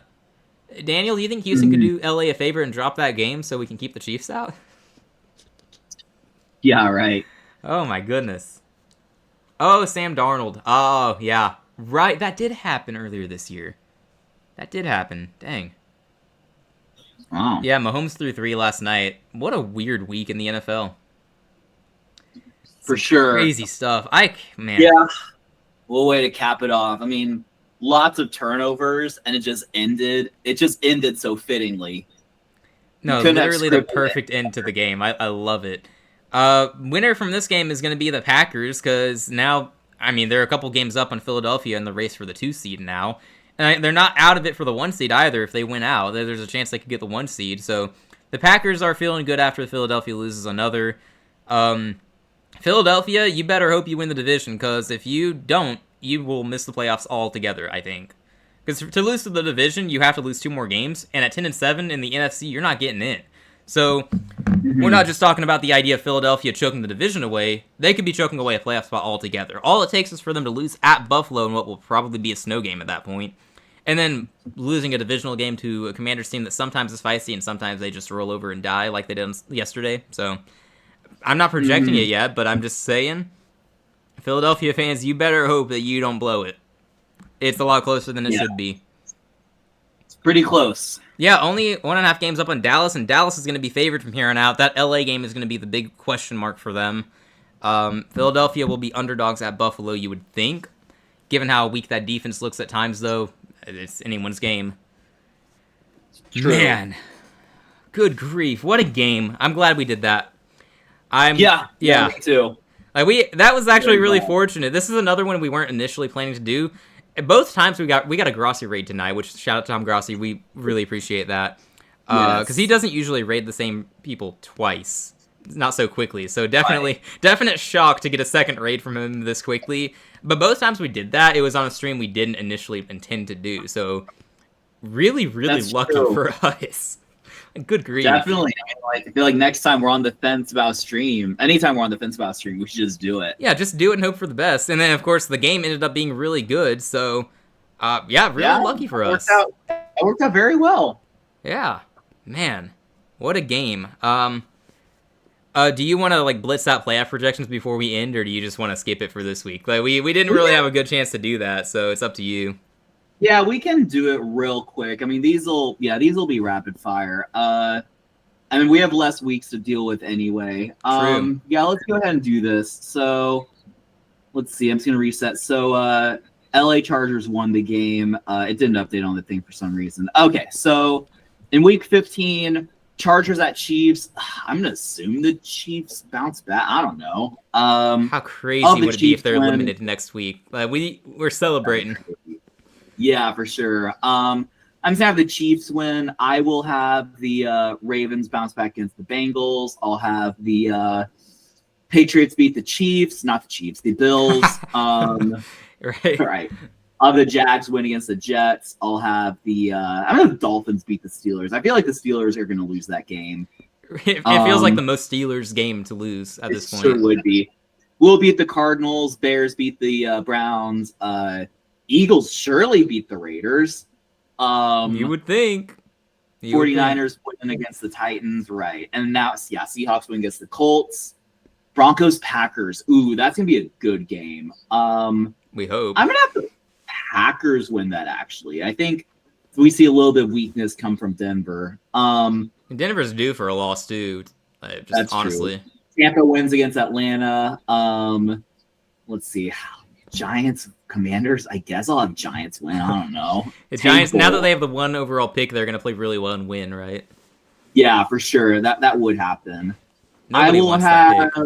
This will be close. I'll have the Rams beat the Lions. I'll have y'all beat the Saints. I don't believe that in the curse that y'all are going to lose them twice. And then Cowboys beat the Vikings. Okay. So now week 16, I'll breeze through this one and then I'll do standings and stuff. This would be so funny if the Titans won this game against the Chiefs in Tennessee. But could you imagine if they're the team that eliminates the Chiefs in the playoffs? That would be so funny. That'd be so fitting. I'll have the Patriots beat the Ravens. Ravens just don't look that good. I'll have Bills win against the Browns. I'll have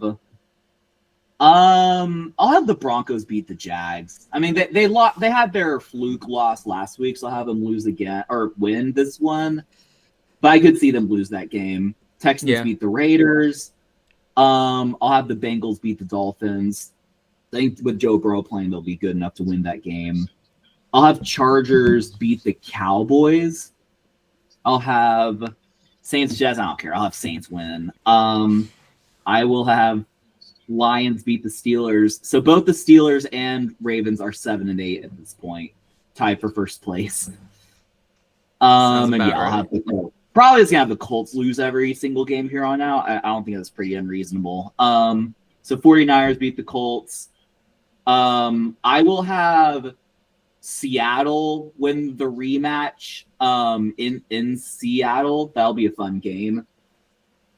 Neither Denver nor Jacksonville's lost in a while. We're talking about hypotheticals here. So yeah, well, we're doing playoff predictions. Sudoku. Let's see.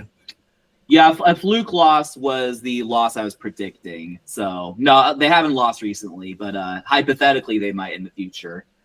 Yeah, sorry, I know it's hard to follow because I'm going pretty fast. I wish we had the ability to have like live graphics on this, but we don't have that.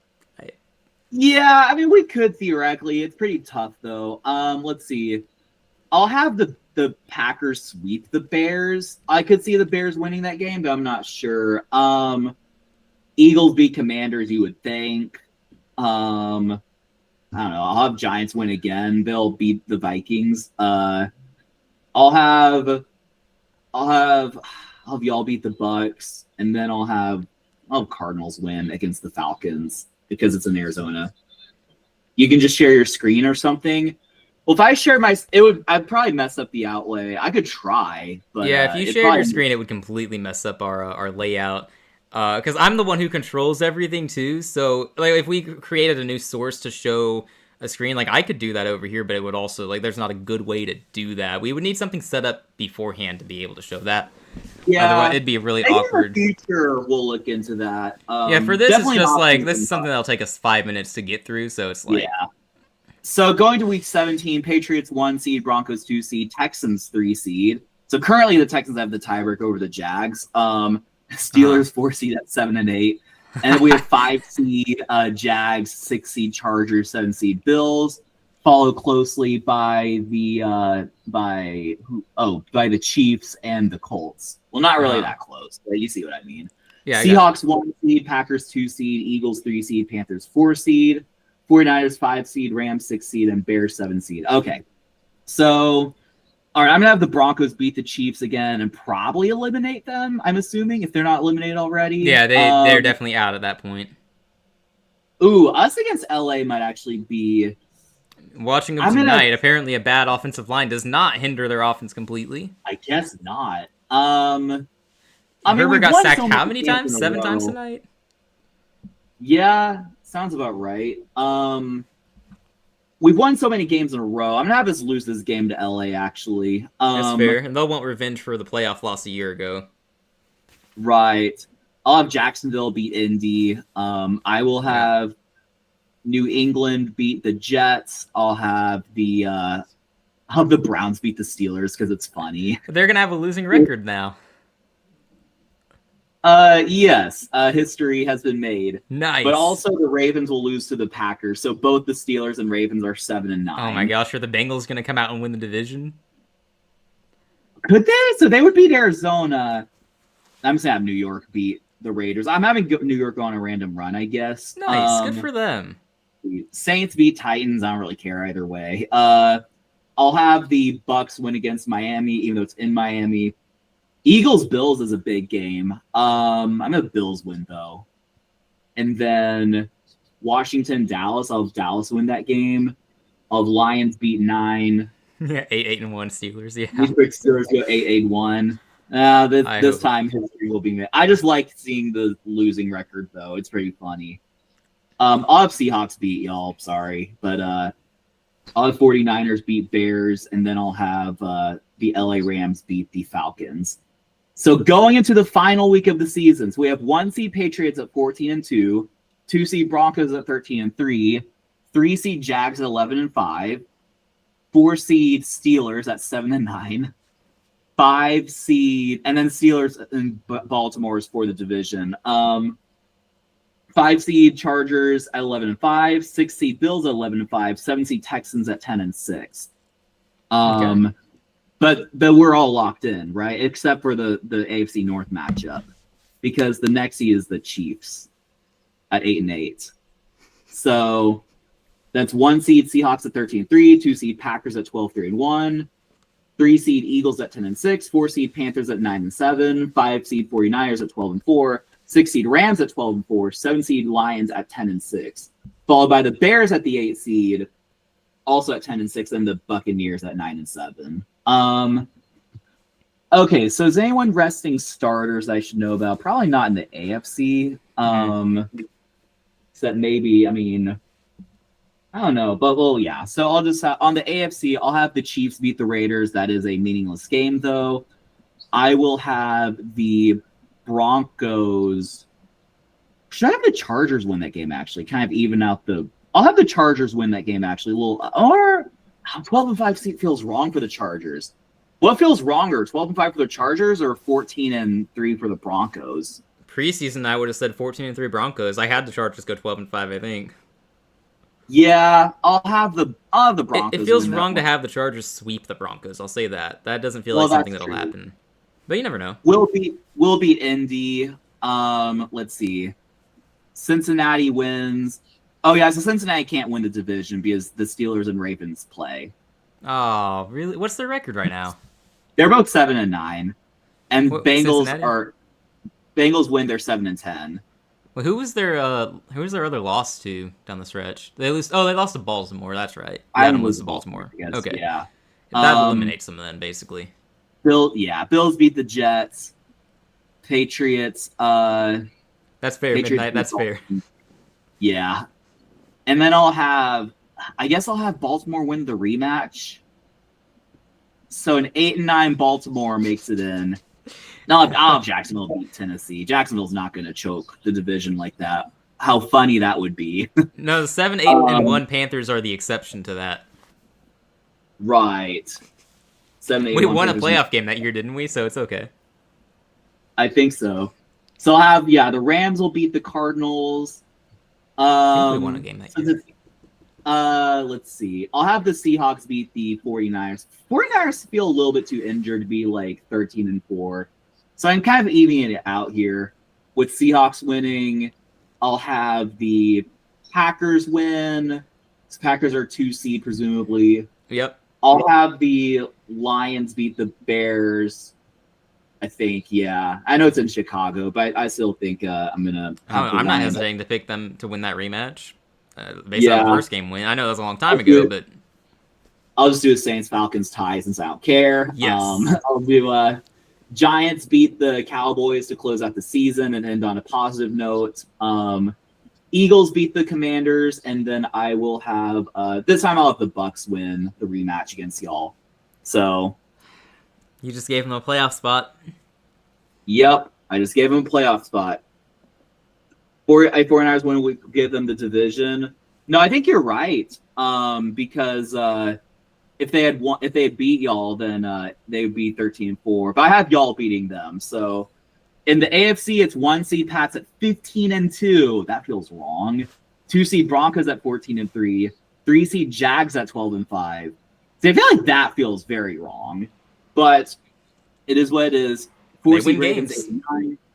Yeah, right. 5 seed Bills at 12-5. Yes, Sudoku, yes. Right. 6 seed Chargers 11-6, and 7 seed Texans at 11-6. That's fine. You get to play the Jags in that scenario, right? I guess so. 7. No, we play the Broncos. We're 7 seed. Even better. Yeah. Actually, no, the Broncos are the better team, but still, you get a rematch with the team you lost to, so.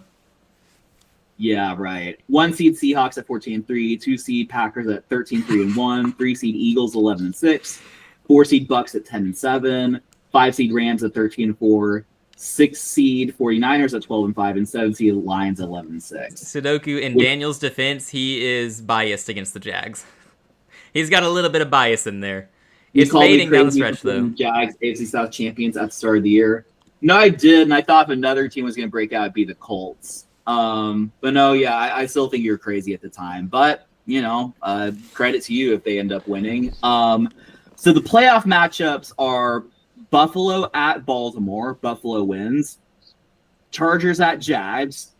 Oh, that's a rematch. That's funny. It's a funny rematch. That legendary playoff game, too. I don't know if you're referencing the regular season rematch or the playoff game rematch. What's that? Are you referencing the playoff game rematch or the regular season? Rematch. Okay, I thought so. 24-point game, yeah. I thought so, and then I remembered they played in the regular season in an ugly beatdown. Right.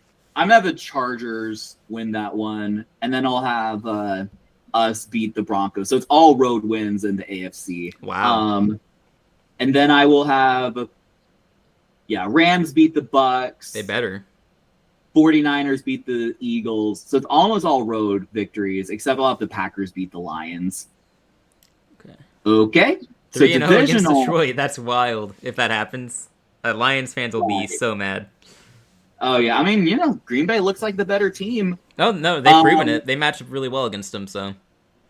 Yeah. Chargers at Bills for the AFC Championship game, as well as Texans at Patriots. Wait, what? Oh, I thought you meant like that was the AFC Championship. Did you skip some games? Right, no, yeah. So I will have, I think, this is tough, actually. Well, both of them are tough. Can the Chargers score enough in that streaky Buffalo defense, and can Buffalo's offense do enough against that Chargers defense? No, I think they're out for the year. Slater and Alt are out, at least. I don't know about any of the others. Well, I'm going to try to remove the bias since we just saw a Chargers game. I'll have the Bills win, and see, the dilemma...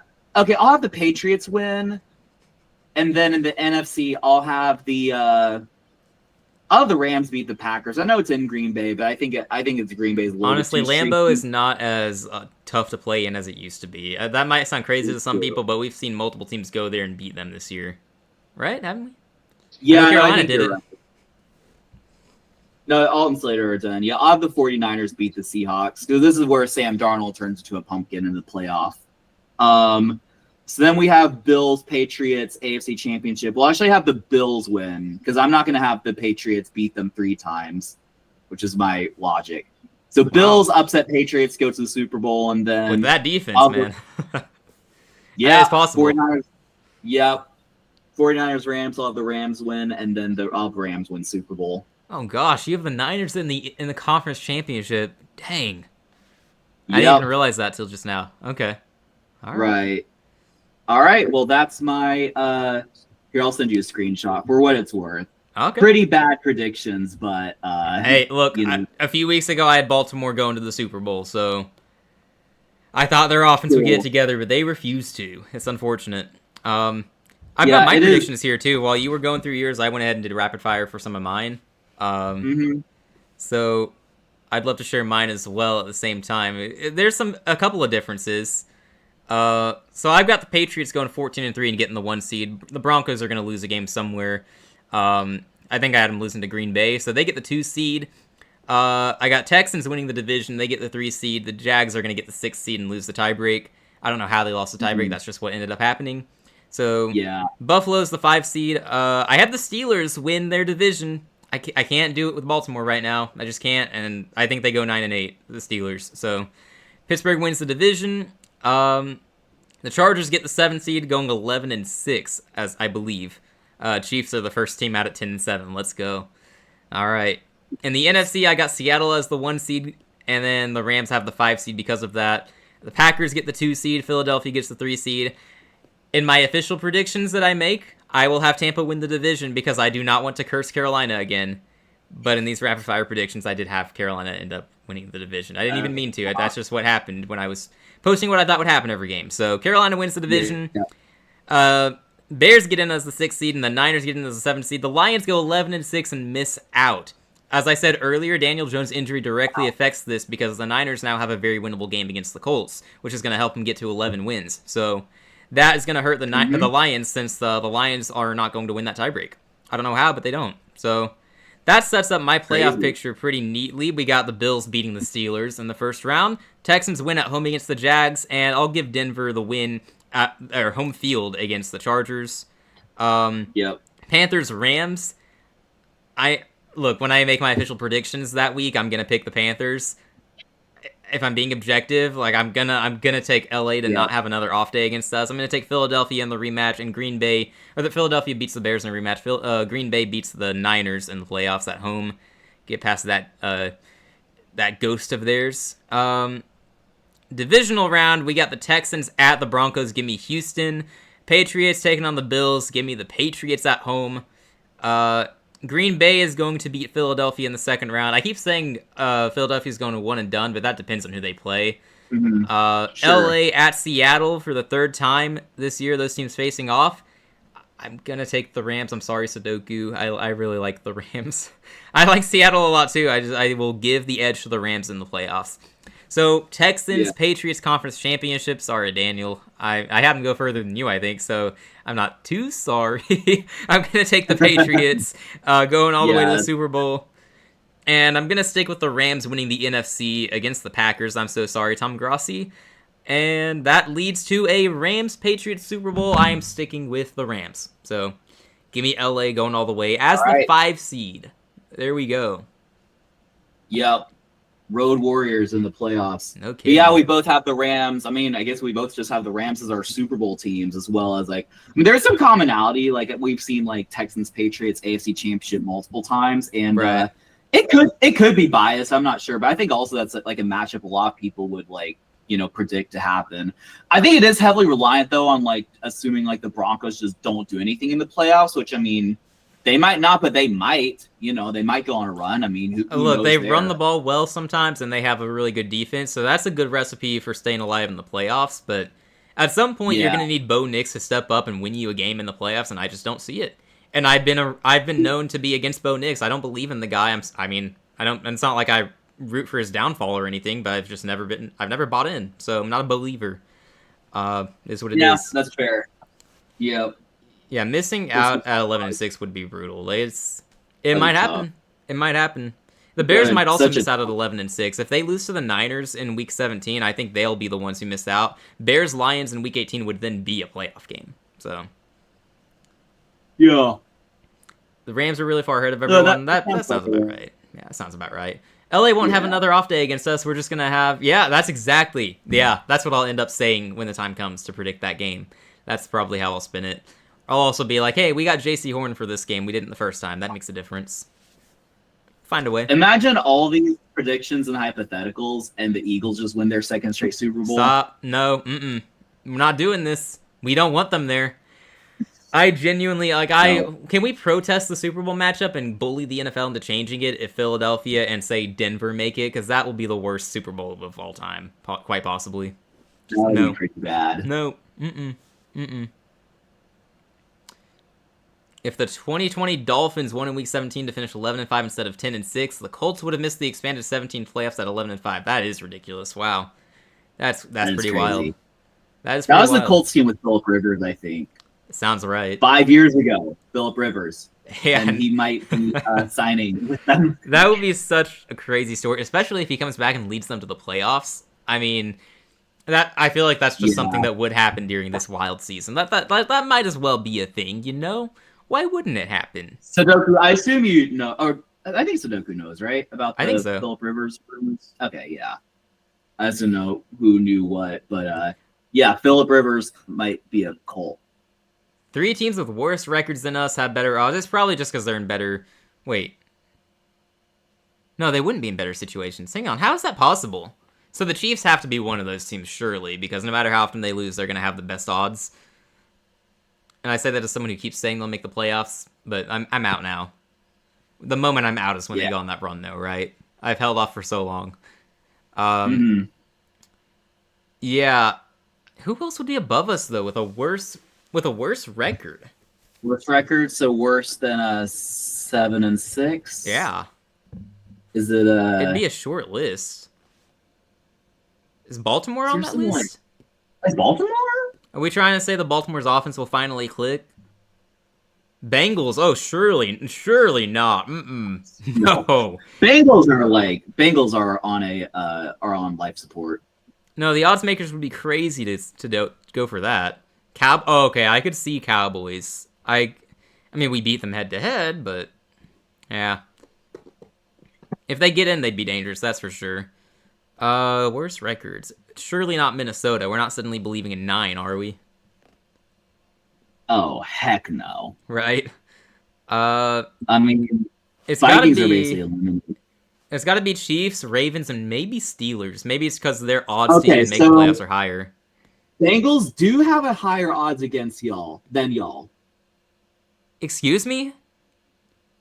Okay, y'all have like the only teams in contention that have lower odds than you, assuming this list is complete, are the Dolphins and the Vikings, according to FanDuel. So Bengals have better chance. Cowboys, Steelers, Chiefs, Bucks, Ravens.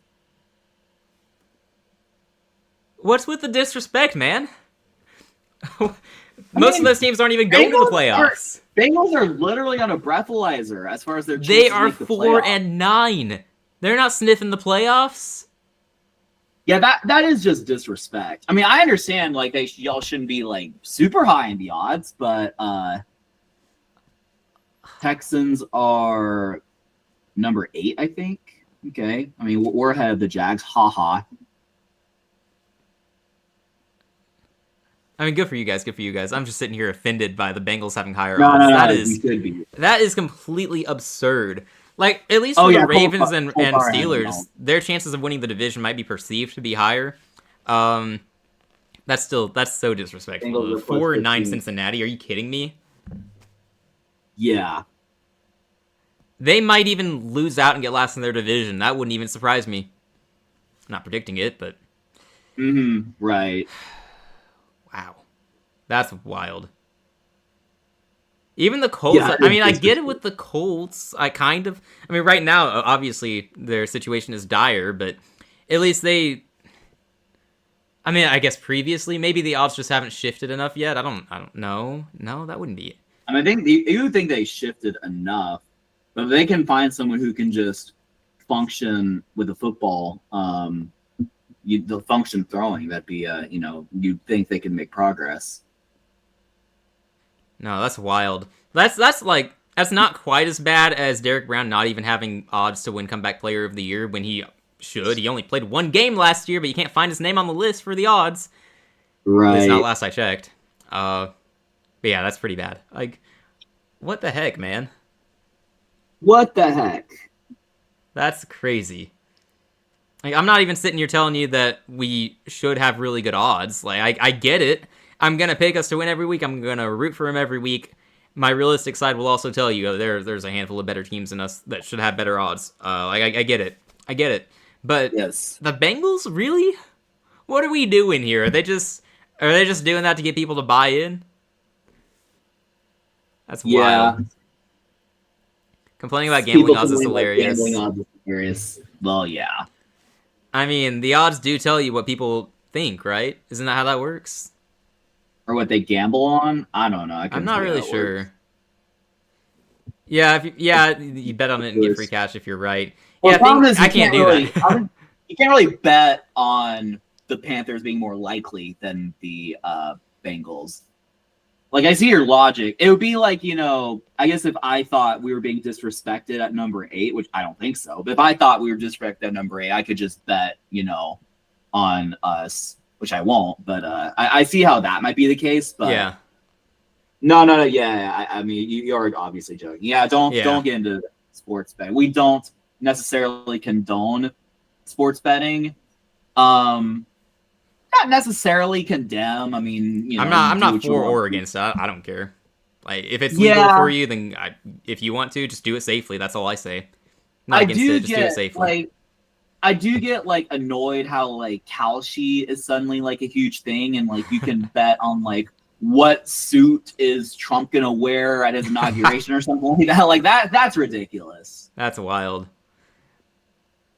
Considering putting, that's a little bit disrespectful. I didn't know what to expect of Seattle. Obviously, I was too low on them coming into the year, but I think I still had them winning, having a winning record at least, or close to it. 7.5 games. That was clear. Yeah, that was disrespectful. Yeah. Yeah, especially sure things I lose. Yeah, we got that kind of luck, don't we? I feel that. Right. Yeah, for sure. Oh, 8.5. Oh, okay. 8.5. That makes a little more sense, but still. I'll go check. I think I had y'all winning 9. I want to say I had y'all go 9-8 this year. I feel like I had multiple NFC West teams go 9-8. Probably you guys and the Rams. Oh man, do you remember that point in the offseason where I was really close to buying into Arizona and some of the things they were quietly doing? I think we were all I think Sudoku's actually said you could have just ordered any of the NFC West teams and it would have made sense. Well, for the first 3 it would apply. Yeah, Arizona imploded. Whoops. Yeah. Yeah. I was really close to buying into Arizona in the offseason. I held off, fortunately. I think I had them get last in that division at the end, still going 7-10. Really glad I didn't end up saying Arizona's going to be a sleeper and win the division. I was so close to it because I wasn't buying into the Rams. I didn't buy into Seattle because I was too chicken to buy into Sam Darnold behind that O-line, but that's worked really well. So, yeah, I did buy into Dallas and Chicago making the playoffs, so really pulling for Chicago to come through since Dallas probably isn't. Yeah. Oh, another thing I said? I said the Steelers would go 8-9. That's still in play, so I hope that you're right about them just for that. I need some of the things I said to end up being right. I made a lot of bold predictions, some of them really stupid. I need some of them to be right at least. It can't strike out. Oh. No, it'll be fun to look back on all the dumb things I said. Mm-hmm. There were a few weeks where all 4 teams basically had the 500 records until pretty late in the year. Sadly, LA went on a run and San Francisco collapsed and it got ruined. I vaguely remember that. It was a tight race. Really got to fire Tomlin. Do they have the guts to do it? I I I don't mean, know. I agree theoretically they should, but it's gonna be tough sell. At a certain point, you just got to blow it all up and try to build something because they haven't tried to build in a while, have they? No, they've always just been stagnant and relying on like older veterans and everything like that. Putting $1 in Carolina to win the Super Bowl and it somehow paid off. That's crazy. That's crazy money. That shows you how low the odds are for us right now. Which, Well, you could actually do that. You could actually put $1 on Carolina and win 22.5 grand. I mean, look, that's really good value. You're probably throwing away $1, but I mean, what were you gonna do with that $1, right? Right, exactly. Goodness, that's wild. That is Right. wild. Look, we could do it. We could totally do it. If you get in, you got a chance. We run the ball well. It's only your monthly salary, right? That you'd be winning potentially. Oh man, we didn't have to blow things up even after getting rid of Carroll. That's true. You guys handled it really well. It worked out really well for you guys. Really good draft picks too. Definitely benefits y'all. Net 225 is 100. Okay, that makes more sense. Hey, I don't really know how it works. Only Isaac's daily salary. Actually, that's not completely crazy. Steelers need to move on from Tomlin. The Ravens need to move on from Harbaugh. How funny would it be if they traded? Ooh, they totally should. That would be really funny. I saw a graphic that they're 15-15 against each other, so they basically just kept themselves employed since they always split. That's pretty wild. No, I've heard whispers of Harbaugh being on a little bit of thin ice. I don't know how true it is, but if they miss the playoffs, how much they're struggling, yeah, I mean, he might be. I mean, it's not his fault this year, given that it's really injuries that derailed them early on, and then Lamar Jackson just not being able to play well in return from his injury. But also, like he's had issues as their coach anyway. So yeah, it's good to know for Sudoku. All right, yeah, I'm guessing we want to wrap it up right around now. It's been a nice long stream. Thank you everyone for hanging out tonight. Sudoku, Midnight. We had that Packers fan in here. We had Joel in here. I'm trying to find the Packers fan's name before I butcher it. I don't want to do that. Scrolling up. It's Grady Johnson. Thank you for hanging out, man. Appreciate ya. And of course the Grossi posse. Yeah, the whole Grossi posse. Tom Grossi sending us a raid. We really appreciate that. That was so cool.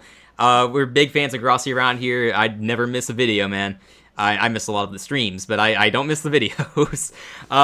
Really thankful to Tom Grossi. Hopefully he gets 1 million soon. He deserves it. He deserves more than 1 million, honestly. He will get there for sure. Yeah. Oh, sure, definitely. Yeah, well, thank you everyone for hanging out. Really appreciate it. Shout out to the Grossi Posse. If you haven't subscribed to him yet, which I think everyone here has, but on the off chance that you haven't, go subscribe to him because he's an awesome dude. Trying to get to 1 million. And we're trying to get to 500 subs by the end of the year. Thanks to the Grossi Posse now. We are back on track for it, I think. We're back on track, basically, yeah. If we could get 2 a day for the rest of the year, man, that would help a lot. So we're going to try to do our best to get there because we set a goal for ourselves. We're going to try to grind it out. It's a busy time of the year, but we will try. So thank you all so much. We will be back with our predictions on Wednesday. I'll try to get my rankings out on Tuesday. No Panthers stream next week. I've got a church thing that day, so I will not be able to. If it were a noon game, like normal, I'd be able to, but no, of course. The 1 week we are playing late. Unfortunately, no Texans stream, because I will be at the Texans game against Arizona. There we go. So I probably won't be available for any content recap Sunday. Although maybe if I get back on time, I might be. We'll see. I'm not even sure I'll be available. I think I'll be out pretty late that night with the family. So, and that Sunday game, it was just Cowboys Vikings. Maybe we do Monday again next week. That might be an ideal thing to go for. It's Dolphins Steelers, which is actually intriguing. So we will see what we do next week, but we won't have a Sunday stream once again, unfortunately. Just busy time in December. Hopefully we all understand. I'm sure you guys are pretty busy too at times this month. Yeah, we play chess. Or theoretically. Yeah, I'm still playing, man. I'm still playing. Daniel's got a chess channel too that he's been pretty active on recently. I've got one too. I just don't do anything. Hopefully I get bullied into actually doing that at some point, but we'll see. 112 likes. That's so awesome. Thank you to the Grossi Posse. So this will probably be our second or maybe our most liked stream. I don't remember how much the first Grossi raid got us, but it's going to be up there. So it's really cool. Really thankful for that, man. Yeah, week 16 may not get flexed out. Which one was that? Which one was that? I don't know. I got ESPN open. Hang on, give me a second. Patriots Ravens. It might depend on that Baltimore offense. We'll see. It could, yeah. Week 16 is going to be big. I mean, we're getting to where teams are getting eliminated left and right. So, yeah, I'm really looking forward to seeing how this plays out. But yeah, anyway, no Sunday stream. I might do some college football videos because, as you may or may not have heard, I was very passionate about some of the things that have happened in the college football world, and I want to talk about college football. So I'll probably do something related there. We'll maybe playoff predictions. Your rant on what you were talking about before Grossi. I ranted about Notre Dame. I ranted about Alabama. I ranted about Lane Kiffin. I got rants aplenty. It's so funny. Like I like the NFL more than college football, but for some reason I'm much more passionate the way I talk about college ball than the NFL. College. I noticed that when I was doing my streams on college football earlier in the year, like I was just very passionate. The way I was speaking is much different than on the NFL. I thought that was really weird, and I don't know why. I don't know what the difference is there, but who knows? Maybe it's because I'm a Georgia fan, and I think I can talk more confidently with such a good team. It's not that. It's not that. I'm scared watching them play every week too. It got flexed. Wait, it got flexed out? Oh, that's right. It was Bengals Dolphins. We made some jokes about that. I did not realize that. Huh. So they flexed Patriots Ravens. Did we just miss that news somewhere? I sent you something. I sent that to you. I didn't realize it was Patriots Ravens though. I sent you on Instagram. Shoot. I think.